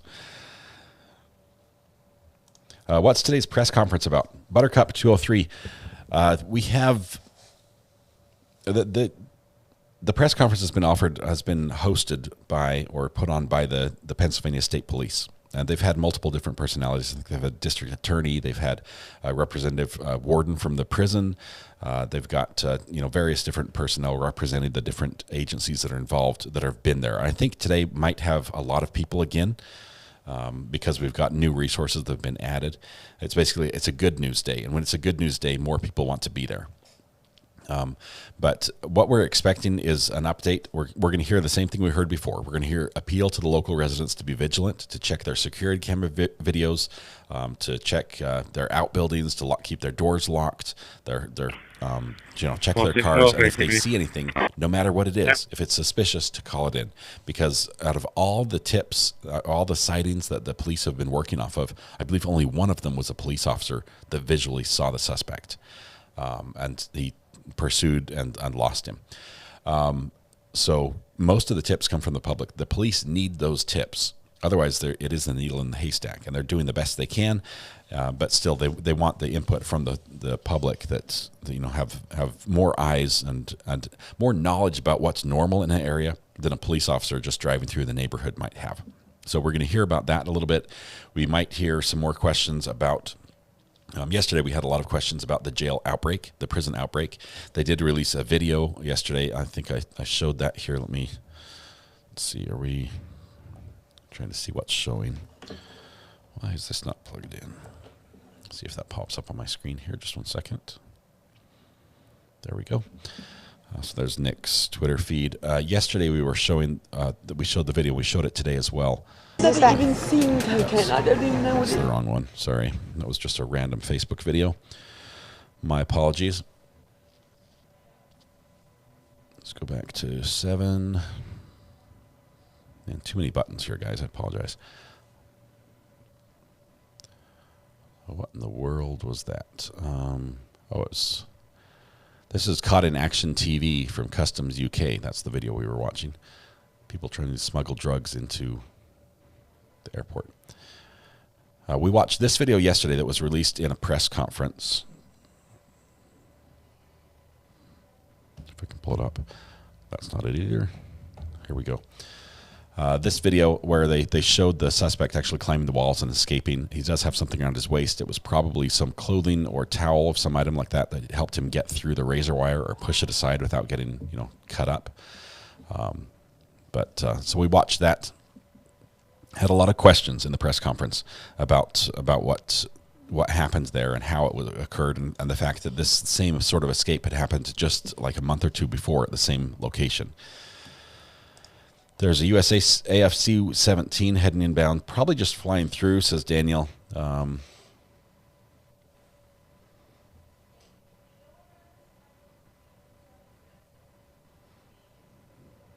see, that's not it. That's going to Teterboro. This one, N63L, I believe this is going to be coming to the area as well. I think this may either be a news chopper or a chopper that's rented out through the police. Don't have a registration on this one. Anybody else? Who's this guy?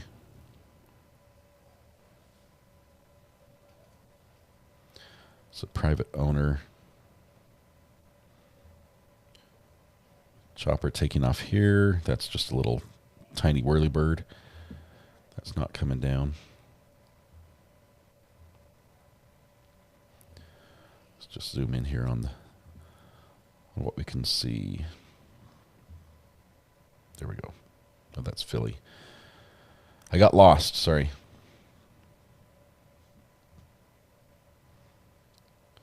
So the Skyforce 10 helicopter came in and circled out way far away, all the way out to,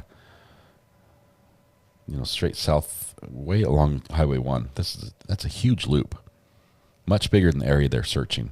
The area they've been searching has been right over here where it made the turn. So we're going to keep an eye on this for just a minute. I can't see the C-17. I'll have to look for it.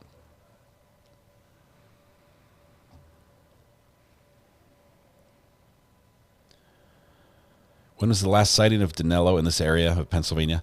Wesley, the last reported sighting was Tuesday. So yesterday was a big nothing burger as far as the press conference and as far as developments in the search. But we have had a lot of activity, so it might not be a sighting, But we've had a lot of activity in this area that leads us to believe that something interesting is going on, or if they found something of interest in this area. Let's go back. Let's see.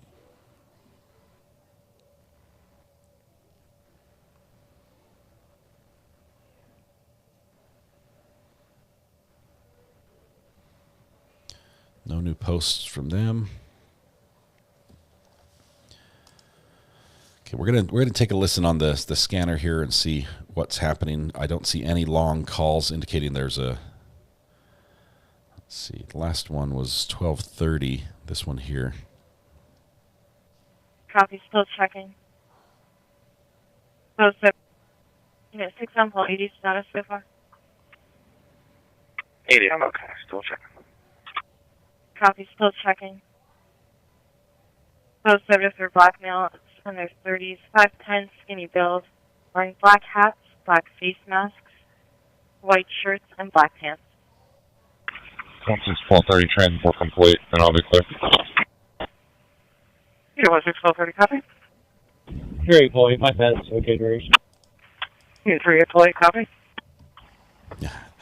Pepper, you got that yellow courthouse. Thank you for your support. It's wonderful. 1019. Unit 6 on call, 80 status. 6 on call, my 6. Sorry, I'm in the store now. Unit 6 on call, 80. Okay, copy in the store. Unit 34, call 2. I'll be holding an EM. Call 2, you can clearly send it in. Call 2, okay. The sighting in Route 1 I'll not be 91. confirmed. I sent you a message. On Paul 6. Fire department's going to 215 West Chestnut for the alarm. Go for. Copy, Mike. 15196, can you call in for a phone assignment? I have it. You know, 5710, check MDC for a phone assignment specific. Call 6 on. Call 6, I'll be clear. They will still need the fire department to reset the fire alarm. Yeah. You know, 15710, check MDC for a phone assignment specific. Same time. 132. 132, 10-3. Can you check 50 South Walnut for a delivery truck parked making a delivery causing a traffic issue? 15196, be clear. 15196, okay. 3210-4. Unit 11, Paul 41, copy your stop, 700 block, East Lancaster Avenue. 143, 1090. The block is clear, I'll be 91. 10. And call 41, I'm good. Unit 11, Paul 41, copy. Unit 3947, can you call in for scope? Call 7, okay. Unit 27735, copy your stop number 11, Vincent Road. Sam 2's okay on the stop. Unit 27735, okay. Oh, 1241. We've changed locations at 800 block East Lancaster. Status is still fine. Copy. Call 6 well for ACB. Unit 60710. Street for MDC for phone assignment. We're just getting caught up on the audio here. Just 1 second. 33, call 1, status okay. Unit 30, call 1.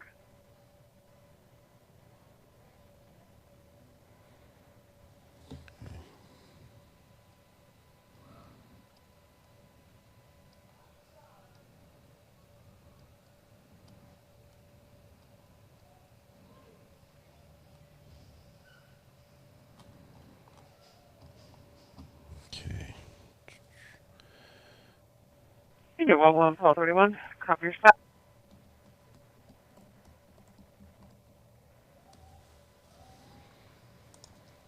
Mammy P, welcome to the gallery with that green courthouse. Thanks for your support. We're just getting caught up on the police scanner chat. I think we are now. Nothing really breaking as far as that's concerned, but we're now caught up in current, so anything we hear is happening in real time on the scanner.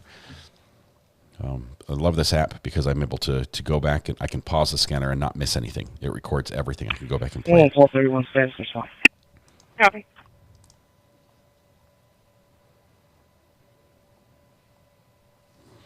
Got an update from Nick. Let me just see if we can pull that up for you.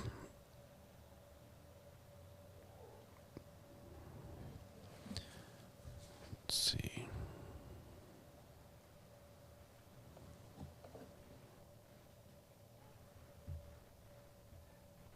260 Mike 51. Yeah, disregard. Copy. All right. The latest from Nick says a renewed search effort has been kicked into high gear in the vicinity of Longwood Gardens. Witnesses report that a helicopter recently landed in the area and deployed officers, perhaps members of BORTAC, the Border Patrol Tactical Unit known for specialized law enforcement capabilities. Officers have been strategically posted on Long Hillendale Road, marking a significant increase in police presence there. BORTAC arrived overnight under the cover of darkness to prepare for their mission. Okay, so I think that's the latest we've got for him. He should be very close to the area.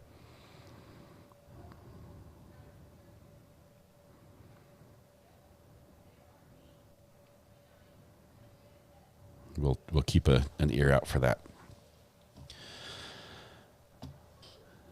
Let's see. Tammy L, thank you for ordering a hoodie. That does help support the channel. We do have a hoodie that we've released. 14. I guess Unit 93-1214. in association with what we're following right now. It says it's a hoodie that's available in gray, two colors of gray, white, black, and prison jumpsuit orange. 14, can you reattach me with the other 93 units? ID number is going to be 232 93750. 93750. 26118. I'll talk about what we just heard in just a second. 934-1214, okay.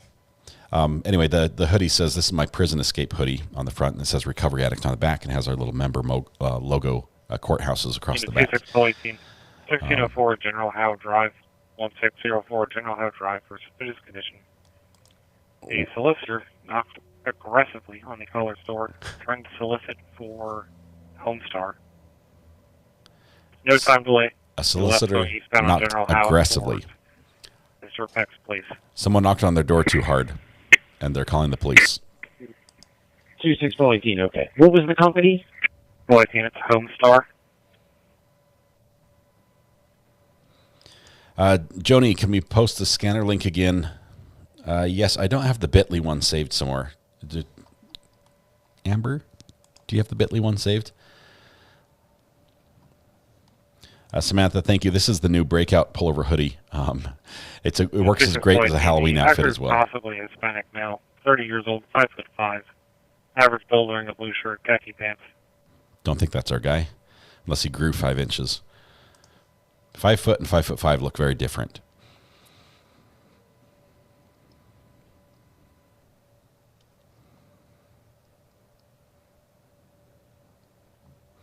Tammy says, I ordered gray, as I definitely don't look good in orange.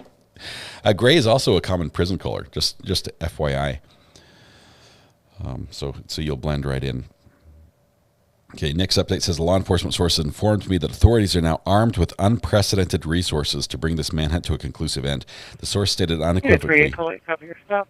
1100 Black West Lincoln Highway. if he's in the area, his next visit will be the prison or the morgue. That was the quote from Nick through the source. It seems the net is tightening and authorities are extremely confident. According to the source, it'll be a busy day. It's all I can say. We give him ample opportunity to end this thing peacefully. That opportunity is quickly disintegrating faster than ice cream in the desert. Those are direct quotes provided by Nick. Nick has got some great sources on this as well. So this is something I would trust. He's got some connections within the law enforcement community that are actually boots on the ground. So now it sounds like they're not playing around anymore. BORTAC, sorry, I was going to answer that question, Golden Girl. BORTAC is the Border Patrol Tactical Unit. Very point. Okay. It's equivalent to the Navy SEALs for the Border Patrol, and they have heavy machinery, high tech, and highly trained individuals. Copy. Unit 2845. You check your C4 phone number. 2845, okay. Awesome. Brandy's up. Wonderful. I'm glad she's able to live stream again. She was having some trouble with her internet the last couple days. Good to have her Thanks for back. this coverage. My in-laws' home is at the corner of Creek and W Street Road, 926. This is helping more than the local officials. They have been ground zero the past few days. Man, Michael, my thoughts go out to you. They're on 926. That has been not just you've had police up and down that road on 926. That's been one of the borders, the perimeters, as late as just yesterday. So Creek and 926, that is, they've definitely been affected by that. And glad to hear at least so far that your in-laws are safe, but they are literally front row to all this action, and I'm sure unwittingly for sure. Thank you for the generous super chat as well. Glad if there's any questions or answers we could get to you, please let me know.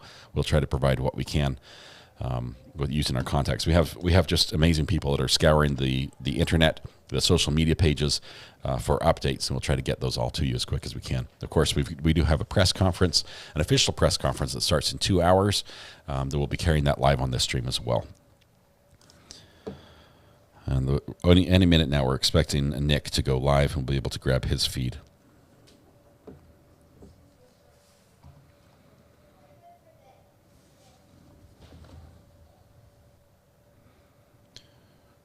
Let's see.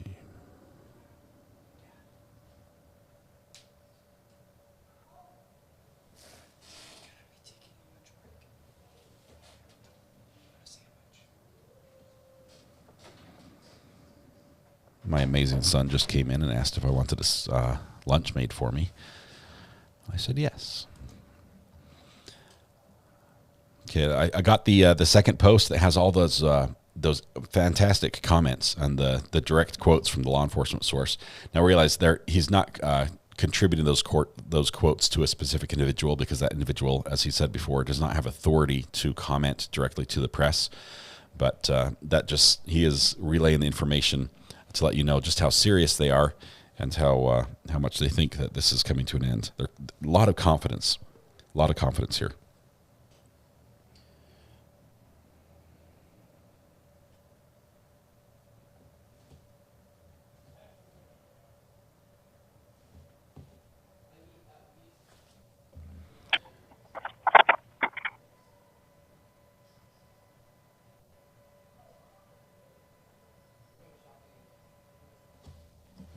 Unit 11, Hall 41, copy your stop. Unit block, East Pennsylvania Avenue. We have been following a little bit the Alex Murdaugh developments as they request a new trial because of the clerk's involvement with the jury. Honestly, if there's any truth to that, he might, as much as we would hate, as much as I personally feel that he's guilty and this was, justice was done, he might deserve a new trial.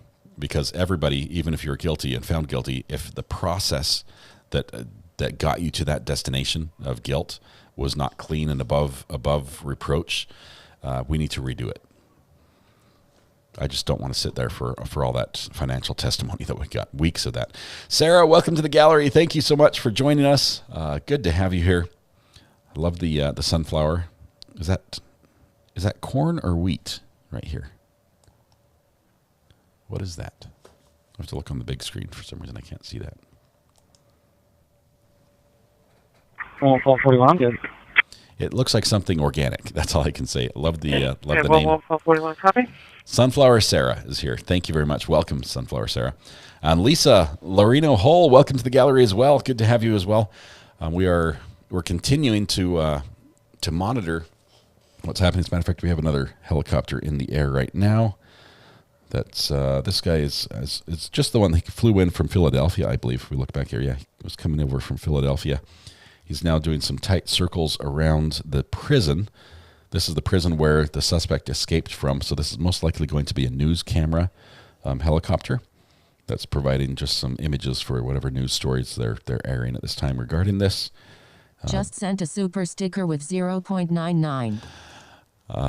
Thank you very much. I don't know who you are because your name shows up as blank, but it looks like a car of some sort on your sticker, and it comes across in let's see, is that euros?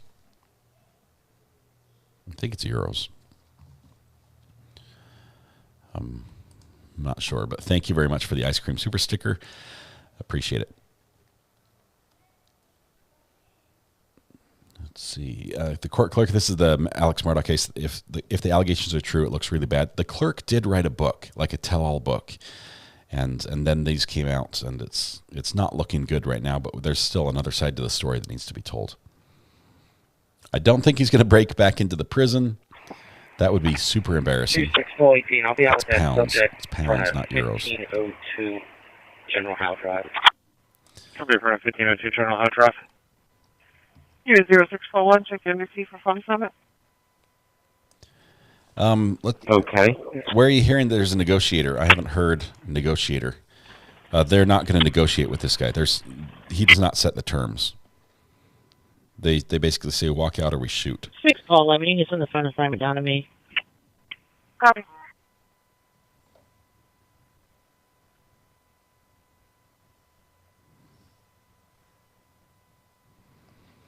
It's the post about Bortak.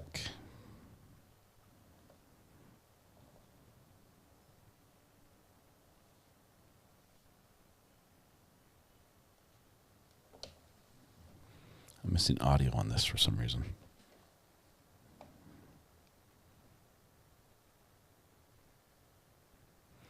Still nothing live from Nick. He has struggled getting a good signal, so he has to get in a good area. PC-12 is flying over. Okay, PC-12. Let's do a quick check. That might be our plane.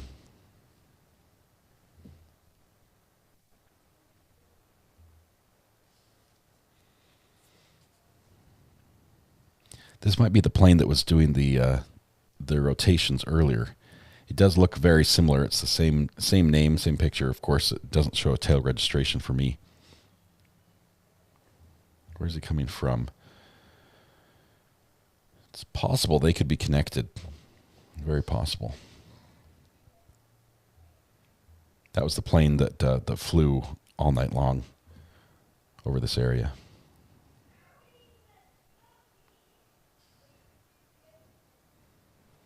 Keep monitoring that search area here. Do they think they know where he is? What's going on? Anyone? I missed some. Megan, we know that there's a lot of activity very close to this area, just east of Longwood Gardens, which is right here. So this area right here in this area we've got a little hill. Let me show you actually on the Google Earth one more time. Okay, here we go. So this is the same area if you keep the orientation the same. And we'll go full screen on this one. So if you're looking at this, as far as terrain goes, we're going to tip the Earth down and take a look across the landscape while we zoom in. So we've got a really good ravine down this backside that is a lot of cover. There's, unless you're right down here on the road, it's difficult to see what's happening. So they need good eyes down there if he's moving along that ravine. The hillside as well, very heavily treed.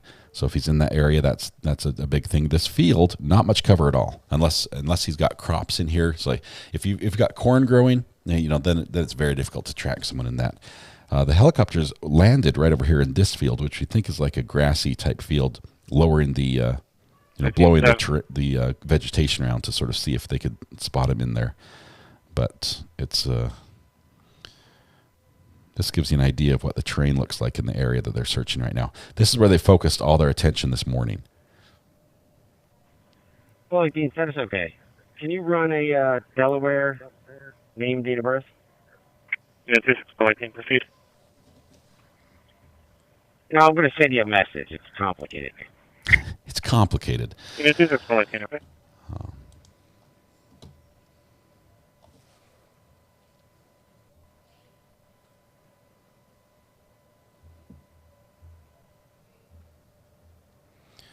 Helicopter is still focusing on the prison. Let's see if they move down to this area where they've been doing the searching. So far, they're not.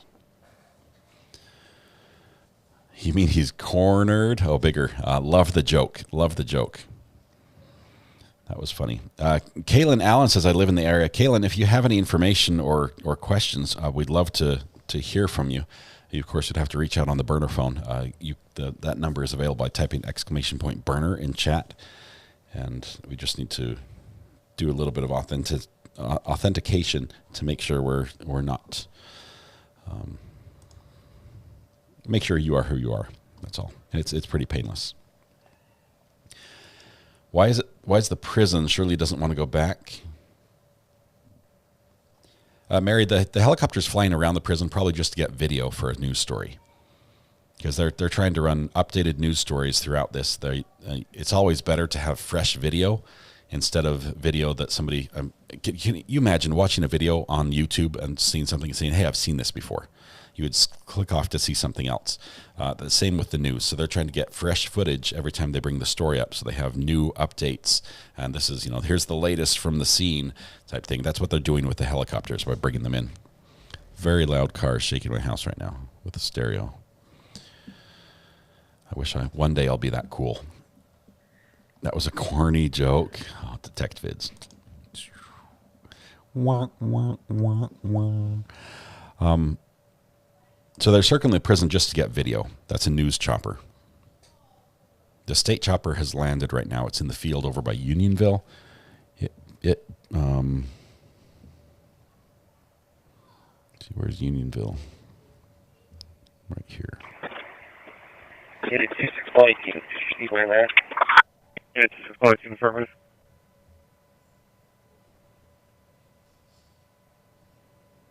Oh, I can't find the field anymore.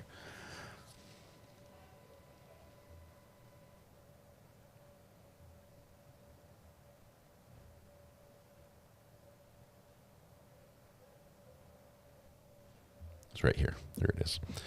This is where the choppers are staging out of this field. We'll see them take off again. There's sort of a command center that's been set up over there. That is just north and east, or sort of north and west of the search area today, which has been down here. But we're looking forward to the press conference to get some updates on this. Hopefully we'll have some really good information provided. Okay, I'm trying to catch up to our chats here. I've been slacking here. If you do want to call in on the burner phone, send me a text on chat here and let me know.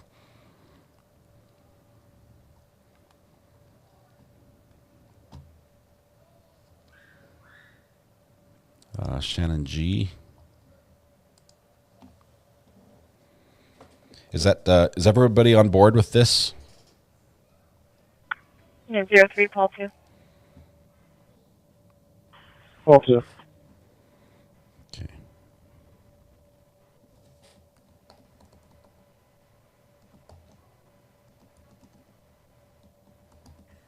Yeah, 03, Paul 2.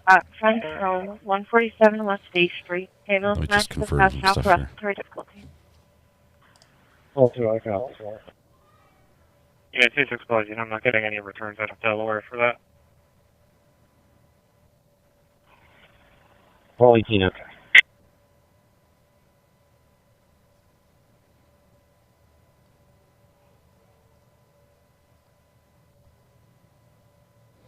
Eva, the helicopters that came at night for, first of all, I don't know if they showed up, if the helicopters are here yet, or if we just got people that have been flown in.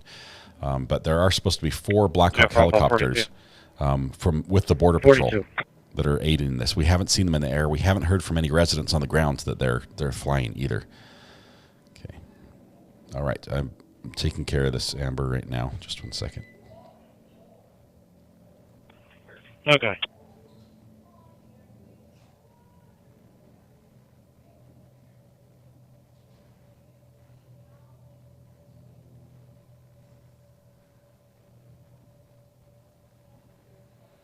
There we go. Welcome, Shannon. Did they fix the dang hole in the prison yet? They haven't addressed that, I think, to us. I think they've brought somebody in to figure out what they're supposed to do, but not sure. In Belgium, you can't be punished for escaping or even trying to. Same in your parts. No, Liven. No, that is very different than how it is in the U.S. Escape and attempted escape are both crimes here. I guess in Belgium, they just expect everyone to want their freedom, and so they say, I guess it's okay there.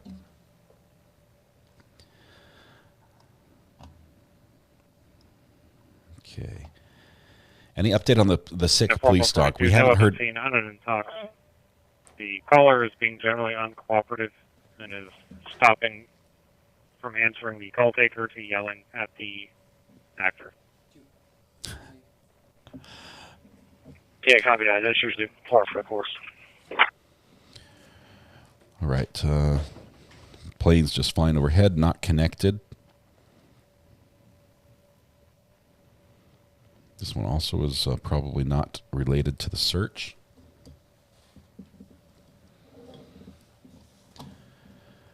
Okay, I'm trying to get caught up on chat here. I apologize for being behind. Stop on Newark Road at the ramp for southbound Route 1 bypass.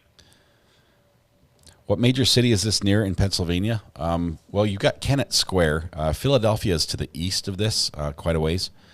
So if we zoom out on the map here, I'm sorry, I don't have a scale. So maybe one of the locals could provide that. We're over the little half circle where Delaware meets up with Pennsylvania, and directly west and a tiny bit south of Philadelphia.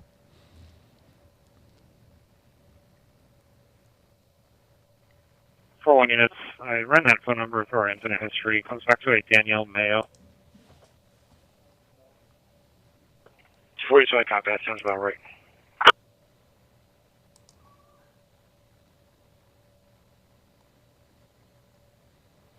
Where was Brian Koberger at when picked up? He was up north, I believe. North. Through my phone assignment. Quite a ways away around from there as well. 50, okay.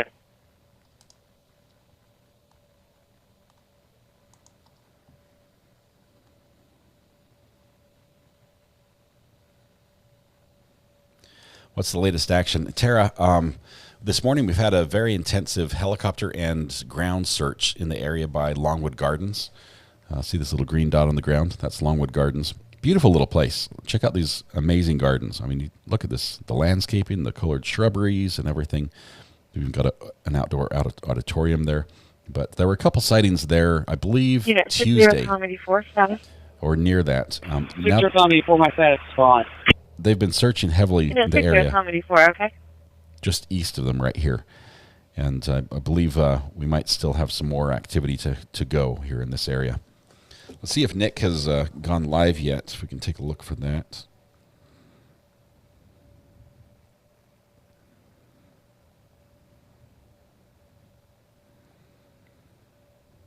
Let's see. He's not live yet. He's provided some great info about some of the law enforcement, the comments where the law enforcement is very confident right now, and they're bringing the big guns and they're not messing around. I don't know what they were doing before, but they're not messing around.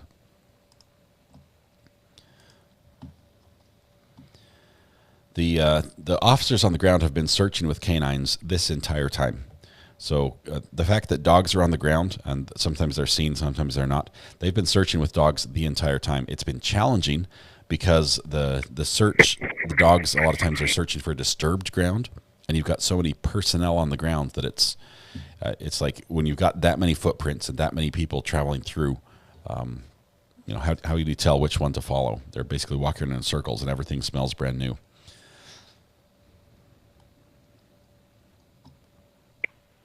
Unit 11, Pulse 31, I received your stop, Wallace Avenue in Norwood.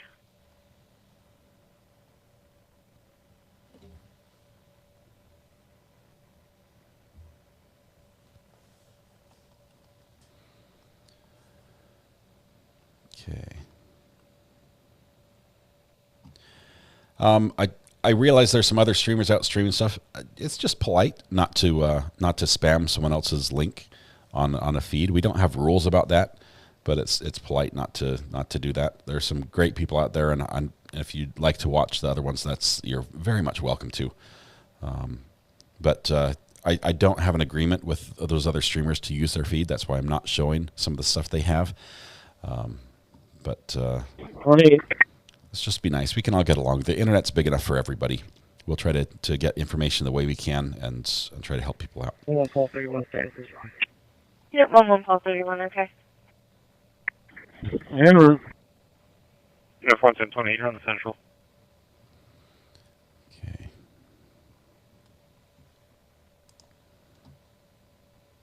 So no changes in the 2 hours I was away. Eddie, I think if anything, the search has become a little more localized to this specific area. And the confidence they're presenting would indicate that they might have more information than they've told us in the press conferences. So I'm really looking forward to the update. We've got about an hour and a half before that press conference goes live.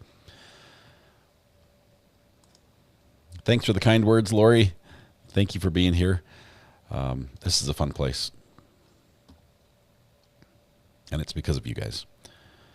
Let's see. Andrew says, Andrew's, by the way, Andrew, I'm not sure if you specifically are the one that's running this, and this, and what I'm talking about is this right here. I'm going to refresh it. You've been, if it is you, you're doing a fantastic job. Let me say that up front. Uniform 40 status. But this is a shared Google map that is tracking all the events that happen. Oh, look at this latest update. Look at that search area, how it's expanded just a little bit in the light blue. That was the latest and greatest about where they are thinking he's in. And then if you look at right by where it says number 2 on the map right here, you've got Longwood and Longwood Gardens right here. And number 2 is where this helicopter was sighted. That was heavy police halo search right there. So you're doing a great job with this. If it's not you, please pass it along to whoever it is who's setting this up and tracking this and updating it. It's a huge task, and it's extremely useful for those of us that aren't familiar with the area. So thank you for that, Andrew.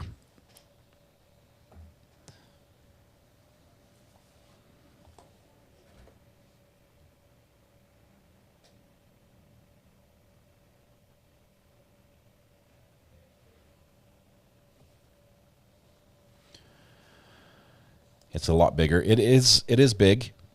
It's pretty good size.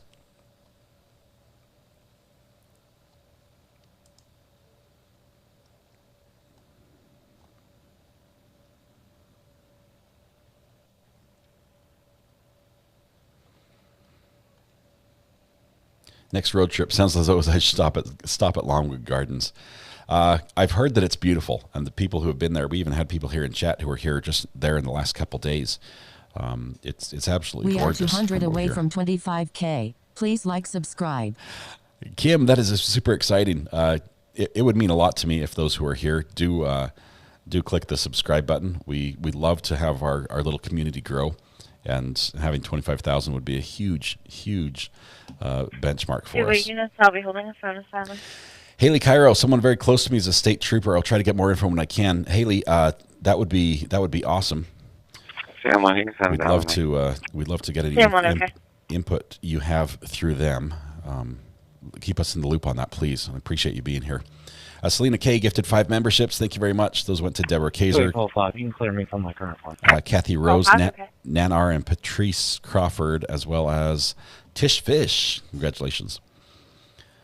Someone garage was broken into, says Shirley. Longwood Gardens is magnificent. This is locals. The locals wouldn't lead you astray. Okay, this is not the Chamber of Commerce saying we'd like you to come visit our tourist attractions. The locals are the people you go to when you say, what should I visit if I'm in PA? And Longwood Gardens is magnificent, apparently. We need to all make a trip. Maybe a big meet and greet up there once this is all resolved later today. All right? We can always hope. Nick is live. Thank you, Lisa, for the update. Let's see what we have from Nick.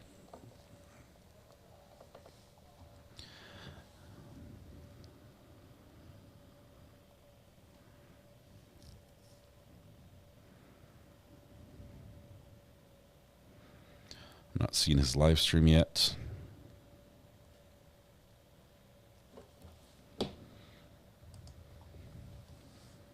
It's taking a minute to get to me if he is live. Let me unplug this and replug it in. I've lost my audio for some reason. It's just needs to reconnect.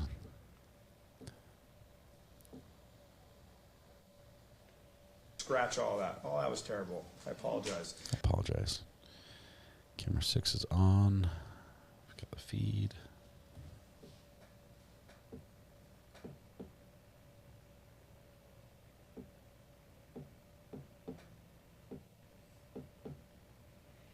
Apologize. Twitter can be crazy. It's a crazy place, and my Twitter feed is no exception.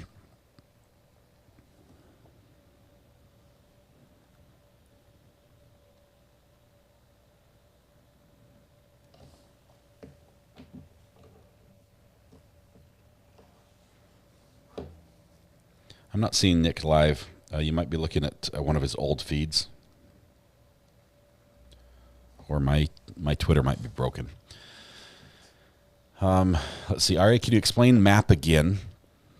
Sorry, but it's just the area they believe he's in or the area they've searched or searching. If so, it seems like they're wanting to close in on him and force him out.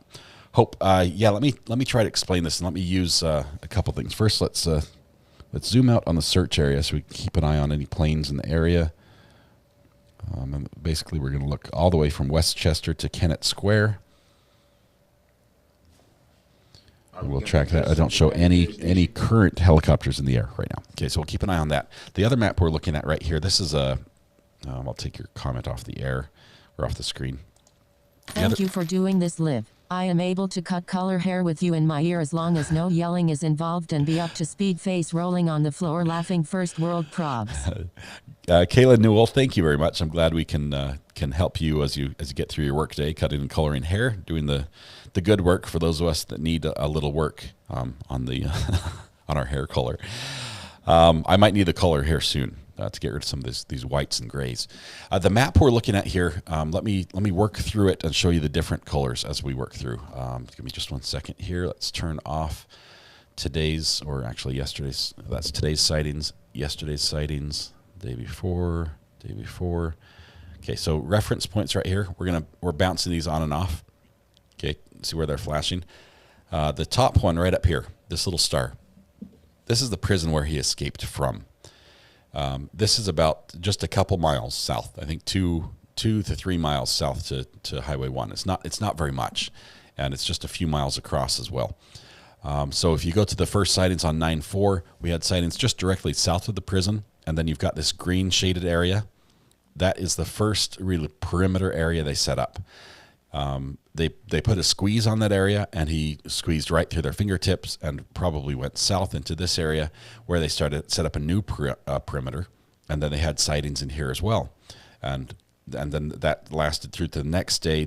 And he moved over onto Chandler Road, Creek Road area along the Brandywine Creek. So that was the next perimeter. It was first here and then moved over to the right. Then the next day, they branched out and made a bigger search area. That was yesterday. And now basically we have a little wider area that sort of encompasses everything. So the entire area is still sort of being monitored. The big focus, though, is right down here where number 2 is. This is where the intensive search has been happening. It's right next to the Longwood Gardens property, and just above State Road or Highway 1. So hopefully that helps just a little bit in your orientation of what the map means. And the map is kept up to date, so I'll refresh it here just a little bit and see if there's anything new that's been posted. And I don't see a lot. And some of these postings turned out to be, I mean, some of the notes that are posted on here turned out to be, not him. They had a reported a sighting, and they're like, oh, it turns out to be nothing. But Well, 1 Paul 31, check your MC for phone assignment. Okay, let's leave that right there. Full screen. Okay, let's see if Nick's doing something here. Yeah, he's not live. Just checked. Pippi Longstocking, thank you. I'm sort of addicted to this chase as well. I want to see him captured, and I'd like it to happen today if we can arrange that. Selena, did I thank you for gifting 5 memberships? That is wonderful. If I did, thank you again. I appreciate your support of the channel and for welcoming people with new memberships. Does Longwood Gardens have vegetable gardens also? I'd have to ask a local about that. I know they're definitely ornamental gardens. I don't think it's like an active farm. I think it's more, I don't know, there could be some vegetables. KX Star, good to have you here. Enjoy your lunch break. Hopefully we can get some good information for you while you're here. No press conference yet. That's going to happen at 3. We have a little less than an hour and a half before the press conference goes live. We'll air that live here. Let's see.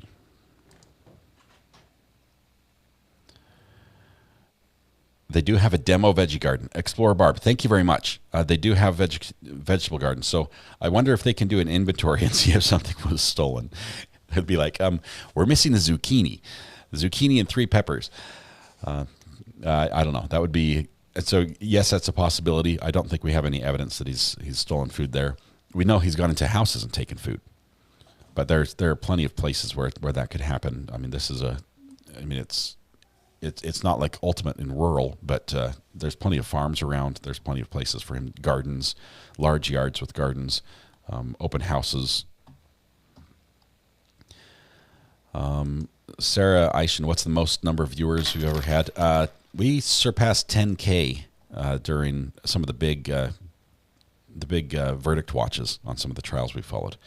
Factory USA, thank you very much for the super chat. Thank you for being here and supporting the channel. It means the world to me, my wife, and my kids. Makes this all possible.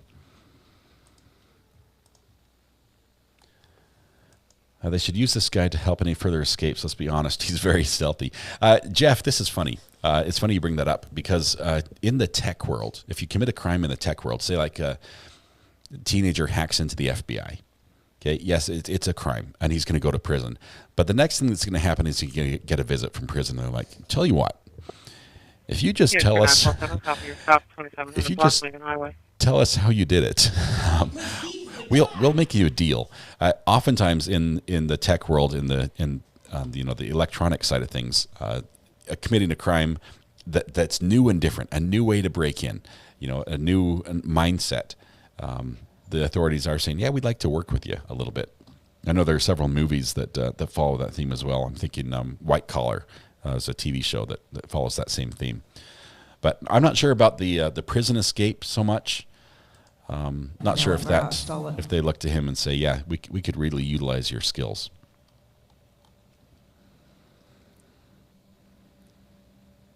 Let no dead horse go unbeaten. They had a demo veggie garden.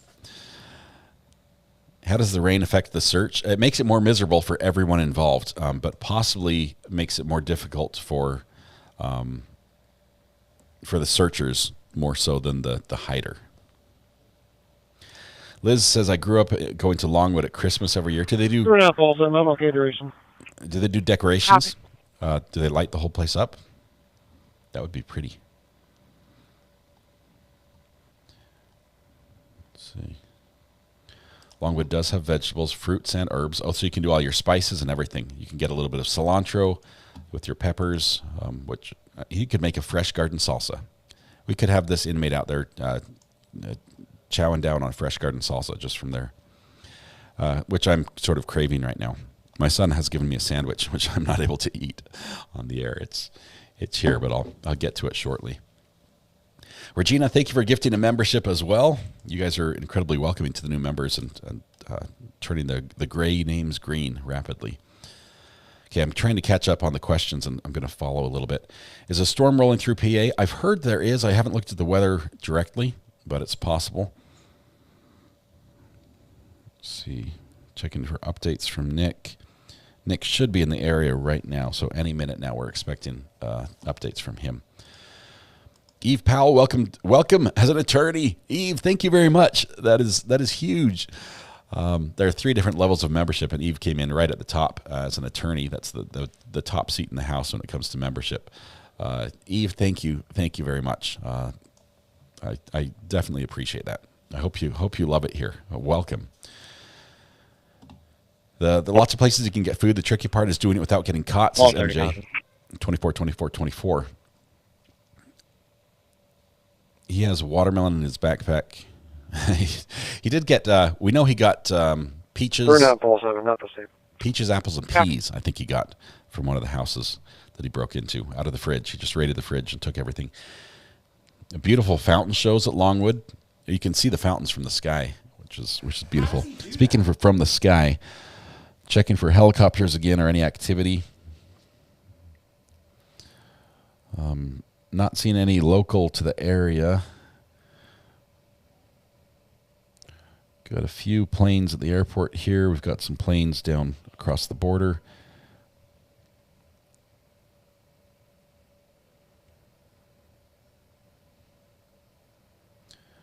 Nobody in the air right now. But that doesn't mean there's nothing going on. It's very possible that in the daylight, and based on the terrain they're in, that the helicopter really wouldn't be much good right now. So just because there's not a helicopter doesn't mean nothing's happening. We might still be, at the culmination of a chase and about to announce a capture. Anything's possible here. Julie says, I love being here for this because I'm nosy and Scottish. We don't have anything as exciting as this, but I'm low-key enjoying the little squabbles in the chat that happen from time to time. Julie, we're all friends here. Even if we disagree with each other, we can still, at the end of the day, be friends. Severe storms in PA, currently west and north of our search area, says Weather Watch. Moving in that direction. Are they headed down? It sounds like it might be with the typical airflow patterns that we have. Bitsy, welcome to the gallery. Thank you very much. Actually, that's a green courthouse. That means at least 3 months of support. Very much appreciated there. And Eve Powell, thank you again, once again. Wonderful to have you here as a attorney member. Okay. Just turn the scanner up. Don't turn the scanner. Yes, the scanner is going. It's been a little quiet. Now realize that when this first began, we did not have, hang on, we just got a long dispatch from Central. Unit 67 Pole 30, copy your acknowledgement. Westbound Paley Pike, west of Ellis Lane. Westbound Paley Pike, west of Ellis Lane. Traffic complaint. Oh, this is brown not it. dump truck, Pennsylvania registration, Zulu Lima Yankee 1773, ZLY 1773, has trash coming out the back. They will enter northbound on the Fernhill Road. Calls continued on. A truck's dropping trash. That's not good. But that's not our guy. Burnout Pole 7, not the same. Copy. That's not our guy. So we'll keep monitoring here. I think he's lost and has no idea where he's even headed, says Little Miss Luna. I think that question was raised in the press conference yesterday, but I think they said he sort of knows the area, has some inkling of where he's at.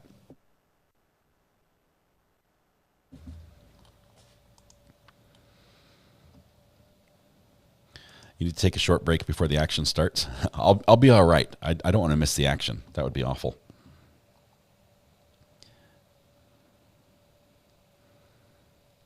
Watching from Baltimore, says Rosem. As I'm eating lunch, we're hoping for one of two things. Okay, we'd love to have an update that says he's been caught. That's what everyone would like in the area. We need this to come to a resolution.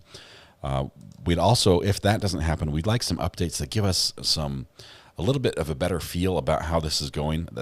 Mostly that help the locals in the area. We've heard from people who called in. We heard from Kristen. We've heard from Matt, both local to the area, that really the information is not getting out on the street level to the people that are affected by this directly. Follow 42. All they're hearing is that if you see anything, say something, and watch out, we've got a murderer in the neighborhood. And that's not enough information for what they need.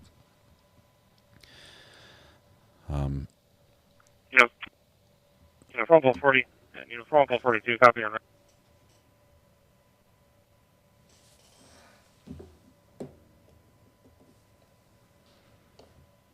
Okay, I'm going to try to reset this. Just 1 second.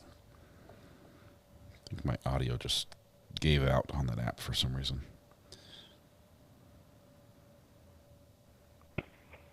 All right, 4200. Now it's back. Okay.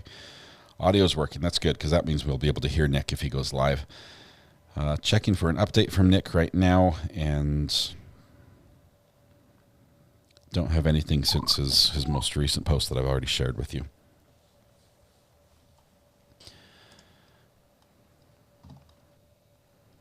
Unit 1872. Unit 29. Hold on. Take your industry. Chat is moving fast. Thank you, Weatherwatch, for posting. This is the scanner link we're listening to. If you like to listen to scanners and would like to listen on your own, and you could also go back and replay, this scanner link will give you the same feed with the same configuration that I have. If you just go to the Chester County Emergency Services page on Open Megahertz, you're going to get a million things that don't involve this case or this area. 705 Old Schuylkill Road, 705 Old Schuylkill Road for a 911 hang-up. There was an immediate disconnect on the initial call. Make sure when you're on the run you must drive. drive. No emergency. Call they could hear a male in the background providing her address. They weren't sure if they were in distress. Okay, so 911 hang-up, that could be a problem. Those are treated very serious every time, so that they're going to respond to that. But I don't think it's related to this. Gorgeous stack of pancakes. Thank you for the random thought. If I'm ever on the run, I'll try to to save that little thought in the forefront of my mind. Don't want to have dry skin while I'm on the run. Let's see, do we know when the last sighting was? Yes, the last confirmed sighting that the law enforcement has confirmed to us was on Tuesday, and it was near the creek, back over on the Creek Road by 926, or at least that was the last suspected sighting. I think the last confirmed sighting was on Chandler earlier in the day when a homeowner saw him in the creek bed run into the trees, and that had a similar response, just rapid police everywhere, and Nick filmed that as the cops zipped by him. Number 20 White Clay Drive, 20 White Clay Drive, and activated alarm. Normalberg, spare bedroom. Alarm company contacted the homeowner, is not on location, said no one should be there. They're requesting dispatch. Okay, we're going to replay that one just to see what that's up. That's West Police. That's in the right area. 20, copy, you're en route. Number 20 White Clay Drive, 20 White Clay Drive, and activated alarm. Normalberg, spare bedroom. Alarm company contacted the homeowner, is not on location, said no one should be there. They're requesting dispatch.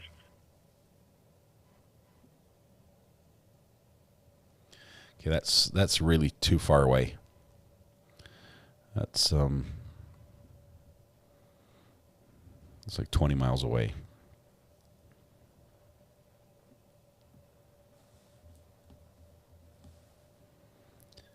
Unless it's Landenberg.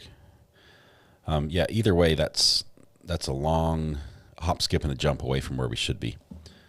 So that would be, he would have to have moved like 5 or 10 miles to get down there. So I don't think that call's affected with this one.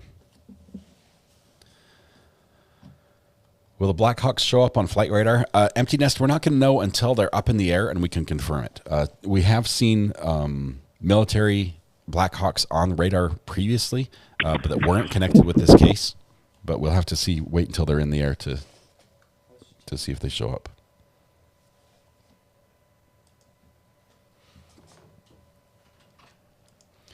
Kaylin Allen says Nick may be having trouble finding a spot as Route 1 has been closed off both ways by Chadds Ford Elementary School. Chadds Ford Elementary School, we'll look on the Zoom here. Chadds Ford, this is right down here. The school is right across the street, I think. Let's see.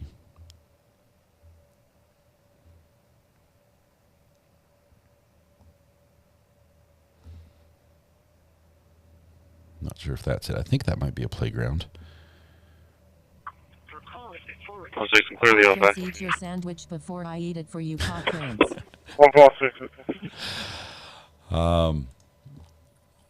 Buttercup wants to eat my sandwich. I'll eat it here in a minute. I think this is the area. The school's got to be right around this area. This map just doesn't show me. I think it's right down. I think it's right down here.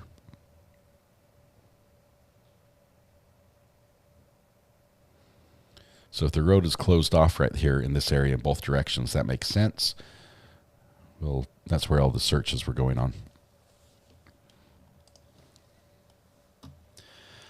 Scanner link was right up here. WeatherWatch posted it just a minute ago. Let me repost it for you.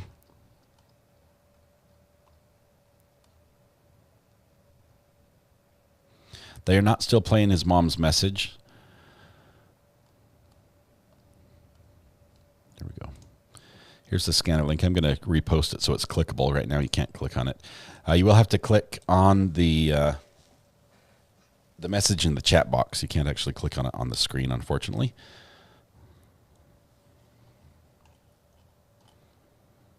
There we go. Look, Amber, I beat you. I was one quicker. That scanner link goes to a website called Open Megahertz, and it tracks the trunk. It tracks and records all the communications that are on the system that's in the area. Mrs. R.A. is going to send you to bed early if you don't eat your lunch. Thanks, Grace. She just won't have the make it sandwich for me again if I don't eat it. I'll eat it here in just a second. Danny Austin says, congratulations to you for putting up with me for 5 months and more. Danny, good to have you here. And your significant other as well. Good to have you both.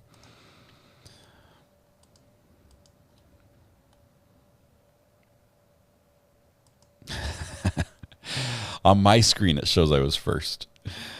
I may be wrong, though.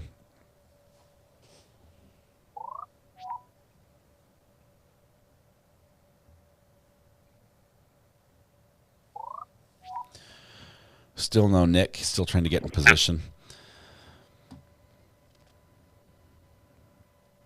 Julie says, I don't think his mom's message was going to make any impact on him anyway, even though he could hear it. If it was me, I would ignore it or not believe it was my mom. I think it was a very emotional message, so I think he would be able to tell that it was her. It was not like a professional recording. Buttercup 203 just sent a super sticker with 9.99. Buttercup 203, thank you very much for the super sticker. A big thank you for being part of this amazing community. You're important. Being here, it would not be the same without you. That's what I'm trying to say. Chadsport Elementary is east of Creek Road, says Explorer Barb. Oh, that's way over here.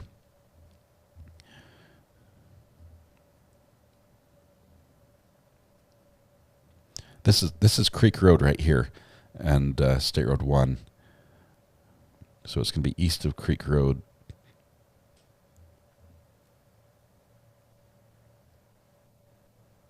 Must be right in this area. Not seeing it there.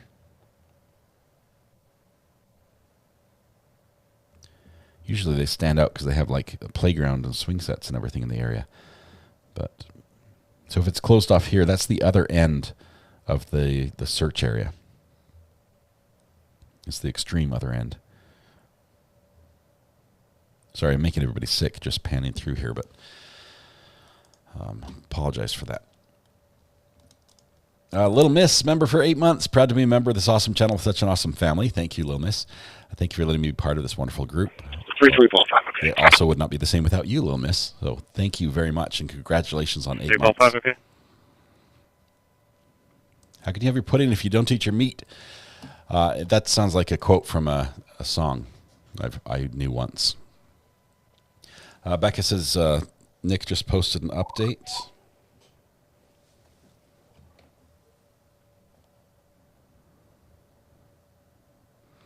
I've got a special guest who will chime in live today and give some input on why the search has been difficult. It will surely come to an end. I have a feeling you will like the guest. He'll be live in the next hour. Fancy stuff. Okay, it's going to be XL. I think he might be meeting up with JLR or possibly one of his law enforcement contacts. Or maybe Matt. We don't know. Could be anybody.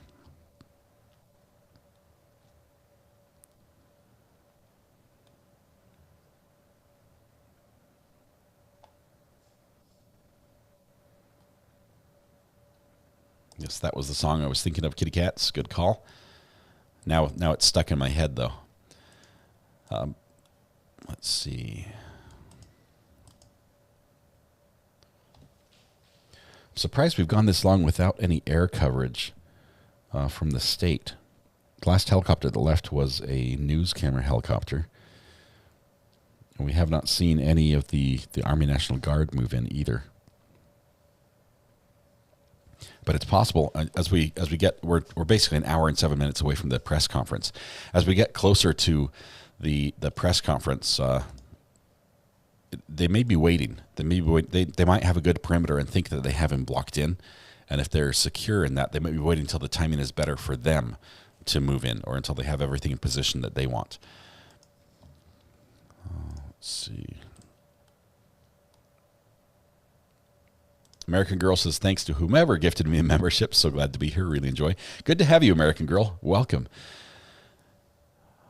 Let's see. He used those bricks in the wall to his advantage. Another good song reference. And yes, the suspect did definitely climb up those bricks. Yeah, special guest, Danelo, the culprit, the suspect, the fugitive, live on Nick's stream. That would be hilarious. If I would love it for Nick. Honestly, he's put so much work in on the ground, helping out people in the area, just getting information. If he was front and center for that capture. JM, thank you very much for the kind words and congratulations on 5 months with the channel.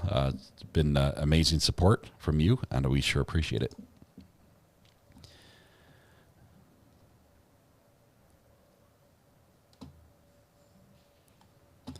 Why aren't there any choppers filming above? Regina, the choppers that are filming are the news cameras. The choppers that are using like infrared and thermal, well, that's usually the same. But thermal and night vision and their zoom cameras and everything else, those are going to be the state cameras. They're looking for him. The choppers, the news cameras would love to see him as well. But the news cameras are getting video that can be shared in their news stories with their viewers to give them a sense of what's going on. So they keep coming back in 0 units, your status. to get the latest updates, and they'll film and get more video, and then they fly away. And that's what they do all day, every day. This is normal for the news choppers. I mean, if you have a chopper, it's not making money for you sitting on the ground. It costs money in the air, but having that video from the air is something that a smaller station can't do. That's an expensive asset, and so they do fly them pretty regularly to get news footage for their stories. Is RA frozen? Nope, not frozen.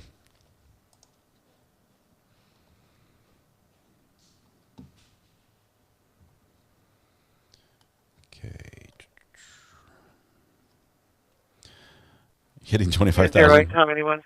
Copy your stop in the area 113 Main Street. It might activate the party command.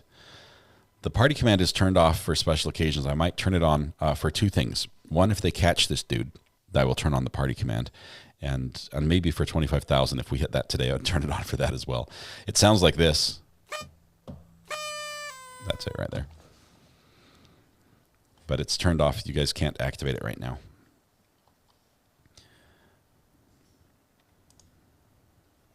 You know, the one thing that might be in this fugitive's favor, Danilo is not known to have any weapons.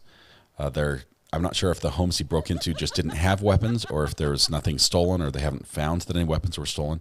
But the fact that he might be unarmed is in his favor if he's trying to stay alive through this event. If there was any risk of him, if they knew that a firearm had been stolen, for instance, he would most likely have a 0% chance of survival, unless he was able to very clearly convey that he was cooperating from the moment he was spotted. Besides extreme discomfort, the severe weather will shut down their air search efforts. It will. There's nothing the planes can do, and it's actually not very safe for them to be up in those storms. Laura Pertula says, thanks for all you do. I lurk while I work from home. Congratulations on being able to work from home. I love it, and I highly recommend it, but I know it's not available to everybody. And thank you, Laura, for being a great supporter of the channel. You should have cell doors closing as a sound when he's caught. I don't have that soundbite. I'll have to find one. Queen Olive, thank you for gifting a membership as well. You guys are super kind to the new people who are here. I think we're basically in a holding pattern right now until the press conference. I don't know if 0 Tom, anyone you said? I don't think the authorities would wait to capture him until right before the press conference. I don't think the guys on the ground really care about the press conference being scheduled, but they might be sharing some insightful information here during this press conference, and I'm hoping it's better than yesterday's. 2949. When you're clear, I'm holding an ambulance response 24 Stephen Way. Ambulance response. That's not our guy.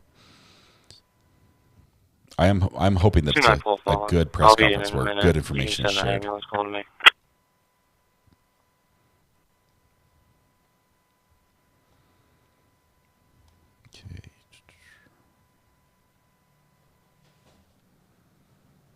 It is time for me to eat. We could play a little bit of music. I'll have the scanner going, and I'll keep up refreshing the feed from Nick. I'd like him to be live. That would be great, so we could just take his hit for a little bit, but he might not be live for another hour. And if he's not going live for an hour, that puts him right at the start of the press conference, which means he may be doing a live hit with the official the lieutenant. Was it lieutenant? That's running the press conference. He does have a connection with him. He talked with him in person yesterday. There's a good chance that's who he brings on.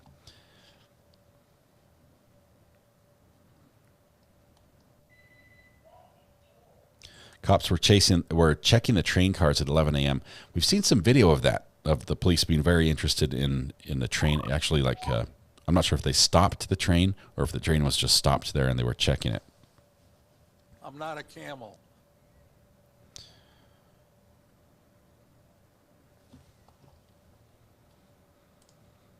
Okay, I'm going to shut my mouth. Well, I'll shut my camera off, shut off my mic, and eat my sandwich so I don't pass out because I need a little sustenance here to keep going. And we'll be back. I'll be back live. I'll still be listening to the scanner, so if something happens, we'll be able to cut in. We're not going to miss anything. I'll keep an eye on the air for you here, as we do have one more helicopter that seems to be flying near the area. May or may not be related. He seems to be coming from a little too far south. For the Walmart, 516 Schoolhouse Road.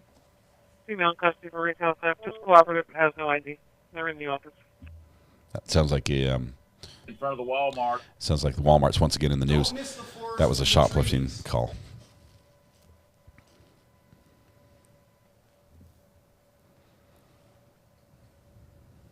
Okay, we'll keep watching this. Okay, I'm going off camera. I'm eating the sandwich. I'll be back shortly.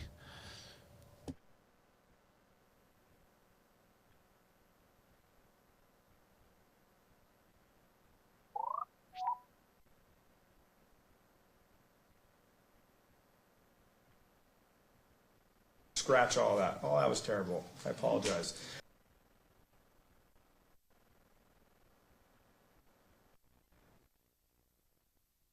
You're talking about stuff that is not relevant.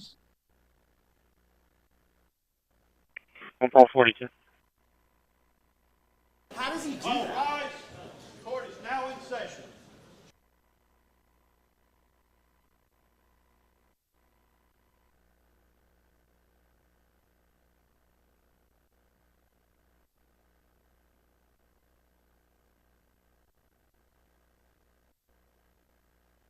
I'm not There's a a camel. lawsuit. 0142 Are we going to address subject We're matter an erratic jurisdiction? driver. Just went through 322 in the bypass. A lifted black GMC truck. Let No no tag dead available. horse go Cutting people off unbeaten. and passing on double yellow. 10-4, was there direction? Alex stole it as well. West towards Downingtown. 10.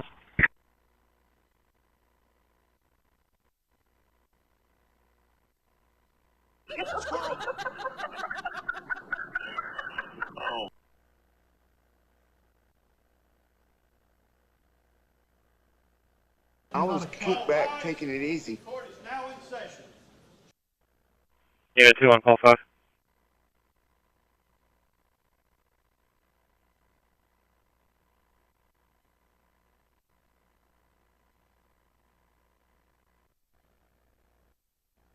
Two on call 5. Vincent Heights Apartment, 333, Vincent Heights Circle, Apartment 113. EMS is being dispatched out for a call. All 4, I'll be there. Let no dead horse go unbeaten. Unit 6144, copy.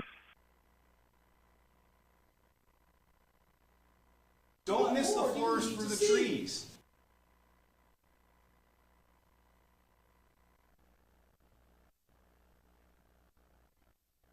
Now at Murdoch stole it. Bring the jury.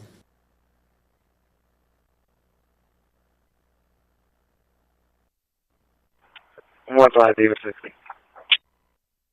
You know, 15 David 60.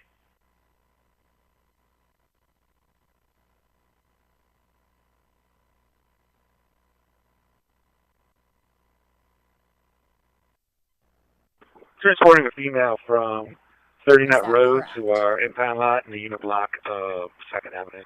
Starting is 13742.6. You know, 5 David 60, okay?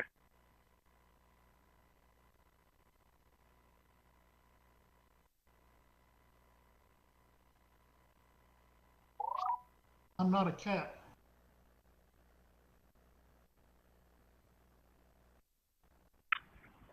I just passed through there. I got nothing chilling. I'll keep that in mind. I'm not a camel. Yeah?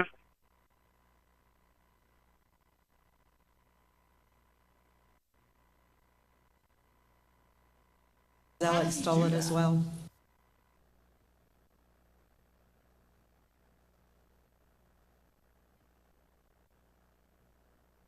Scratch all that. Oh, that was terrible. I apologize.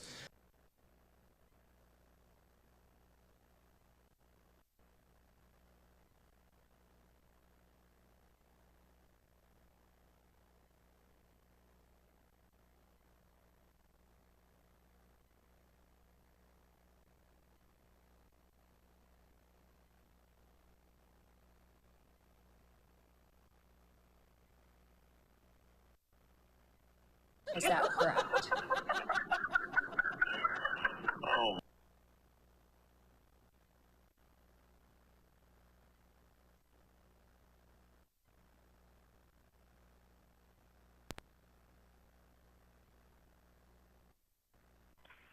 Unit 6144, your status?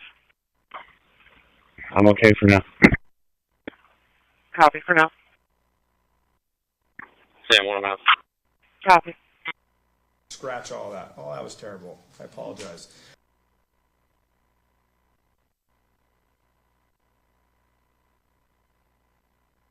I was not a kicked camel. back, taking it easy.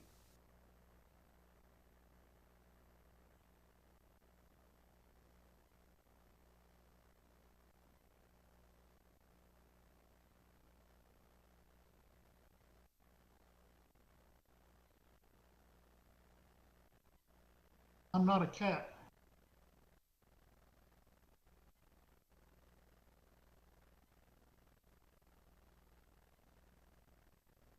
You're talking about stuff that is not relevant. 0-442. GLA, I'm 91. You know, 5 David 60, okay? Bring the jury. Let no dead horse go unbeaten. Are we going to address subject matter jurisdiction?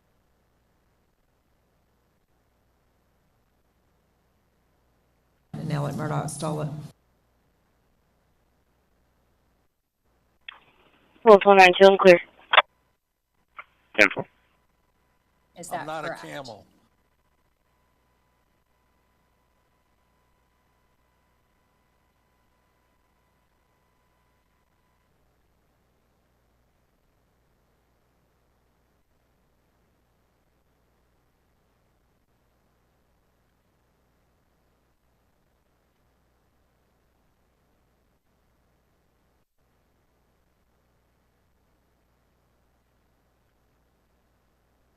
How does he do that? Unit 60, time 84, copy your stop. 8900 block. Gap, Newport Point. I'm not a cat.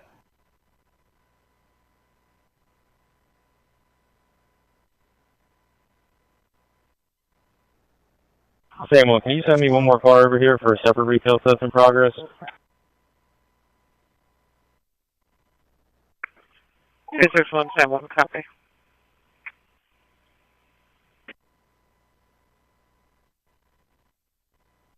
Yeah, okay, sir. I'm not a camel.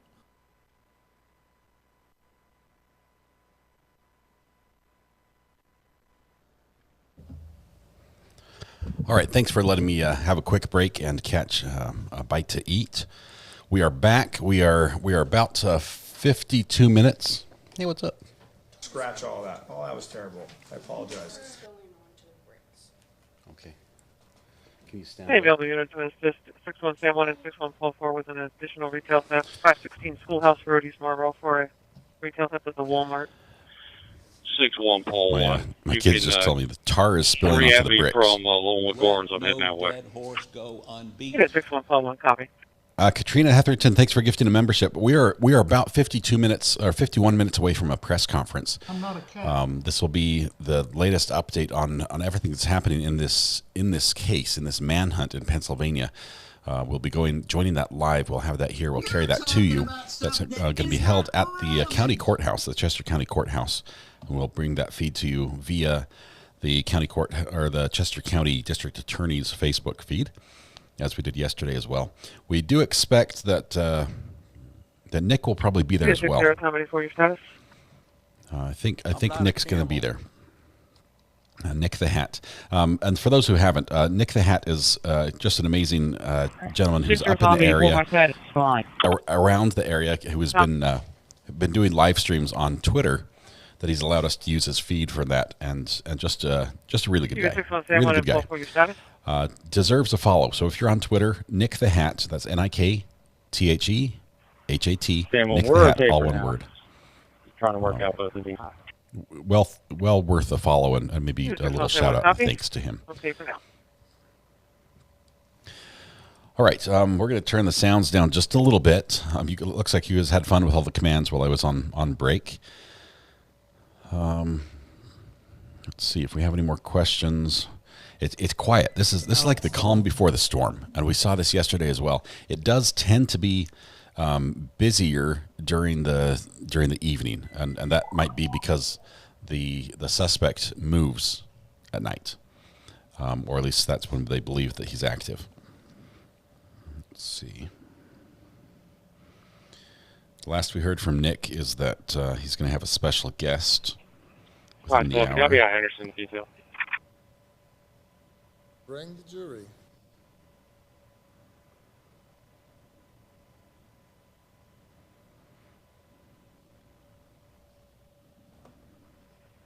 Unit 3941.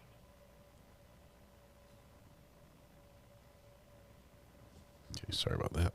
Hang on. 3941. All right, we are how many away from 25K? I don't know. I haven't looked here. Let me see if I can see that. Are we going to address subject matter jurisdiction?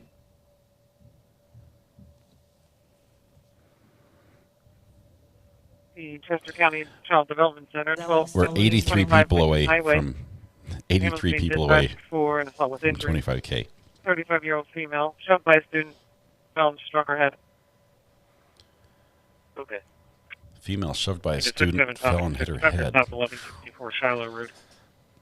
Man. Nick, thank you for the continued support. 2 months.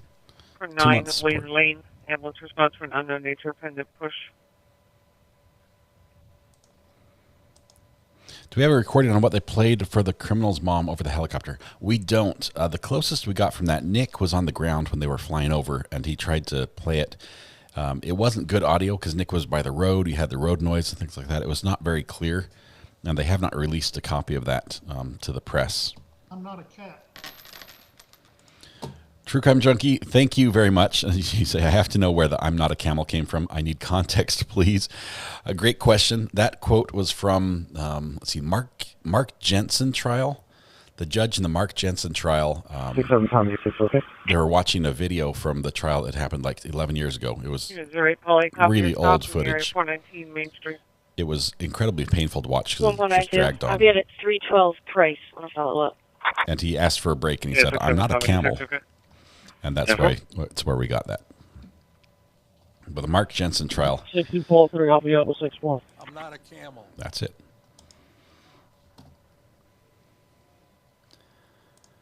Thank you, Bug Duggar, for the 5 gifted memberships.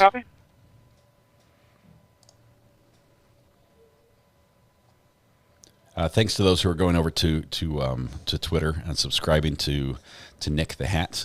That is just amazing that you do that. We appreciate that.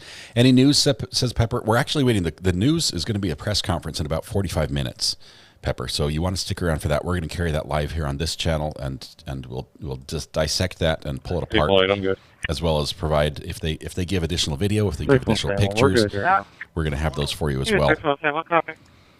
Sarah Seward, thank you. Also gifted 5 memberships. You guys, it's raining memberships. This is, I know this community is amazing, but it has just been incredible today, just raining memberships for new people. Thank you so much for doing that and welcoming people that way.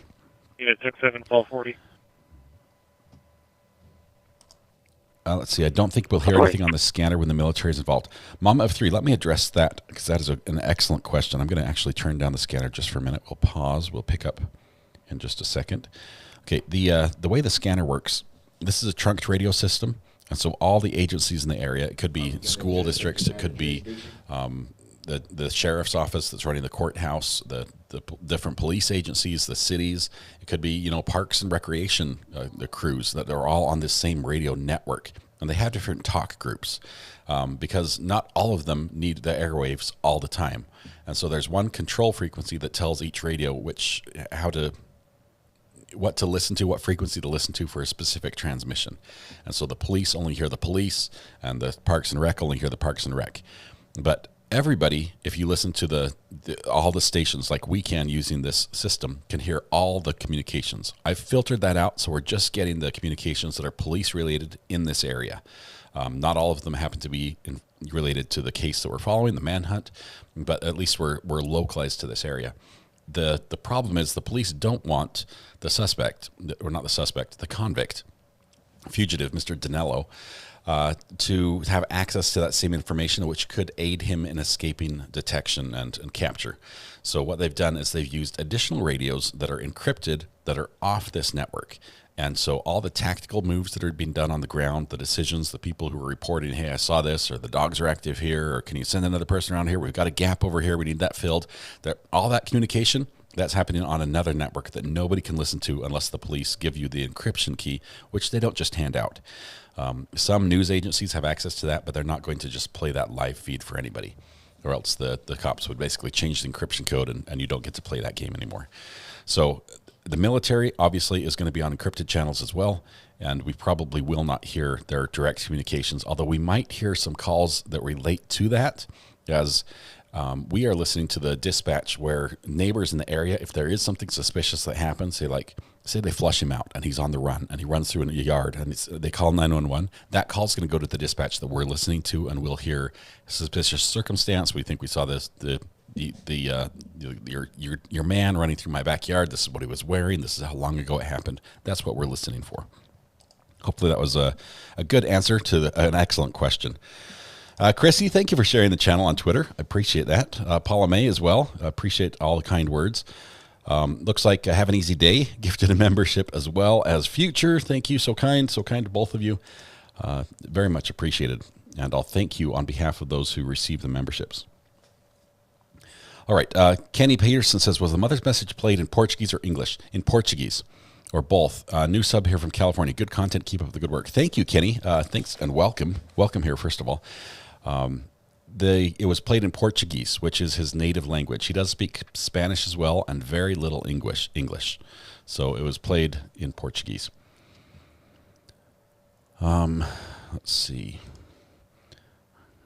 I'm sorry, there are a lot of questions. If you have a question for me that you think I can answer, or you'd like me to at least try to answer, if you can tag me in the question, you can do that by, like what Chrissy did here. She typed @Recovery Addict. If you're on a computer and you start typing @Recovery Addict, it will just auto-populate and put my YouTube handle in there. If you spell it out correctly on a phone, it will still do that on my side, and it will help me see your question, and I'll make it a little easier for me to respond to you. And as always, you don't need to be a channel member to ask a question. We try to answer good questions from whatever the source is.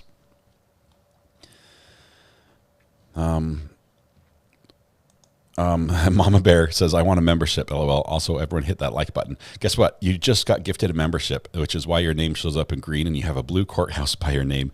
You were gifted it just seconds ago by Future. Future gifted you the membership. So thank you, Mama Bear, and thank you, Future. Are we there yet? Says Kelly. We're close. We're less than about 40 minutes away from the press conference. And the one frustrating thing about this press conference is they go live on Facebook like as soon as they start talking. So we have zero lead in. There's zero heads up. We're going to, any footage of people setting up the microphones or anything else, which is funny from a technical standpoint. I've worked in the news media before, and I've worked with cameras and live broadcast for years in many, many different environments. And so some of the ways they've set up and some of the ways the crews connect up here, whether it's a long cable stretched like vertically, like hung, not even touching the floor from the podium all the way to the camera that we saw yesterday, that's a big no-no, because someone could just walk through there and rip your camera off the tripod or rip the mic down or pull the podium down. I've seen that happen as well. We've also seen like a sound recording guy with a big old audio control surface and a big, huge boom mic. We've seen him there as well. These are funny. It's a funny setup. I have to chuckle at it. It gets the job done, and in the end, that's really what matters. But it's funny, so I'll watch for that just as a geeky nerd. How long was Danelo in jail before he escaped? Mystic Angel, it was within about 30 days of being convicted, of being found guilty. So he was in that month period where they sort of hold him before they transfer him to the state prison. So he was not there very long. Angelo, welcome to the gallery with that green courthouse. Thank you for continuing to support the channel. I thought Nick was going live today. Do we know his status? And yes, he is going to go live. We are we're keeping an eye out for him right now. I think what's going to happen, let's see. He's given us some updates via text on his Twitter feed. What we have right now, this is the latest one, is he's going to have a special guest who's going to chime in and give some input on why the search has been difficult, but will surely come to an end. I have a feeling you like the guest. So that sounds like it's an authority figure. It might be actually somebody who's standing up at the press conference. Nick does have all sorts of connections, and he's right there on the ground, so that would not surprise me in the slightest. I just lost the feed. I'm sorry about that. I'll bring that back up. There we go. That's what I expect. He'll probably go live first from the press conference. Let's charge that phone so it doesn't go dead. And then he'll go out onto the street. Let's see. Kim Newton gifted a membership. We have Angela Angelo. We welcomed you. I'll do that again. Diana J., welcome to the gallery. Thank you very much. Good to have you as a member. And Diana J. immediately turns around and gifts a membership as well. Thank you so much, Diana J., for both of those, for popping in, supporting the channel, and buying access to someone else as well. Do we know if any friends or acquaintances have been checked by police? Sharon, they've been tight-lipped about that. The question was asked, and that is a good question. It was asked during the press conference yesterday, and they basically said, we're not going to talk about the family and about their level of cooperation or involvement. So that question is still looming out there without an answer. Back in chat, anything happen? It's been quiet from the air front as well as on the airwaves. I'm going to turn on the scanner here in just a minute. We've had a couple calls that might prove interesting. Let's see, 2 from Westchester.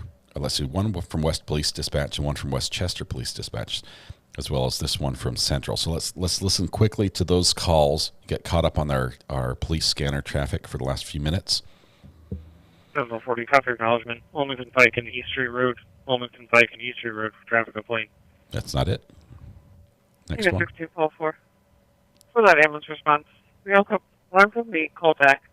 They were able to get hold of the key holder. Stated it was accidental. Okay. And there's no issue. They requested cancel. So that's not it. How about this one? 9-2 voicemail left. 10-4, thank you. I'll be clear. There's no answer at the door. 10-4, 1026. Okay, so nothing really. County Bar Association, 15 West Gay. See as Jenya Cunningham in regards to a checkbox. Advise EMS to go to their instruments by the loading dock. People will be there to escort them, and it's secure for them. I cannot hear that guy. He was mumbling. Kimberly, welcome to the gallery. Is it Deek? Kimberly Deek? It's so good to have you as a member. Thank you very much. And Rosie from Tucson just gifted 5 more memberships. It's rating memberships. If you have not, right here on this link, scroll up in chat until you can find this link and click on it, and turn the receive gifts on this channel or accept gifts on this channel to the right. Move the slider to the right. And that will enable you to win one of these memberships that seem to be dropping like raindrops. They're amazing. You guys are so generous. Thank you for that and your support. Baby Firefly says, I get shady vibes from the DA. Just me, don't trust her. Don't feel she's always being honest.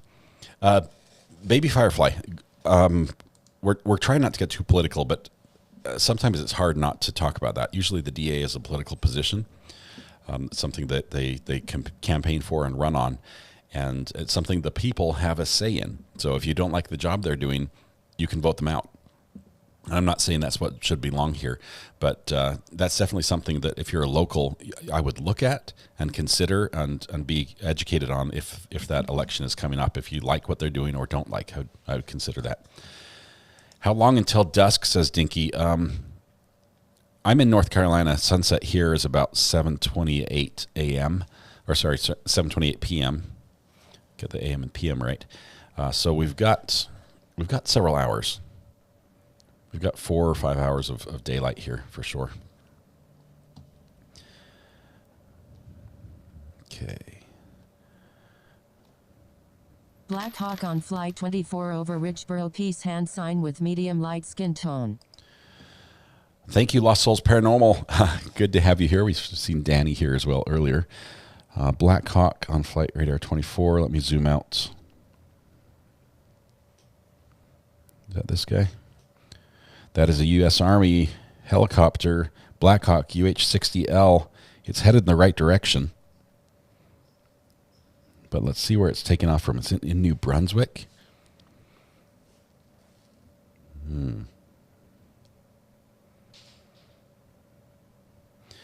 Let's see. We've had Chinooks travel through this area quite a bit, this same sort of trajectory. He's sort of going a little north on the current path of where we'd want him to be if he was coming down to do any help in the search. But we'll keep an eye on that one and see if he comes into the area. Thanks for the heads up on that, Lost Souls. Oh my goodness. Greeners. Are you serious? A new Sarah Boone letter? Say it ain't so.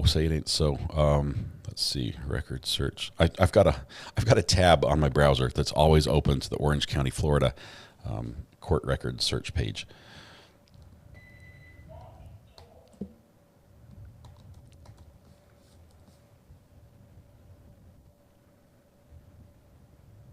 Man. We were going to have to wait. Yes, correspondence filed from the defendant to the judge.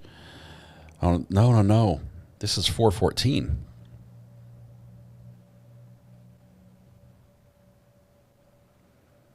I'm not seeing it. It's like their page isn't updated. Do you have it?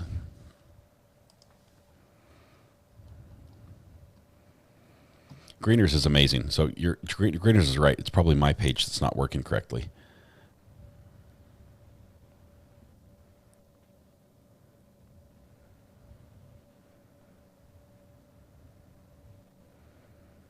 I've got an old letter showing up and nothing new.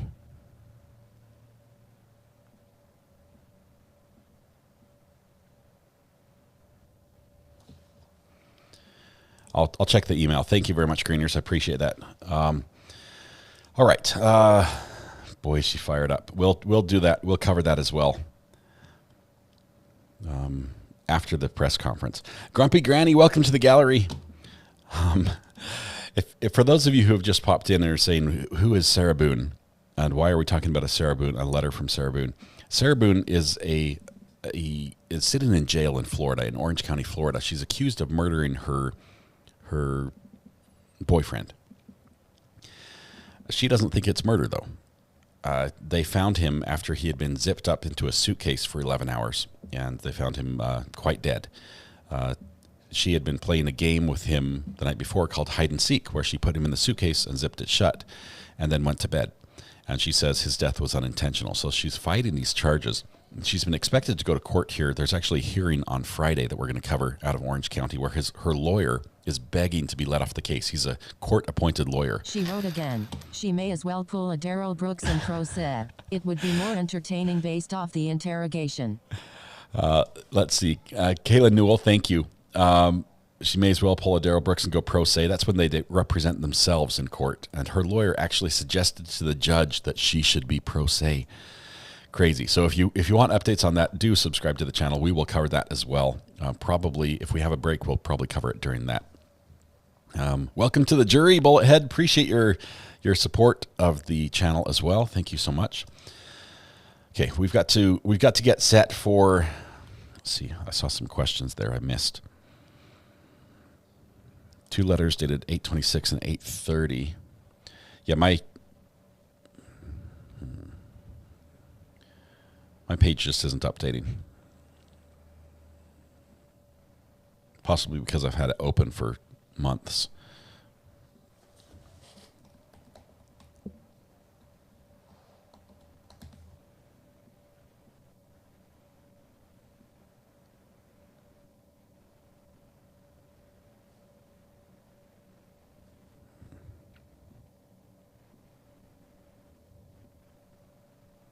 Okay, we'll get to that in a minute. We've got important things to do here, as we have a press conference that's about to begin, and I think Nick's going to be at it. Let's see if he's got anything updates here.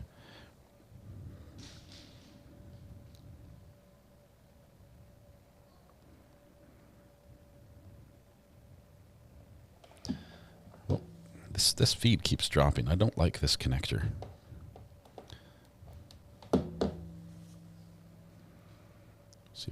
pulled up again. There it is. Still don't have audio on that. Okay, we'll get that fixed. All right. Let's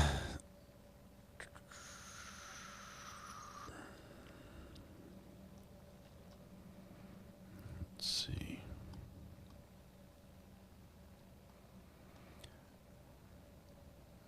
Do we hit 25,000? I don't think we've got a ways to go on the 25,000. We have 46 more people to subscribe before we hit 25,000, which is super close. Okay.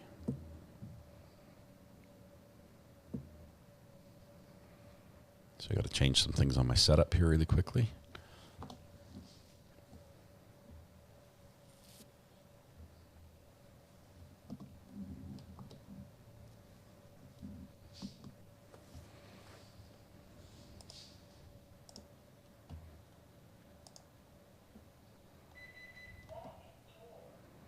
Back door. My back door is open.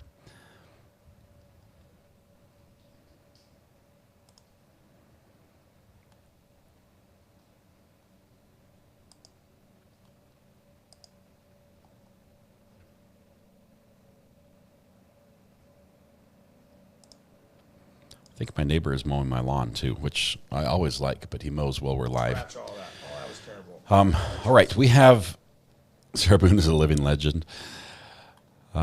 Yeah, a little infamous.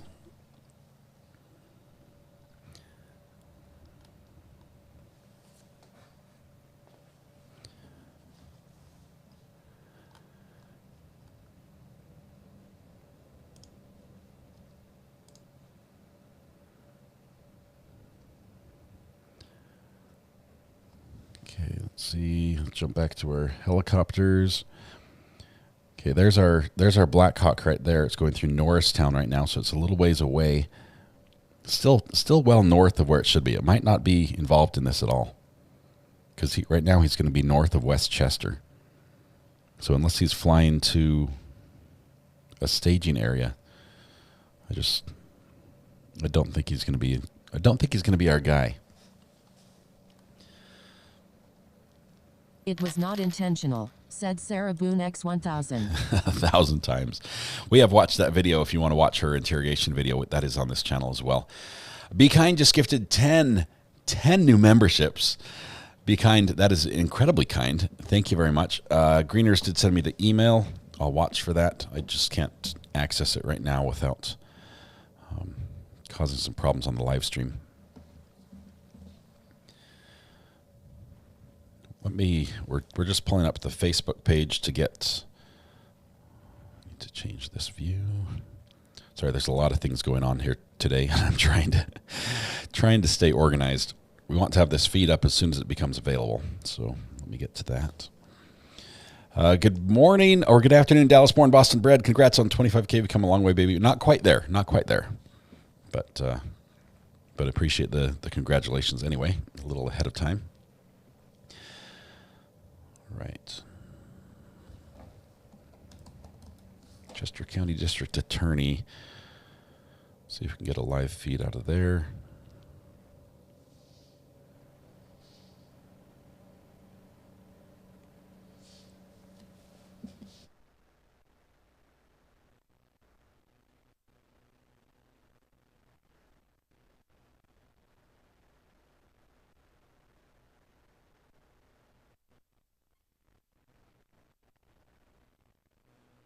They do not have a feed up quite yet. They're just showing their old stuff from before. They're showing yesterday's feed again, which is no good.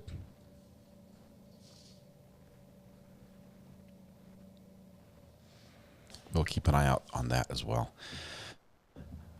Okay.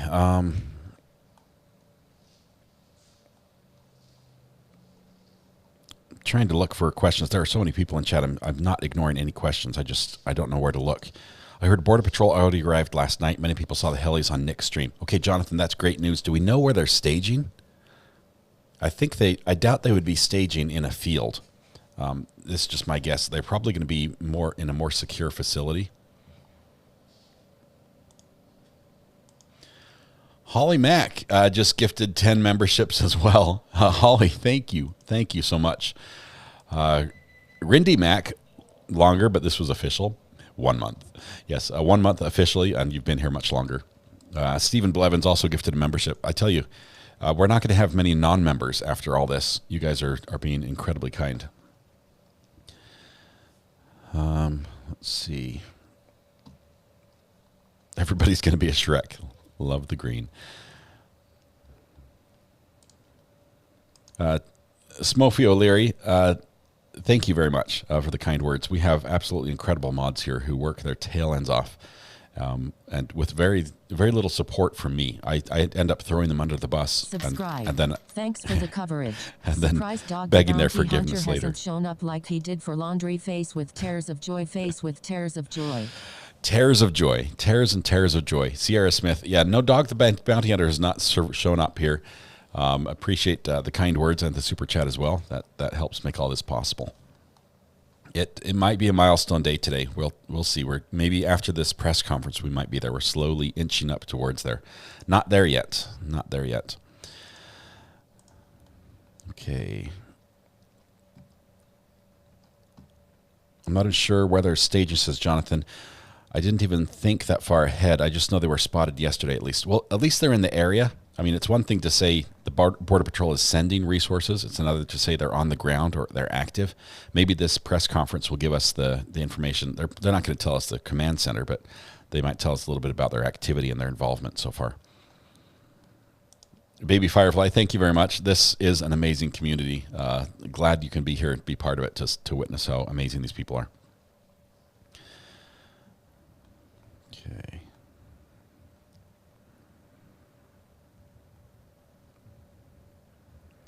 Edwin, you've clicked the link 17 times. If you go to the link, there's a little accept gifts on this slider. You have to just make sure it's over on the right. You just have to do that one time, and then YouTube will put you in the eligible pool for receiving gifts. Let's see. Is there... Okay, we've got a few more. Selena, I donated 5 more. Yes, you did. Thank you very much. The gifts are coming in so fast, they're hard to catch all of them as come in. Selena, thank you. Welcome to all the new subscribers. Tara P says, I want 24 months or 48 months courthouse colors. they're good. I like the purple one. That's why I put it as the final. But Black Hawk is off the screen now. It has disappeared. I'm not a camel. Did it land? It probably landed. Let's see who's flying into the area. This guy, oh, he looks like he's just passing over. Not related. We have another plane right here. Ooh, this guy just took off. Hey, let's see. It's a Cessna 150. Probably not related. Hey, look who's on the phone. It's one of our good friends. Hello, Adam. How are you doing? Hang on. I need to plug in. Adam, don't go anywhere. I have to switch plugs. Adam, can you hear me now? Yes, I can. How are you doing? This is Adam Nusky in chat, one of our good friends. He was a guest on our podcast not too long ago, a couple of weeks ago. What's on your mind, Adam? First of all, hi, chat. Hi, everyone. I'll make it quick. One, Greener said that he has sent you should have the letters in your email. Okay. The other thing was... I was thinking I'd love to see a game of hide and seek between Sarah Boone and this guy. Because one, he could teach her how to play, right? So that would be pretty important. But he's so good, right? He's really good. You know, he's so good. But if she catches him, she could suitcase him so easily. Right, so you've got like the master suitcaser versus the master hide and seek player. It would be awesome. Yeah, that would be a good matchup. Appreciate the witty comment there for sure. And then I wanted to have everyone. I wanted to give you a preemptive congratulations on 25,000. Everybody sub, hit the subscribe button. So let's see if we can get him to 25,000. Yeah, that's all I got. Thank you. we're going to check after the press conference. We need 19 more people. Okay. 19 more. We're All so right. close. But thank you, Adam. Appreciate the kind All right, words. take And we'll care. check out Yep. this press conference. Thank you. We'll see you. Awesome. Thank you. Bye. Bye. All right. I'm going to leave this off that off for here. I'm going to bring in Ellie, by the way, gifted 5 memberships during that as well. And thank you so much for gifting the memberships. It is raining memberships here, and it's amazing. Thank you, Adam, for the call. Good to talk to you again, my friend. Oh, somebody found the button. Somebody found the button. Nick is live, we're hearing, from Jonathan Sossman. Let me check where that is. Okay, we're 3 short. We're 3 short. 3 subscribers away from 25,000. 2 subscribers away. Let me see if we can get Nick up on the screen here. Yeah, this sound is not going to last very long. The party will be short, guys. It's just grates on my ears. I'd rather hear the party sound after we catch this dude. That would be the best. Okay. Let's see. There's Nick. Nick is live. And we did. We're at 25,014. Thank you very much, everybody who made that possible. That is a huge benchmark that 9 months ago I never would have thought this would be possible. That's crazy. So you have just a minute before I turn off this sound, which drives me absolutely nuts. Nick is live. We're getting buffering issues. It looks like he's still in the vehicle driving, or possibly driving the perimeter.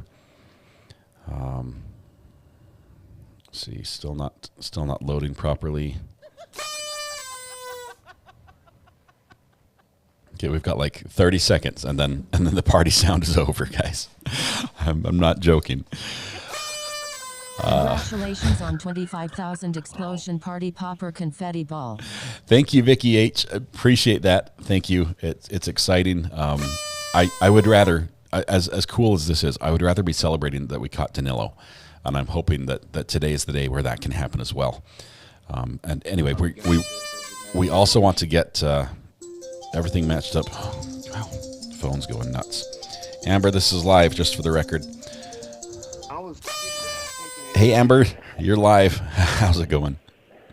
Congrats on 25K. I'm driving, so I couldn't actually type anything. Thank you very much.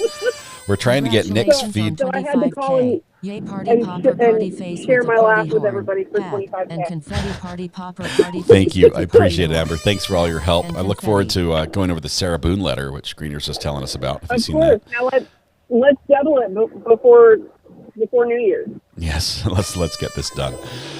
All right, thank you very much. We got it. Chat's going nuts. I've got to let you go. Thank you, Amber. Appreciate you. I think she's driving. We lost her anyway. The call dropped. Okay, still waiting on Nick. We don't have anything from the press conference. I'm trying to do 6 things at once, and then this party horn thing is going off in my head, which is making it a little difficult. Okay, so we had Vicky H came in with that. We've got Ven. Congrats, 5 months. So proud of you. Thank you very much, Ven. Thank you so much for being here. This is a big day. Amy H gifted 5 memberships. Stacy Lee, congrats. We love you. You've achieved all you've achieved on your channel. Thank you very much, Stacy. I love the yellow courthouse by your name. That looks great. Petrified, congrats on the 25K. Quickly on the 50K and beyond. Congrats on 25K. Guys, I can't keep up. We've got a press conference that's coming. You party pooper. Congrats, RA. We love you. Cachette gifted 5 memberships as well. Party popper. Congratulations, Scott. And thank you, Chap. Justice Obsessed says congrats. That's a huge milestone. It is, and it warms my soul. Brandy Churchwell. Boss, congratulations. Brandy, I hope you're doing great. My wife just came in to give me a high five as well. Thank you from her. Thank you from my whole family. This is really cool. It's exciting. Holly Mack, thank you very much for your super chat. Congrats to Dave Umberger, 1 month support as well. Samantha Terry, well-deserved, boss. Congratulations. Just a massive super chat from Samantha. Thank you so much. That is incredible. Appreciate you. Miss Kitty. Amy H51 just sent a super sticker with 49.99. We've got 15 minutes before the press conference, guys. This has to end here. Miss Kitty, so excited. Love this channel. Thank you. Very kind For words Mrs. as well. Ray and the Little Ross for letting us borrow you.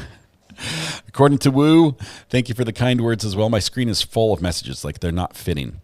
5 months and celebrating 25K. What a great day. Party popper, party popper, party popper, party popper, party popper, party popper, Who's doing that? party popper, Who's party doing popper, that? party popper, I'm going to have to turn this down. party popper, party popper, party popper, party. Popper, party popper, party popper, party popper, party. Congrats from DSN.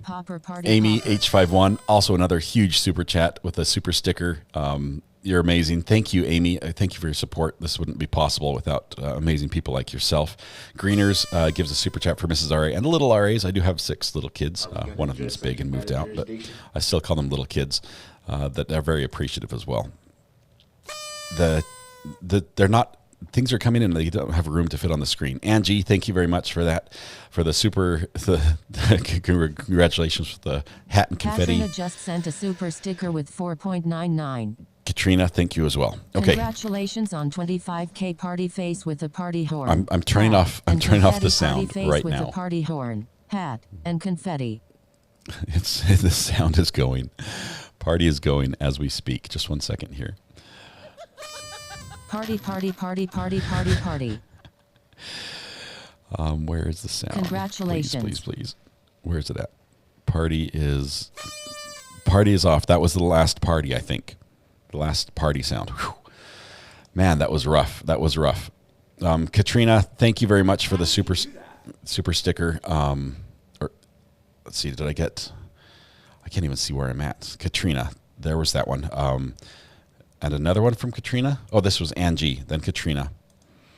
We got one from MCAT, who gifted a membership. Thank you, MCAT. Janice, thank you for the congratulations in the super chat as well. Wendy Shifsky, welcome to the gallery. This is a fun day. We're celebrating right now. We're hoping to celebrate. Oh, I'm not supposed to be showing that screen. Let's show this one, shall we? Scratch all that. It's a little more Congrats, interesting. love you. Ooh, look what we have. We have a plane. This is a Cessna. It took off and flew the right area, but then it flew away. I don't think it's related. This might just be somebody checking out the area, just somebody with a plane. Let's see. Wendy, thank you very much for joining us in the gallery. Good to have you as a member. Lizzie Dog. Sorry, I'm supposed to be showing that. Mrs. RA came in and says, there's a big black area on your screen. Lizzie Dog gifted 10 more memberships. Mary Tedeschi, congrats, love you. Thank you very much for the kind words and the super chat. And Easel Dog, congratulations from you as well, and congrats to you on 4 months. Okay, can we agree that the party was wonderful and we're all happy to be here, and we need to focus on a manhunt and a press conference that's about to go down? Okay, thank you, Anne, as well, for gifting a membership. My screen is Sarah completely Seward just full. sent a super sticker with 3. Thank you. You guys are absolutely amazing. The support you're showing me and my family is incredible. We've come a long way from where I was virtually in depression, looking for a job and not having one, and going live one day and finding just the most amazing 13 Better people a party popper on the than a internet. party pooper, smiling pile of poo, party popper, smiling pile of poo, party popper, smiling pile of poo, party popper. I can't even see who's posting these. They don't fit on the screen. Baby Bear just gifted 20 memberships. There's very few gray people left. Megan says, today's the day I pray. Thank you, RA and mods. You guys are amazing. Do we love you or what, says Rosie. Today is the day I pray. Thank you, RA and mods. Let me say, I know I've missed some super chats and messages and all that just because I could not keep up. My software could not keep up. Like Lost Souls Paranormal, I see you there. It wouldn't allow me to see everything that was going down. Sarah Seward, thank you so much for your support as well. Man, it's crazy. Thank you to everyone who supports the channel. That said, we are trying to follow a press conference. this is a fun channel, and I love what I'm doing. I tell you, this is the best job on the internet. It's the best job in the world, and it's because of you guys. You guys are absolutely incredible. All right. Ivan says, that's it. I'm grilling. Who wants a burger? Thank you, Ivan. Party at Ivan's house. I think drinks are on him, right? Is that what I heard, Ivan? No, never mind. No, you can buy them at his store, though. All right. That makes me tear up when you tell your story. God is so good. I am blessed beyond what I deserve. I did spend 7 months looking for a job. And I had a good job before, which allowed me to look for 7 months. But it literally was coming down to Is that correct? the very end, the bottom of the bucket. We were spending all our savings, and it was nothing. And I decided to live stream when there really was no other option. And I knew I wanted to stay in North Carolina. All the other jobs When would is take the me somewhere else. 25K party? Mods, assemble. And No dead horse go unbeaten. went live with the Daryl Brooks trial, and by the end of the week, 13,000 people had been in the chat, and it was absolutely incredible. So, thank you very much. That said, we have 9 minutes. Let's get our live feed pulled up here from the press conference. Hopefully, they'll post it earlier than they did last time. I swear they've got an intern running this thing, and that's not a bad thing. Interns are good. Okay, I was an intern at one time. Well, sort of. I was paid, but when something is important like this, we need to have the video live a little bit earlier than that. Are we going to address subject matter jurisdiction? Charlene O'Donnell. Sorry, I mixed your name up. Thank you very much for the super chat as well. Megan, today is the day. My screen is still trying to catch up with everything that's going on. Dilly Pickles, thanks for the kind words. Is Nick going to be at the press conference? Let me check Nick right now. I'm trying to bring his feed through my computer instead of, let's see, instead of my phone.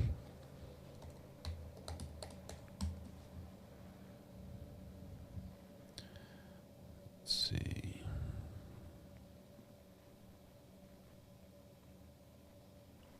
So Nick these is guys live are with right now. Customs and Border Let me Patrol, show you. but they assist Show you Nick. law enforcement in high-risk situations that have a very dangerous. It could be very dangerous to the community. That's why they're here, and they also want to make sure that this guy doesn't cross into Delaware. We're only 5 minutes from Delaware, and about Hang on 10 just 1 minutes, second. as I said before, from the president's Delaware home. So here's Nick's So live stream.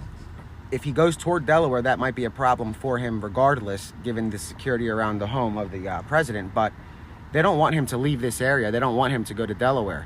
So they are really zeroing in with every single resource. And I hear choppers. I'm not sure if that's a news helicopter above us.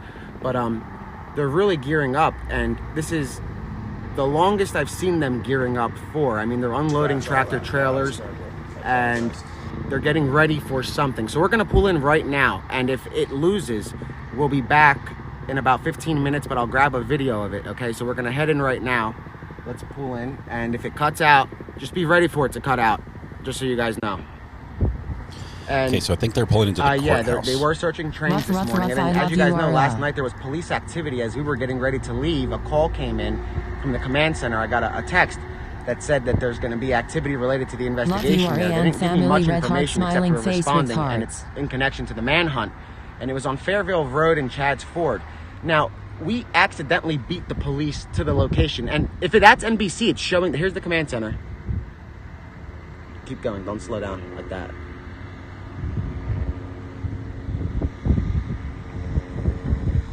There's the command center right there. I'm looking on the helicopter that's flying over is the news helicopter.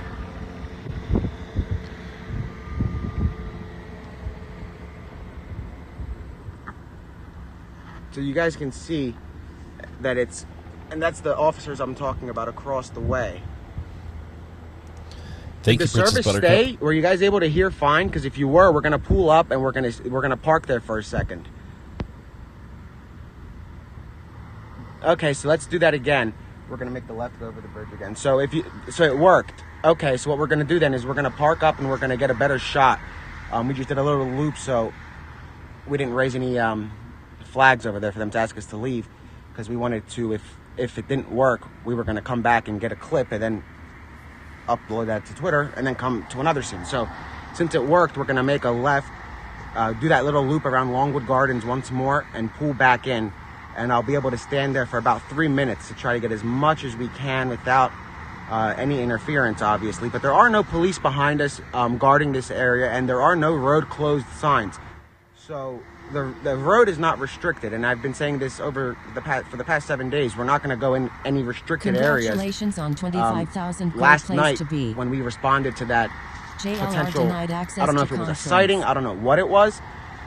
We beat the police there, so there was no perimeter, and that wasn't our intention. So we were gonna get out of the neighborhood, and that's when 3 state troopers pulled up to us, and they didn't know where they Okay, we're losing his feed. were. They asked us if we knew how to get to 1217 Fairville. They obviously, I guess, don't have GPS, so they started driving off, and then more state troopers asked us again, do you guys know how to get to that location?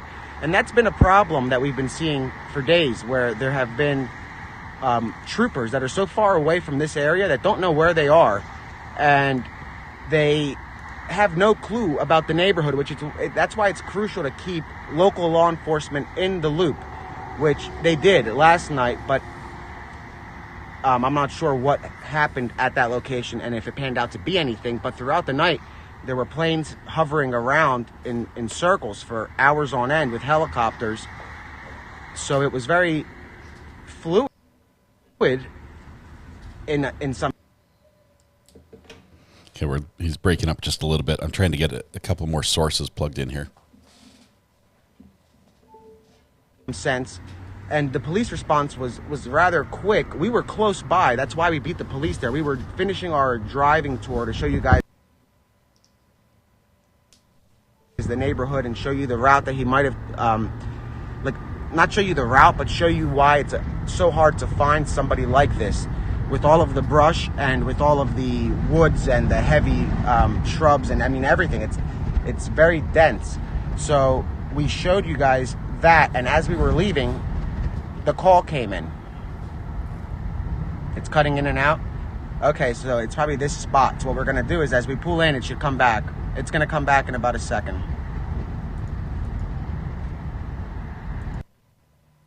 Yeah, that's what I'm hearing, that they're not letting independent journalists in, which is very bizarre. Actually, I've never heard of that at a press conference. Really, even at like White House press conferences, you're able, if you go through the clearance, you're able to get credentials to go. So it's really weird that they're restricting it, and it's almost like they want the questions to be limited to what that's exactly what it is. They don't want yesterday to repeat. Citizens in there because of the media presence, and that there are cameras live just in case somebody says something that can be offensive and scream something. That could be the reason why they're restricting access, but I'm not even going, and I doubt they would. I don't know if they would restrict my access. I haven't tried. I don't think they would.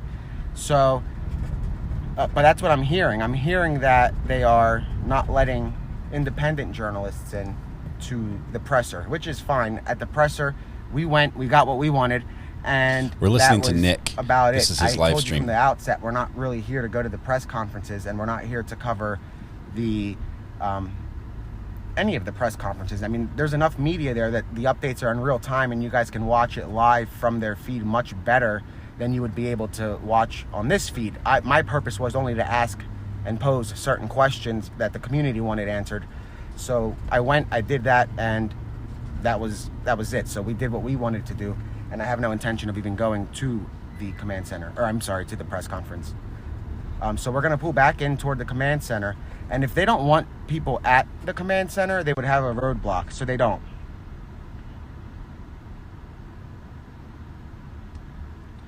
So again, the command center is right here in front of us.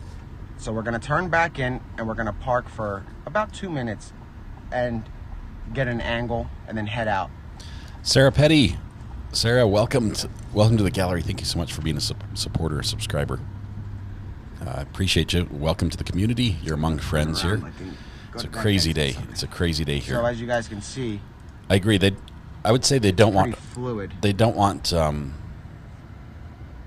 they want questions outside the realm of what a normal news channel would cover. And sometimes news does ask hard questions, but oftentimes you can sort of predict the sort of questions so they Hong want. is showing you guys the command center, You guys can see it's pretty fluid. Thank you, Shelly They're babes. Prepping for something. The tractor trailer seems to have moved. There was a tractor trailer here when we initially tried to show you guys earlier, but it's not here right now. I'm not sure if they moved it. Hung, is it there? No. So Hung went into the area. And here, I actually have a photo of the tractor trailer I'm talking about. So give me a second. I'm going to show you guys the photo. Here. This is the photo of the command center, or of the tractor trailer that was there earlier. They had two of them, and they have gear hanging from the doors, and they had two of these large trucks, and they were parked literally right over there. And there's a smaller one there now. So all right, we're gonna head out. Let's go. So it looks like, obviously, we don't want to stick around here. So that's the command center that's going on right now. And to bring so this to as swift of a conclusion as possible. We just got the press conference feed. I'd like to provide the media and the public an opportunity for some insight into the scope of the operation that we've put in place. Following the press conference today, I'll provide you all details of how we can make that happen. As a reminder, we're asking the public's help by familiarizing themselves with the photograph and description of Cavalcante, to check security cameras they have, and to call us immediately if they believe they may have seen him. Again, we ask residents to please secure homes, outbuildings, and vehicles. Cavalcante has clearly already obtained some clothing and other unknown supplies, and we want to minimize any opportunity that he might have to get anything more. It is very important we keep the pressure on him as we continue this hunt. Cavalcante is considered extremely dangerous, and there is a reward excuse me, of up to $20,000 offered for information leading to the capture of Cavalcante. Anyone with information is asked to call our tip line at 717-562-2987. 717-562-2987. I continue to thank the community for their support and for allowing us the latitude to do our jobs while they deal with what I know are extremely stressful circumstances. We appreciate you all more than you know.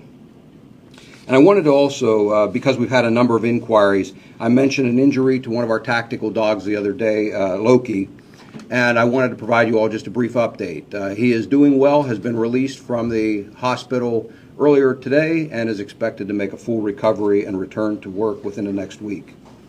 And with that, we will be happy to take any questions that you might have. Can you provide some details of the Longwood Gardens event? We saw the helicopter drop very low right off the deck and seemed to try to spread the underbrush. So an individual reported that that he had seen someone matching that description, and he provided us a location that he had seen them running through that area, and so searchers have gone to that area.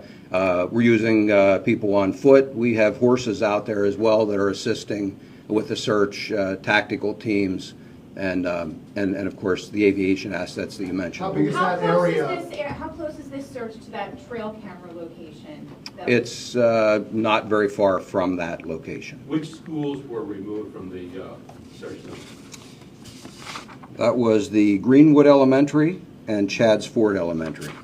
So how big is this radius now that we're looking at? I mean, initially it started within that 2-mile radius, then it moved to Longwood, then it was sort of east. Can you give us just an exact distance that you're searching over the entire Yes, so it's about an 8 to 10 square mile area that we're looking at right now. It's a couple of miles across, but the total mileage would be about 8 to 10 square miles. Is there any validity that he was actually at Walmart in East Marlboro Township? There was reported sightings there. I'm aware of that report, and we do not believe that was him. And given the newly released footage yesterday of his escape, and he is so agile, has law enforcement been looking up in trees and the foliage?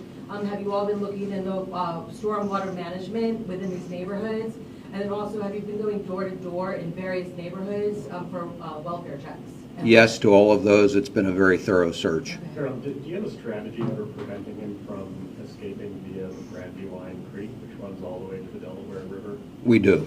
Can you elaborate on that? No. Colonel, what time was the sighting near Longwood reported? Just before noon. Today?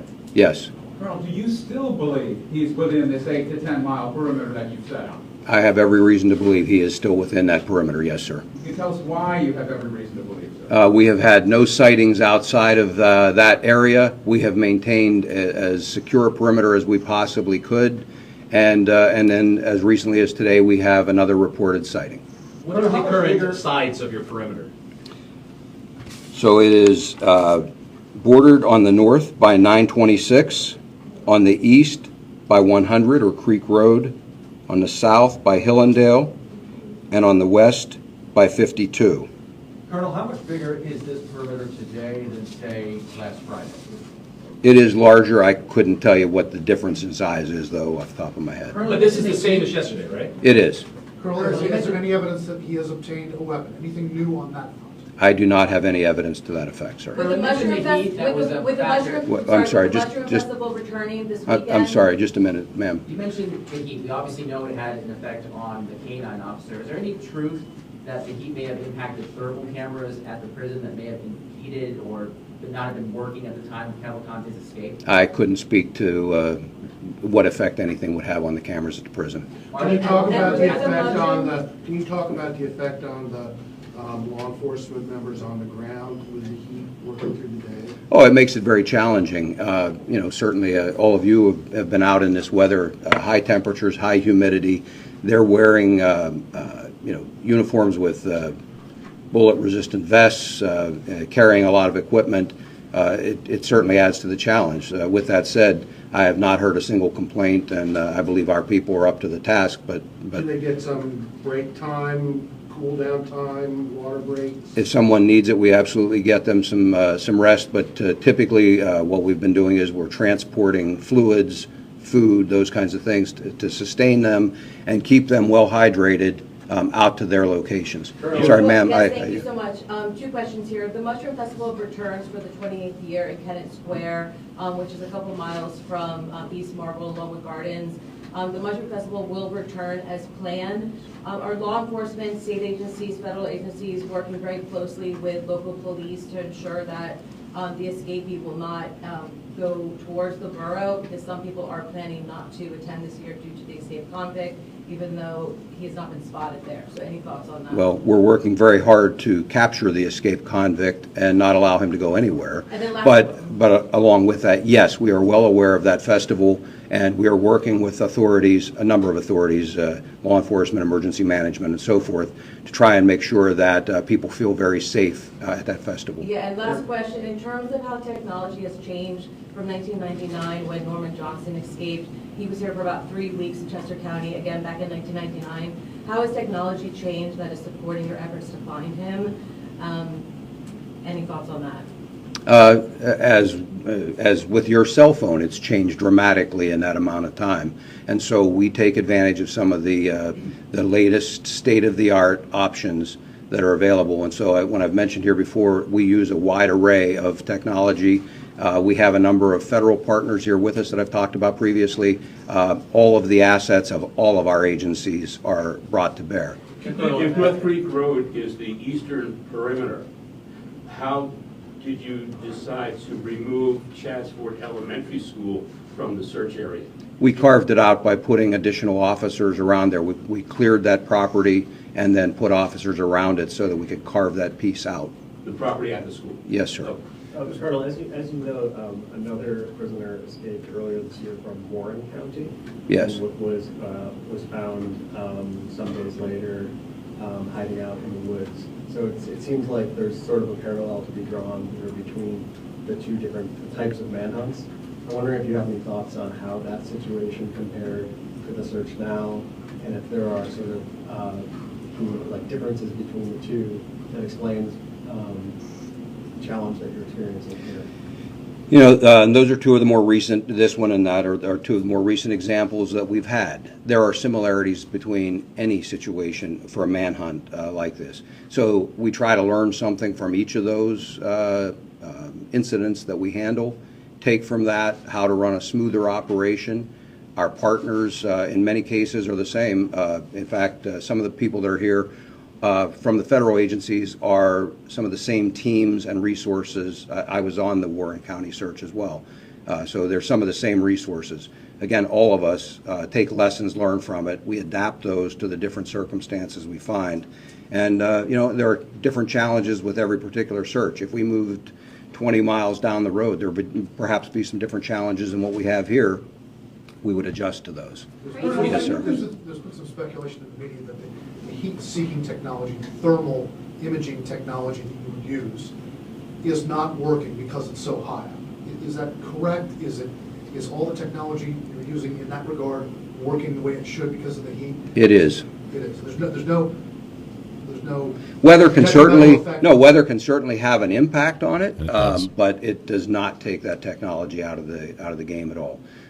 At times, to use the example of thermal imaging, you can get some additional hot spots, rocks, different things like that can cause a hot spot, but it requires you to check a few more things, but it does not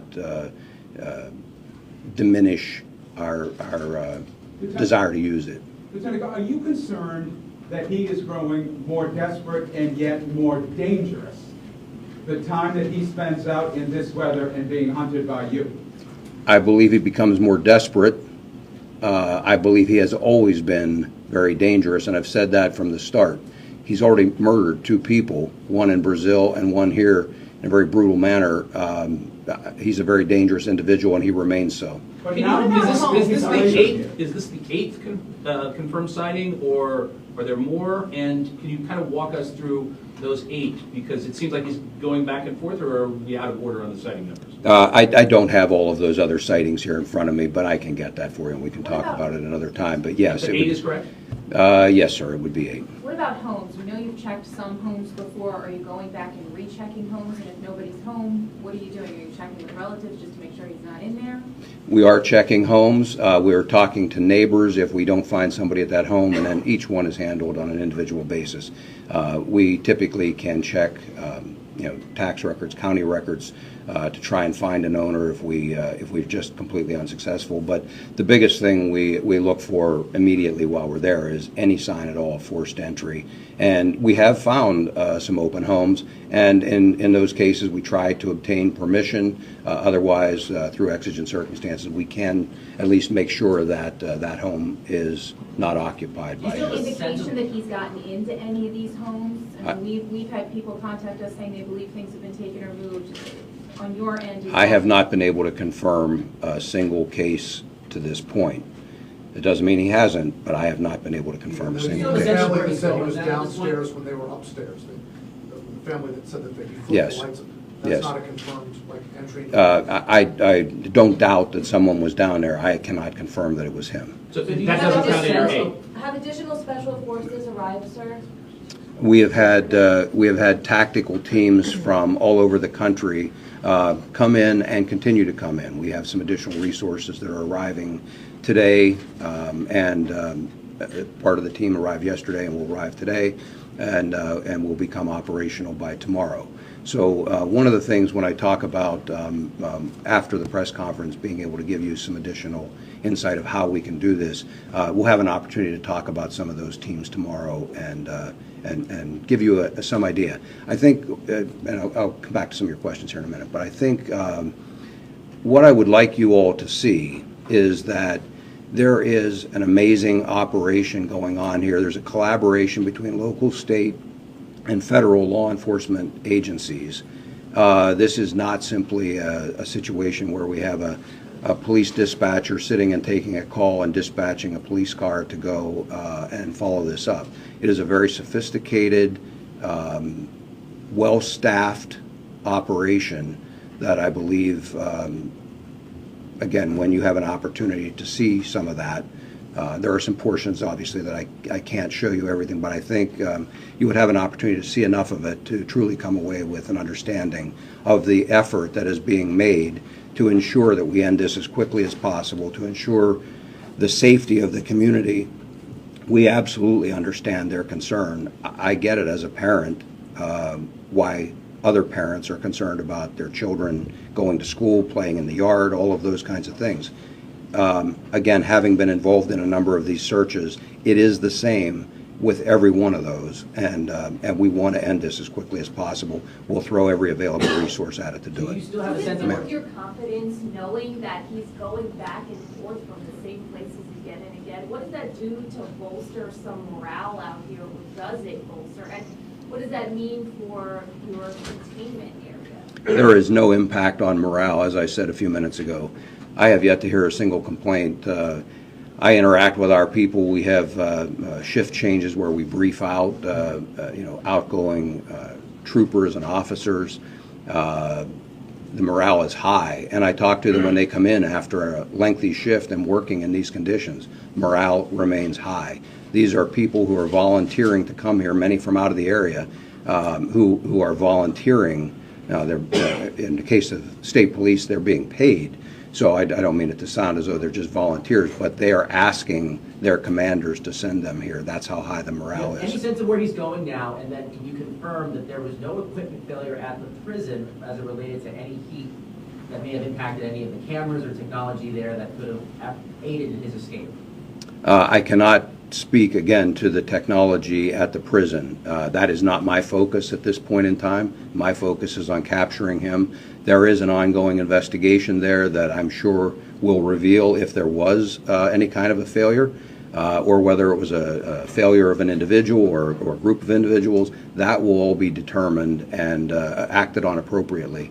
But for right now, again, the priority for me and our focus is on getting him back into custody. Well, you do have a sense of where he's going then? I have some ideas. Again, I can't get inside his head. I wish I could. I wish I could go right to where he is. So we use our experience, we use the information that's available to us, and then we also use any number of different techniques to try and push him, to try and get him to make a mistake, and to detect that mistake when it occurs. Was there a search of Just one second, the gentleman back here. Can you explain why you can't just have this perimeter and then squeeze in and get him?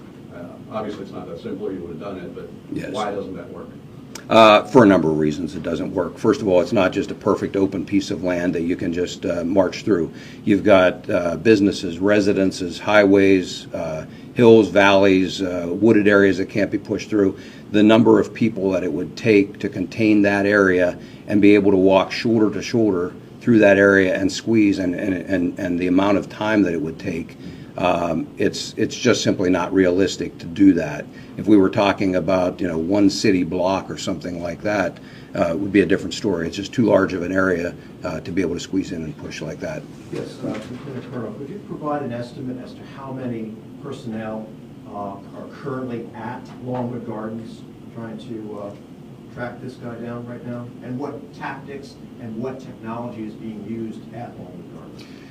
Off the top of my head, I couldn't speculate. It'd be a large number of people. We don't break the perimeter, so we're not moving every single person there. We want to keep the perimeter secure while we move response teams there. And so I mentioned, tactical teams, aviation, mounted detail, some other foot searchers besides the tactical teams, canines. All of that is brought to bear in terms of the specific number. I couldn't give that to you off the top of my head. At night still. Can you just confirm the account of the man who says he broke into his house?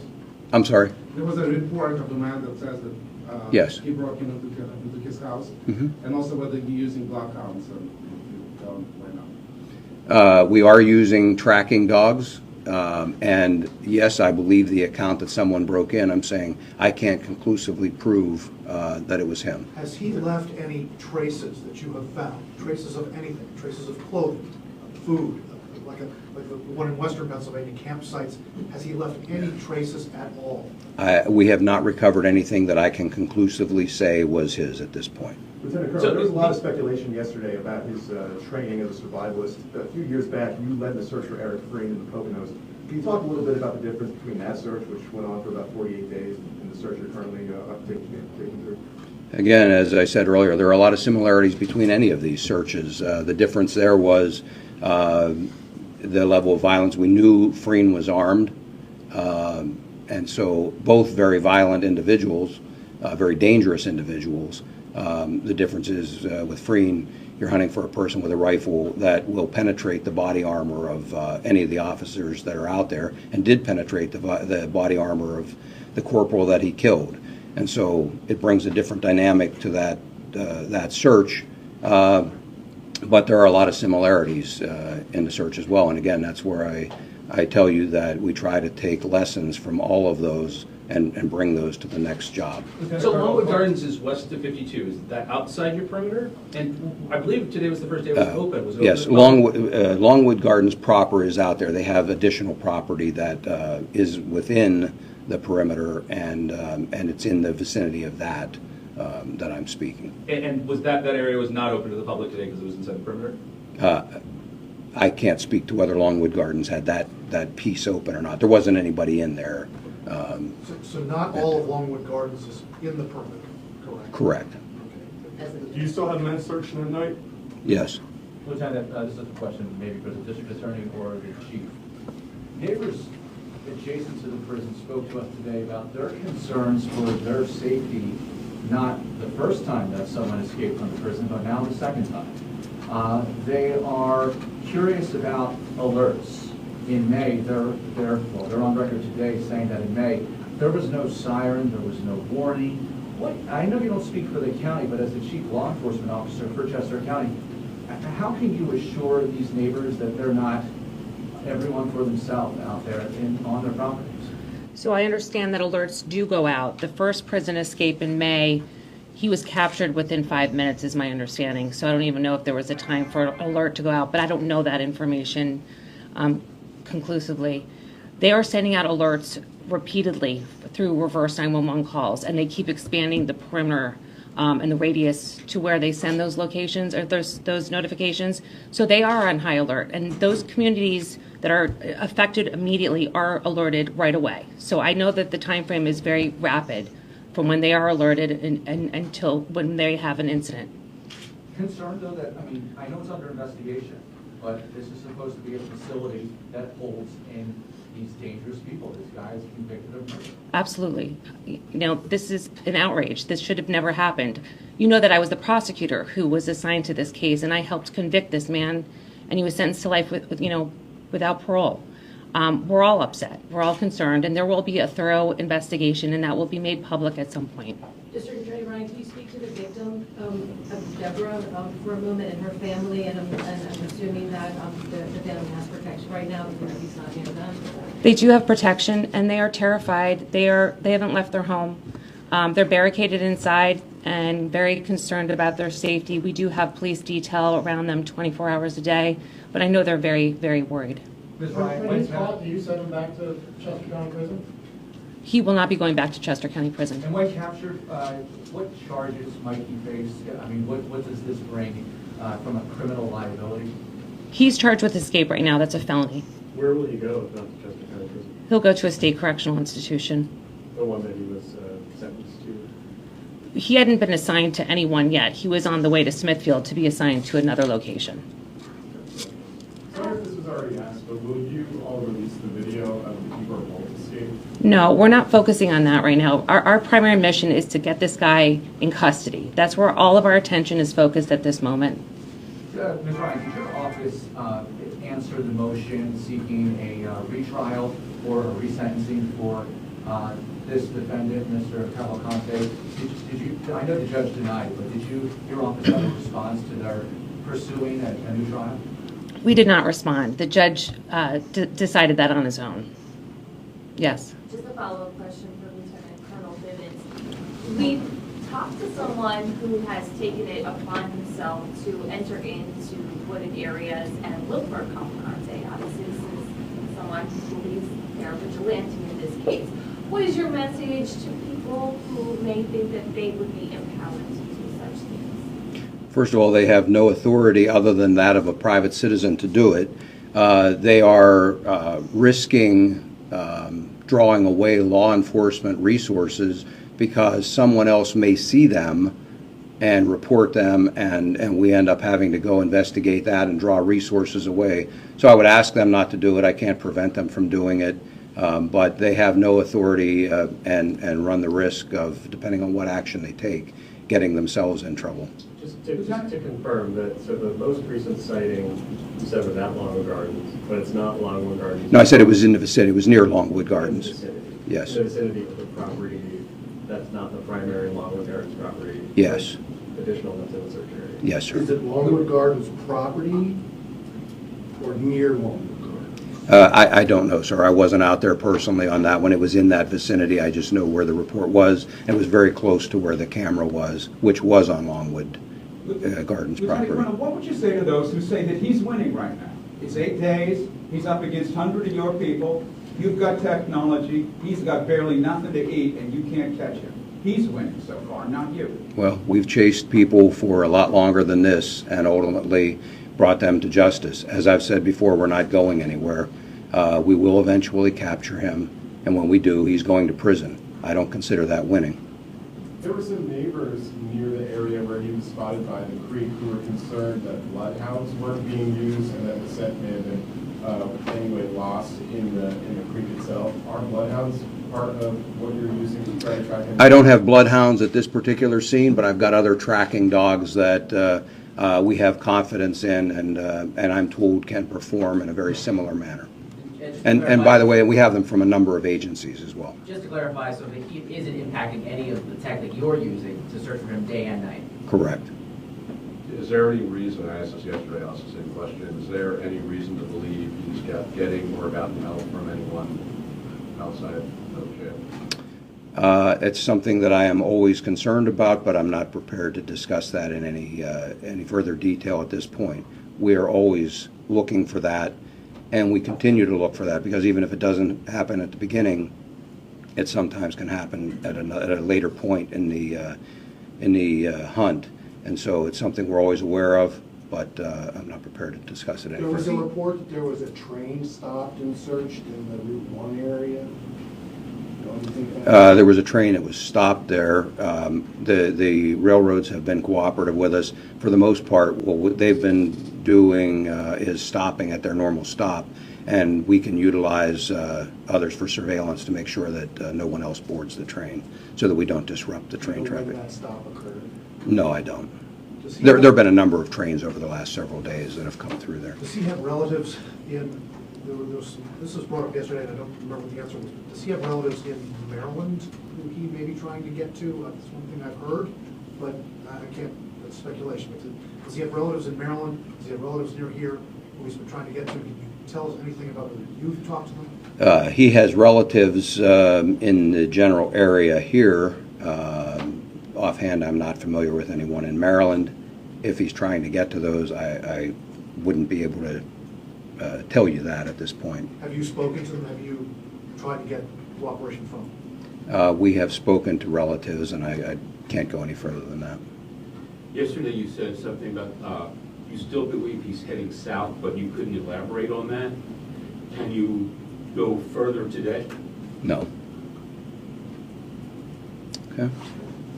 All right. Again, thank you very much for your help in getting this word out, keeping the public informed, and we'll talk afterward here about tomorrow. Okay. Thank you. He does sound a little bit broken. This is tough. Let me see if let me get this audio turned down before we have some problems.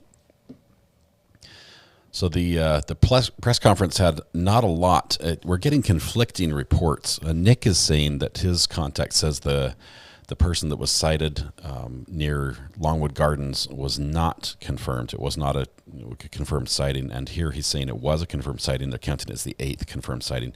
I'm going to go with the official report right now and say that that's what they're going with. See if Nick's got a new live up here.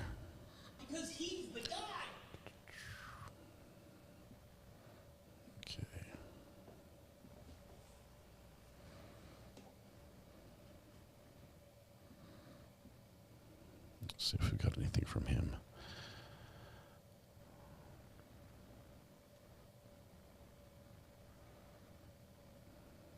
Okay, so Nick's not live right now. We're just waiting for that to go live again. It was a nothing burger. The confidence we're hearing on the ground did not convey into this press conference. And I realize they're confident. Think back to the BK search, right? We had a lot of the same outrage, the same frustration that was going on that we're seeing here during the BK search, and that was basically, why aren't you telling us something? What is sorry, I just saw the chat.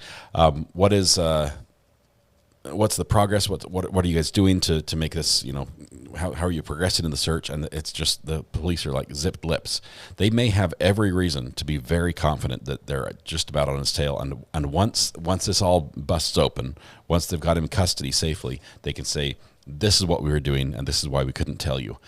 That may be the case. We also have no idea, as some of you have said, exactly what this is like on the ground for these police officers and what they're going through, and just how effective maybe their plan is and how they might be doing this. All we know is that several times previously during the search, the police have set up a perimeter and then had to move that perimeter because they say he got out because there was a sighting outside of it. Megan, it's about $100 is what it is. Thank you. Very, very generous donation from Samantha Terry. The conversion was roughly $100. Let's see.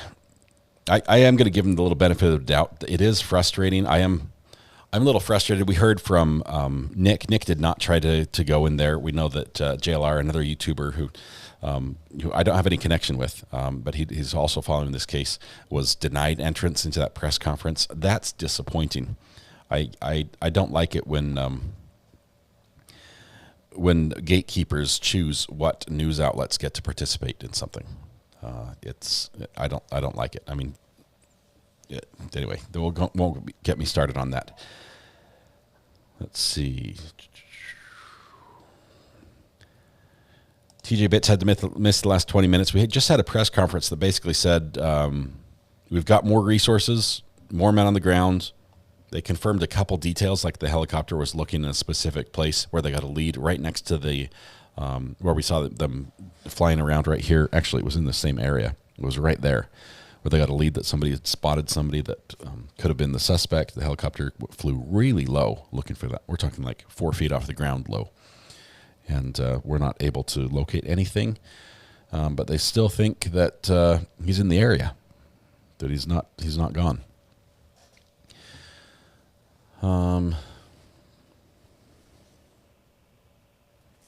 Regina says this is making us in PA look bad. Could we watch Nick's last live? I can pull it up here. Just 1 second.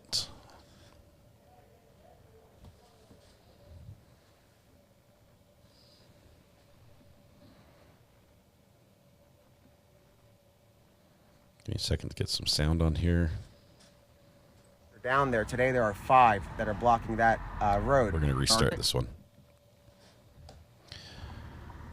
Okay, here we go.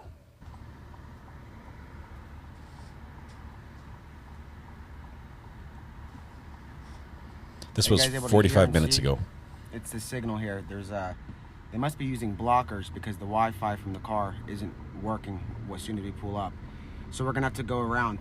So right here to it's our very left, rare for them to block cell signals. Just, stationed up.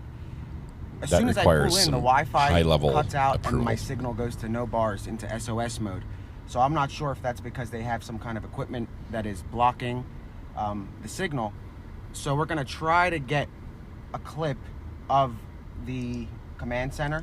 There's no restrictions, there's no roadblock around it, but there are tractor trailers with tactical gear, and there, as soon as you pull in, there's no service. So let's try to go through Longwood. So I'm not going to the press conference.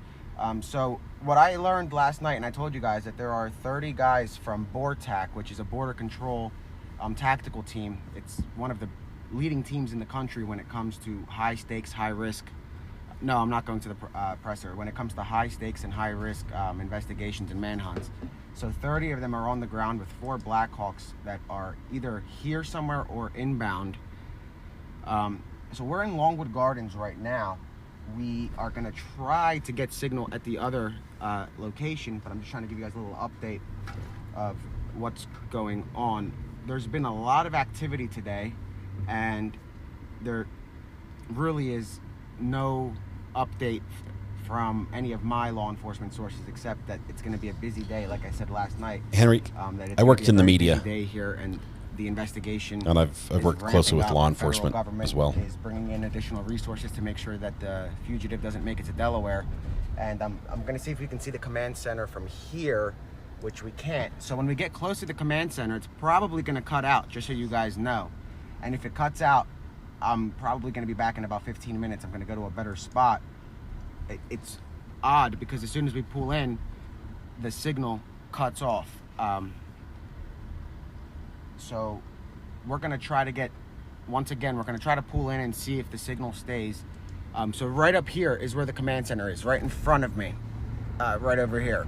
So as soon as we make this right at the light, there's a command center set up right on the premises of Longwood Gardens. So I'm about to pull in, and let's see. You guys can see the command center from here. Let's pull to the side for a second. You guys can see the command center getting geared up. I can't go up on the grass over here, but watch yourself. I can't go on the grass, but that's the command center that's posting up. They have federal agents, so you guys can see that there are trucks that say police. I'm sorry that it's shaky, but I don't have the tripod set up in the car. So the command center is right over here, and that looks like where the tractor trailers are gearing up for something. They brought tractor trailers with a lot of gear, tactical vests, computers, all kinds of stuff that I'm assuming they're going to use in connection to the manhunt. Now, to our left, that road is closed. Yes, we'll turn the scanner back on here in just a minute. Yesterday, there was only one officer down there. Today, there are 5 that are blocking that road. And this command center looks like it's for the federal government and state government, not for any local law enforcement. There are we'll keep a lot his video of federal running here, agents but we're going to listen to the police scanner in get that caught up area on that. right now. So give me just 1 second here. Okay, let's get caught up on the police scanner and see what we've had happen recently. Let's see, West Police Dispatch. Going back to the big calls, we're going to be skipping through a little bit, so we'll jump. If there's something that happened that played that is not related to what we're doing, and I'm starting with I'm starting with right before the police dispatch. So right before the conference press conference began. Unit 29, calling 9 M45. Caller, Clayton, call back. They located Kalia. They are located at 1780 Creek Road. She is not cooperating with the staff. Ambulance being dispatched in Lancaster General Health, 950 Octorova Trail, room number 1 for heart problems, 70. That's not Oh ours. my God. Another ambulance response, 510 Continental Avenue. Okay, clear one, and dispatch the other to me. Just put no response unless requested. Scene's going to be secure. Copy, and you're at 1780 Creek Road? That's correct. Copy. Sounds like a missing person at Creek Road in the area, not related. 170 units, when you're available, holding a sick person. Sick person, not No, related. 1232. I'm holding a sick person at the Salisbury House of North Coventry, 919. When he says holding, that means he has a call waiting to be dispatched. The Coventry Mall, 351 West Schuylkill Road, Suite G Golf 15A Alpha. Doesn't give a store name for that. Coming from a front desk panic alarm. Okay. Okay. Yeah, 67 Paul 50. Unit 36 Paul 7. Ranker Paul 11. 67 Paul 50. Wellington Independent Living, 1361 Boo Road, apartment 103. Minutes are being dispatched out for respiratory difficulty. Copy, cleared up. Unit 67 Paul 50, okay. Unit 36 Paul 11. At the Wawa, 3711 West Lincoln Highway, 3711 West Lincoln for an unresponsive person. Ambulance is being dispatched. Unit 17 Paul 32. Also receiving a medical call at the Coventry Mall, Community Health and Dental. 271035. The caller is being treated for severe burns on her legs, so she's mobility impaired. She told the receptionist, quote, "I just had a beer. Is that a crime?" She requires assistance to get back in her vehicle. The caller doesn't feel comfortable doing that until you arrive to assess the situation. This is crazy stuff. 1035, copy. Unit 11, Paul 31. Unit 11 Paul 31, copy, you're en route. 117 Bradford Avenue, 117 Bradford. On the school bus in front of that address for disturbance. Juveniles are attempting to fight caller son. Unit 11 Paul 31, Cam 4. Caller got her son off the bus. The bus left, but the actors got off the bus also. It was a group of about 20 subjects, around 16 years of age. No weapons seen, no intoxication. The group left towards Bradford and Prospect, went into a house at the corner there. In the area of South 5th and Olive, South 5th Avenue and Olive Street, for suspicious condition. White sedan, unknown registration, trunk standing open. Looks like someone was rummaging through the vehicle. 90. It was 6190 at Lamb Beverage, 35 North 9th Avenue, 35 North 9th, for an unknown type of incident. Male caller stated Lamb Beverage and requested police right now. Refused to answer any further and disconnected. No answer on call back. Yeah. 15196. 15196, we have an animal complaint, 363 Morgan Street, 363 Morgan Street. Call is reporting an ongoing issue. Appears their neighbor's dogs got out. Caller put them back inside their fence, and the owner didn't seem concerned that they were out at all.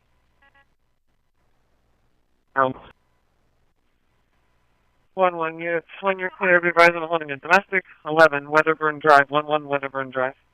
Female caller, 19-year-old son. 90, okay. Here was 6190. The male subject called back, kept saying respond to Eastside Deli and wouldn't say anything else. He also said he's not where he said he was when he called the first time. Here, 1-1 call 31 and Sam 4.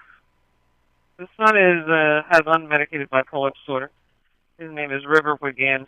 He is alone inside the house. There's no firearms in the residence. He does have access to kitchen knives and a baseball bat in the house.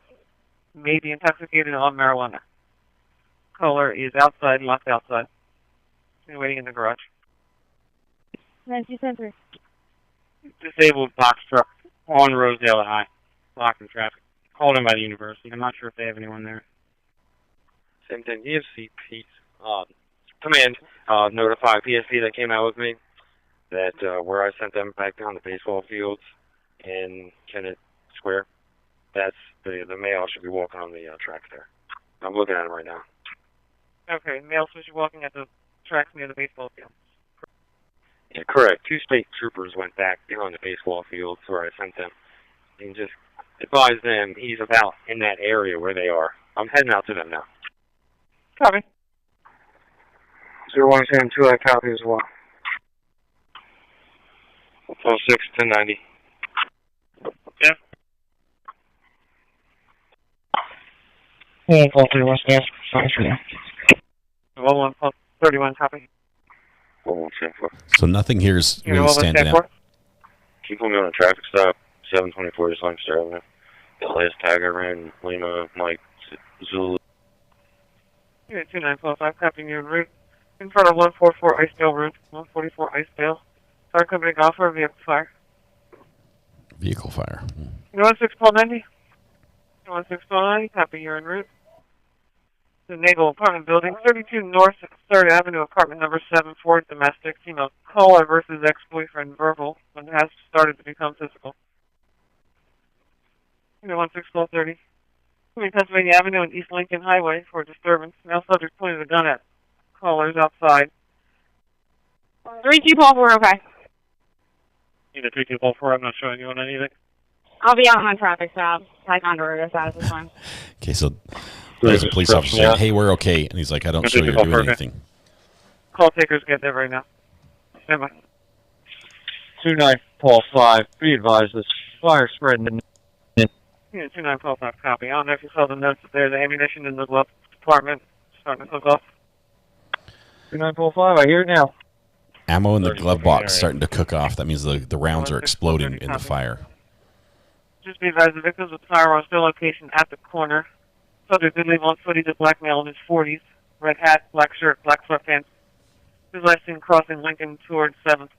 Copy. What are we with the vehicle? Unit 16190 status. No, yeah, I'm good. Copy. 16140, no firearm, please wall. Unit 16140, just confirming no firearm. 1640. The other half may have walked west on East Lincoln towards 8th. Copy. Lincoln towards 8th. He's up on the east side deli wearing black t-shirt, black pants, t-shirts pulled over his head with an orange hat. He's mid-block wearing black pants with his t-shirt half on, going through the cut, or maybe into east side deli wearing an orange hat.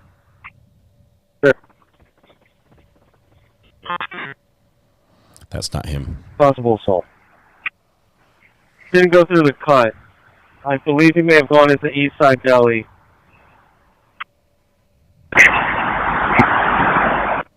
I got him. He's resisting. We're up east side deli. Him!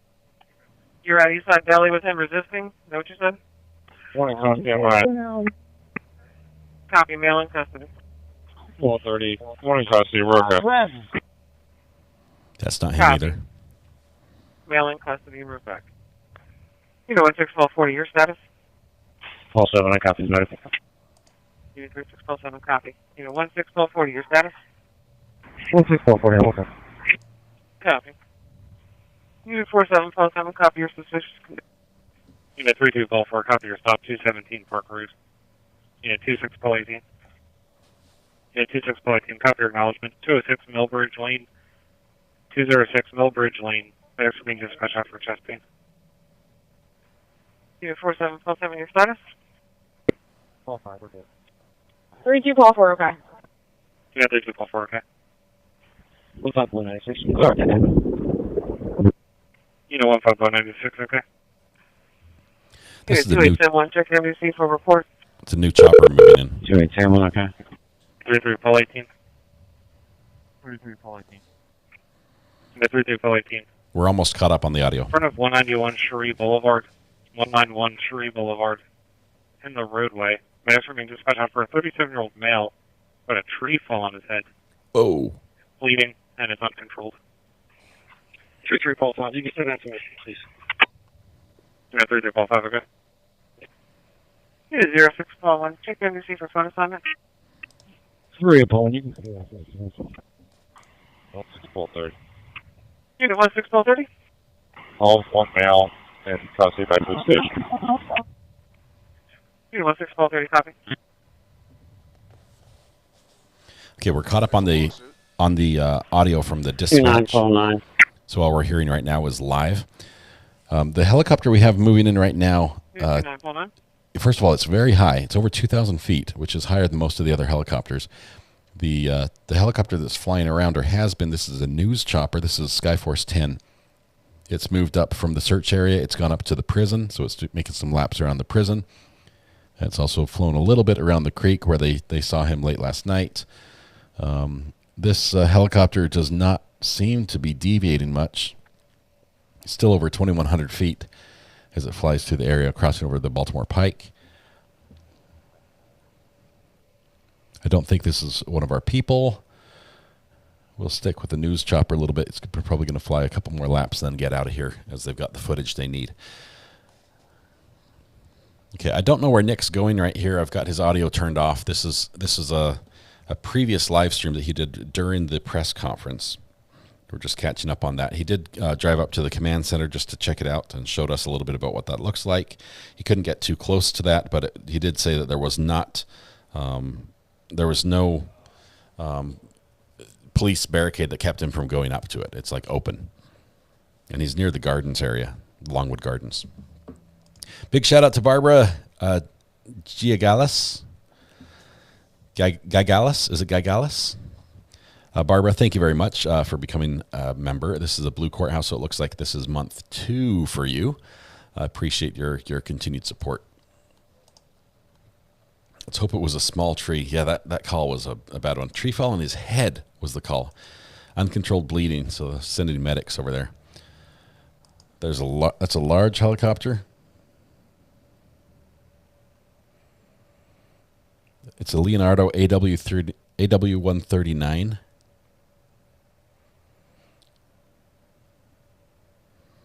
It's a big one. This is the one where this is News Channel 10. Still flying around the area. We'll keep an eye on him for just a bit. I did eat the sandwich. It was delicious. Thank you very much. Severe storms moving into our area, says Air Force USA. Hey, Mrs. R.A., how are you doing? The search area. I live here, says Air Force USA. Do stay safe. Stay safe. Be vigilant as well. Keep an eye on your security camera footage if you have it. Someone was asking and saying, hey, I'm not very tech savvy. What do we do if I want cameras but I'm not tech savvy? What can you recommend? And for something like that, I would recommend, it's not necessarily the cheapest, but it would be something like Ring. Ring doorbell. Ring has security cameras as well, and you can have them installed that pretty much just function. You plug them in and they work. They're not going to give you all the fancy options that are available in other camera systems with pan, tilt, zoom. I don't know. You might get one of those, but I'd go with something simple like that might integrate into a little display that you have in your kitchen or your living room or something where you can always just check it. Your doorbell might be part of that as well. But look at that if that's something you're interested in. Okay, let me do this. If there are any locals that have any information they'd like to provide, if they'd like to give us a call on the burner phone, we'll have it open just for a little bit for locals only, if we can, and we'll take that. Blink is easy, pretty inexpensive. Yeah, Blink, Ring, there are a couple options. And they tie in with various different devices, whether it's Amazon, Alexa. There's some home ones that tie into Siri as well. Best time to buy cameras would be Black Friday or Cyber Monday, or wait until Amazon Prime Day is always a great deal. You can always pretty much get a good price, even though it's not maybe the best price. Here's a hot tip. Here's a hot tip for you. I do like shopping on Amazon, and a lot of the links we share here on this channel for things are on Amazon. But if you are on Amazon and you find a product you like, okay, go on your computer, find a product you like. Doesn't matter what it is. Highlight the whole URL. That's the address bar that starts with http://amazon.com, whatever. You highlight that whole thing and copy it. And then you go to a website called Camel. Like, I'm not a camel. Yeah, it's camel. So www.camel. And you just paste. You paste that Amazon URL into camel, and you search, and it will tell you the history of that price on Amazon. So it will show you how the price changes. And yes, those prices change hour by hour in Amazon. They're very dynamic. So you can see if it's at the low end or if it's at the highest it's ever been charged, or if there's maybe a seasonal dip that you could wait for. But that's a little tip. It's a fun little tip, and once you try it, you can save some bucks. If you're on Amazon anyway, you probably like the convenience of having something shipped to your door in 2 days, and you're probably not going to wait for 2 weeks to have the price go down. But if you do shop on Amazon and want to save some money, that's an option. All right. Apparently, I'm ordering on all your devices. So all I need to say is, Alexa, remind me to watch Recovery Addict tomorrow at 9 a.m. And then all y'all will get updates. All right. My Charlie said, any update? I just joined again. Yes, my Charlie, we had the press conference. It was, by show of hands, how many of your devices actually answered that? How many of your devices heard that? My Alexa just set a reminder, says Jamie. I'm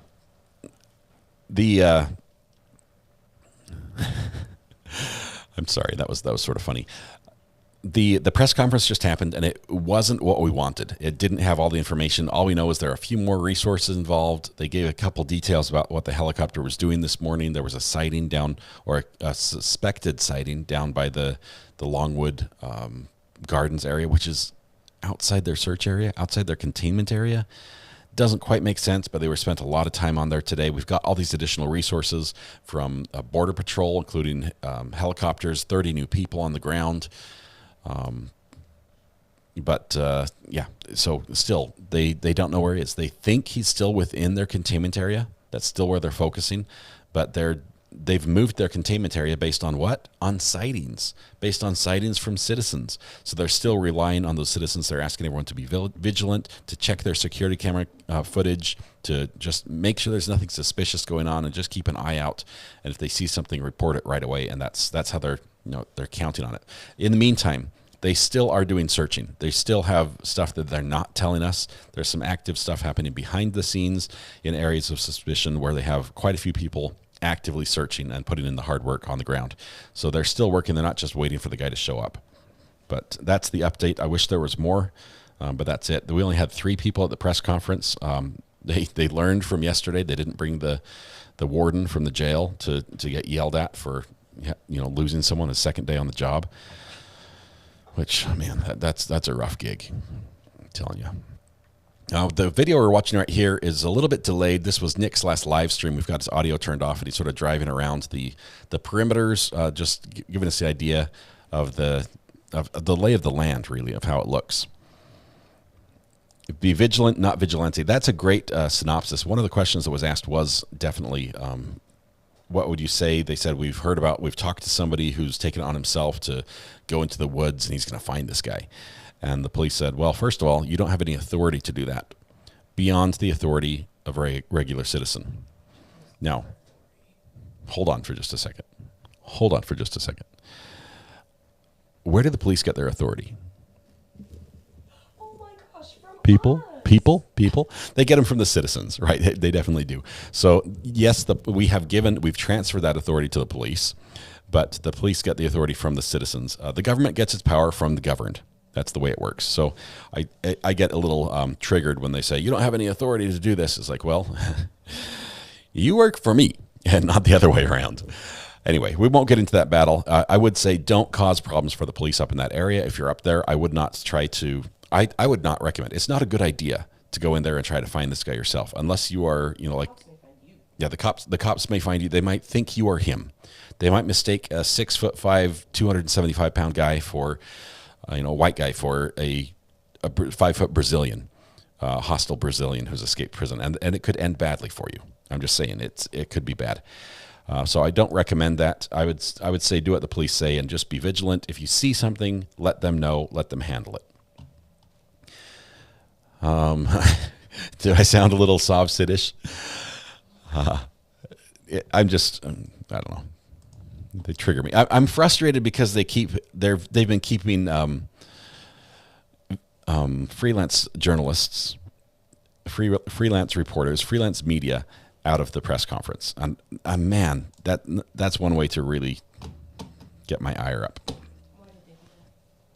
They did that because they didn't want questions that weren't vetted. They didn't want vetted questions. Mrs. R.A. is giving commentary in the background here. All right. We do love and support our LEOs. Yes, we do. Thank you, Baby Bear. We actually have law enforcement in the channel here. We have law enforcement family in the channel. Love what they do. 99.95% of them are good and do a great job. Occasionally somebody says something wrong and we jump all over them. But overall, we're very, very supportive. All right. Here's what. Let's see. It was wrong for them to keep those guys out. I really do. Unless they had a security concern, or if they had a situation where it was first come, first serve, and the independent journalists showed up and it was already full, then you can turn them away. That makes sense. But if you're pick and choosing, you're saying, okay, you have a big camera, I'll let you in. You look good. You look like you're going to ask me nice questions. I'll let you in. That is not good. That is not okay. The small town newspaper from one state over has just as much right to send a little guy with a notepad and his little hat and glasses to your press conference as CNN does. And honestly, the guy who has a little blog and runs a town Facebook page has just as much right to be there as CNN or ESPN or whatever major network decides to send a cameraman to film whatever it is you're doing. We have heard that the $20,000 reward, it has gone up by $5,000, it's up to $20,000. It's a nice little cash reward. Realize that when this happens, if he gets caught, there's going to be a legal battle. Literally a legal battle over the reward money, because everybody who submits a tip who says, well, my tip got him here and my tip got you in the right area and this guy was just the last caller, we should split it 50-50. Everybody's going to want a piece of that pie. And so the odds of one person getting the $20,000, unless it's like, hey, he's completely in another state, I've got him in my shed, come and get him. That's the only guy that's going to get the whole pie.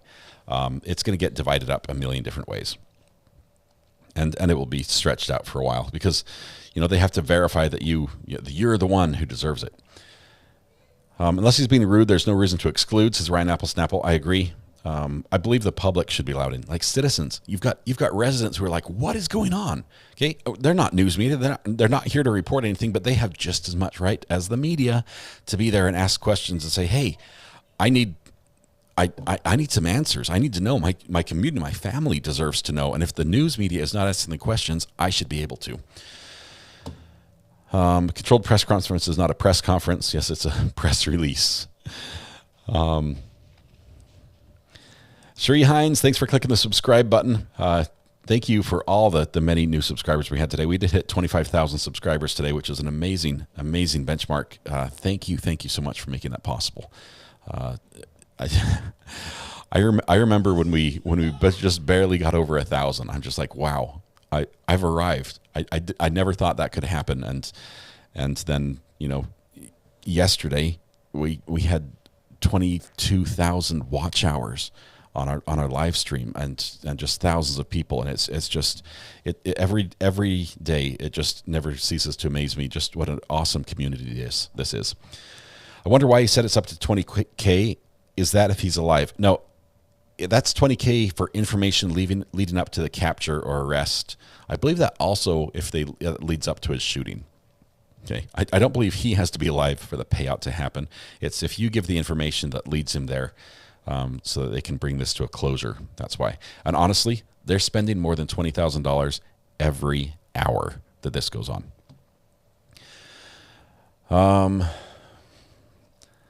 Let's see. I have not seen any calls. Did I mute my caller? See, I have not seen any locals call in. You mute me too, guys. What's that? You mute me too. I mute Mrs. Ari as well. This is what we're going to do. This is the quietest part of the day. Blocked JLR from presser. Big mistake. Yeah, Joe, I'm frustrated with that. I personally, I do not know JLR from, I know who he is like this much, about as much as you do. I know that he's following this as well. I know he's up in the area. I know he has a YouTube channel, and that's as far as I go. So I'm not saying he's a good guy, bad guy, and that's, honestly, that conversation doesn't belong here either way, however you feel about it. The fact is, he's trying to get some news out, and he tried to go to the press conference, and unless there's a good reason, they shouldn't ban anybody. I mean, even if I don't like the guy, and I have no reason to not like him, so. I would call, but I already did. Ivan, yeah, you're not a local either. I was just asking for people that might have questions from in the area. We've got several of them on here trying to get some information. Are you going to be live later tonight? Yes, we would like to do that. Last night, other YouTubers were on, but they weren't as good as your coverage. Steph, thank you for that. We try to get as good a coverage we can for you. Let's see. I think that's the end of his feed. So let me see what else we have available. Are we going to address subject matter jurisdiction? Let's see. That's the end here. Let's see if he's been able to go live again. Just 1 second.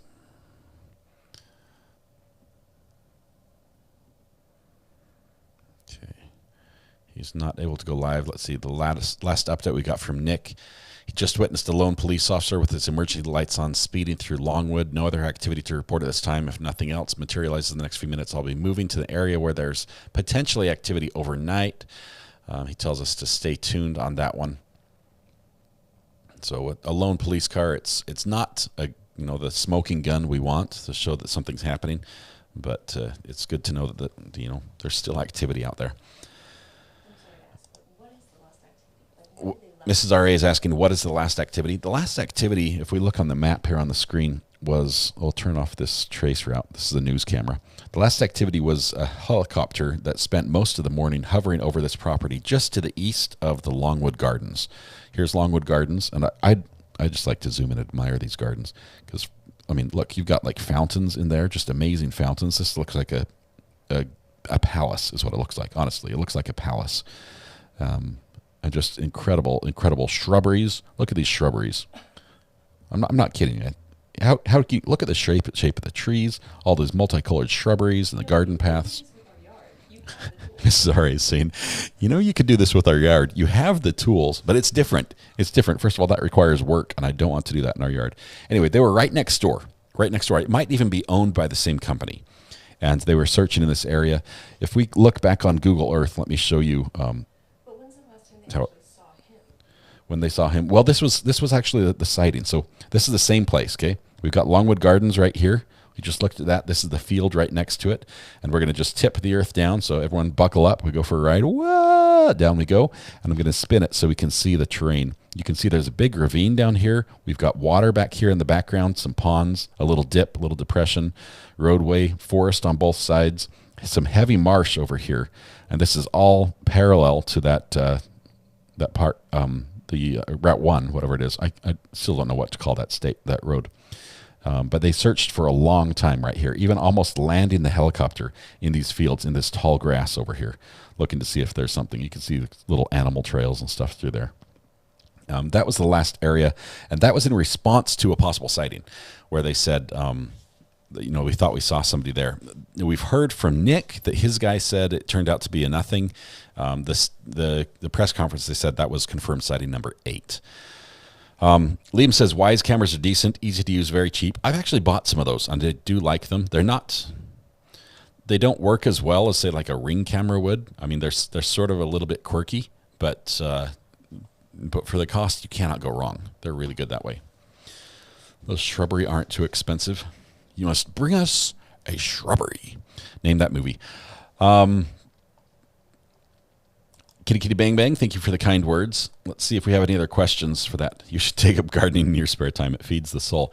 I've gardened vicariously through Adam Nusky. That's how I scratched that itch. Thank you, Adam, for having the most succulent succulents around.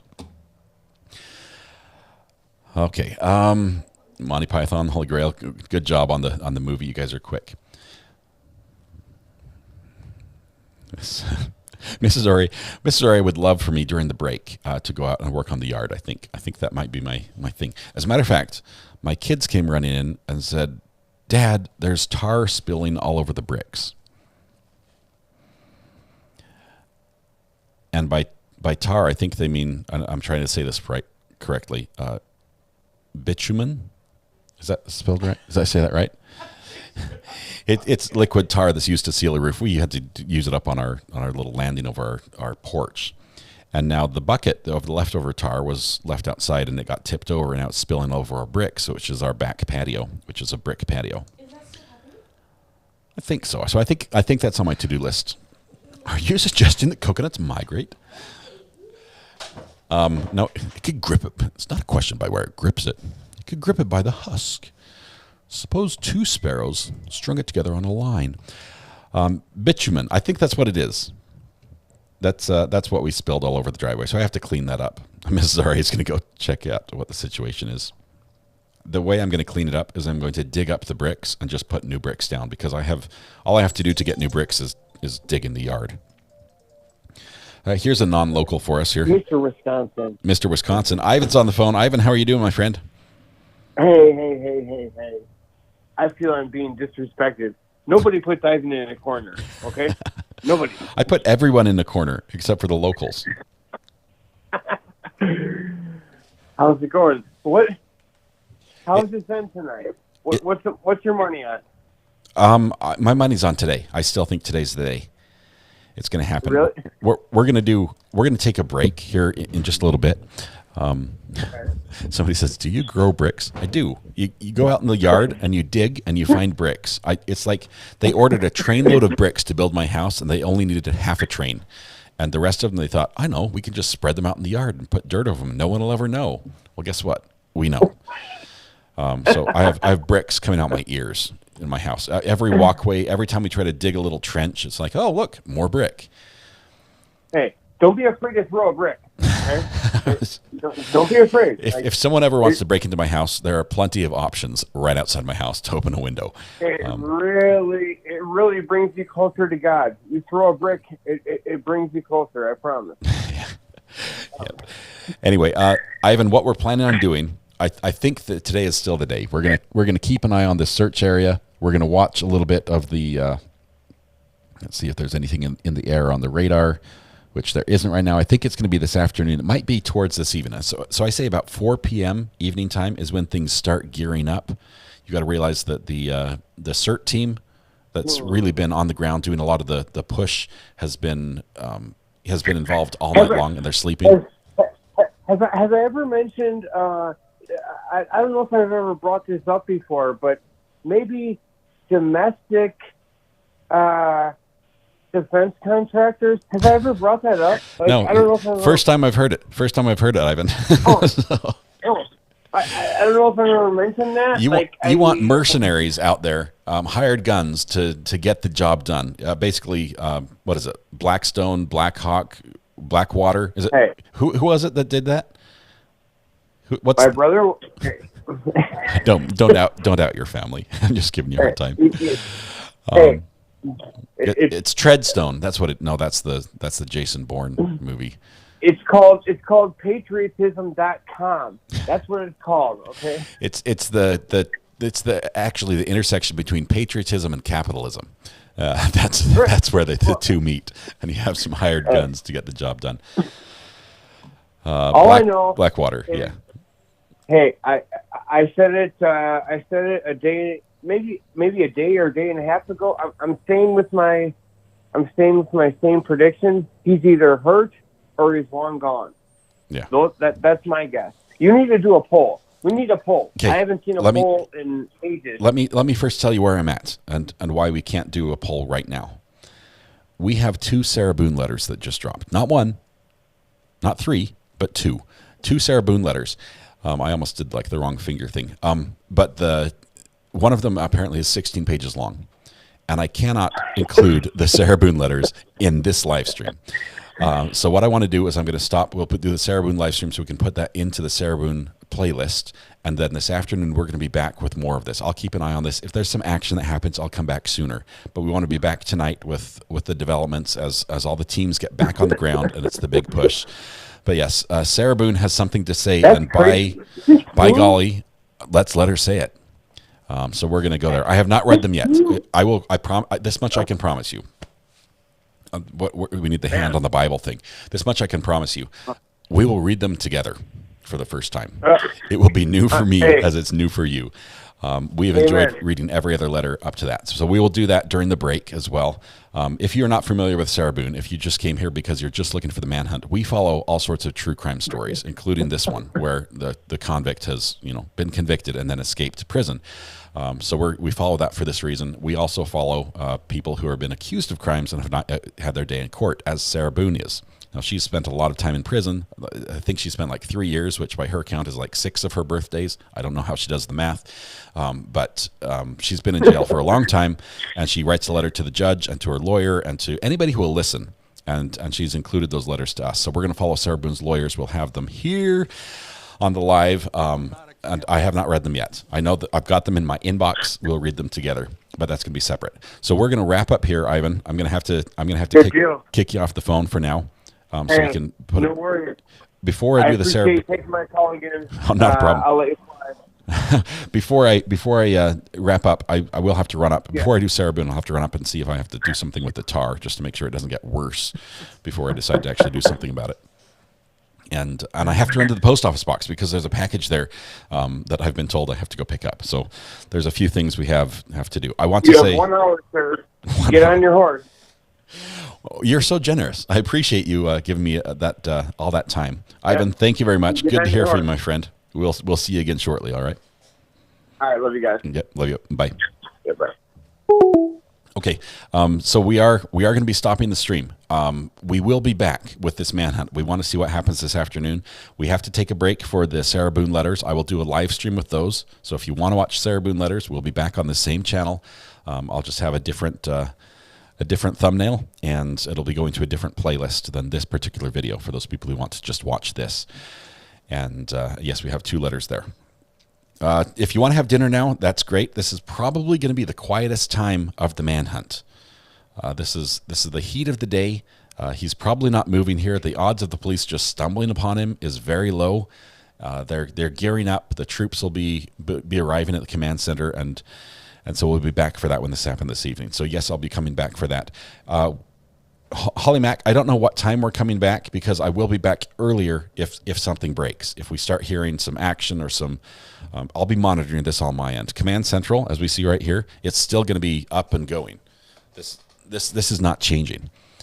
I'll just be doing the Sarah Boone letters from here while I monitor things. So Sarah Boone today, yes.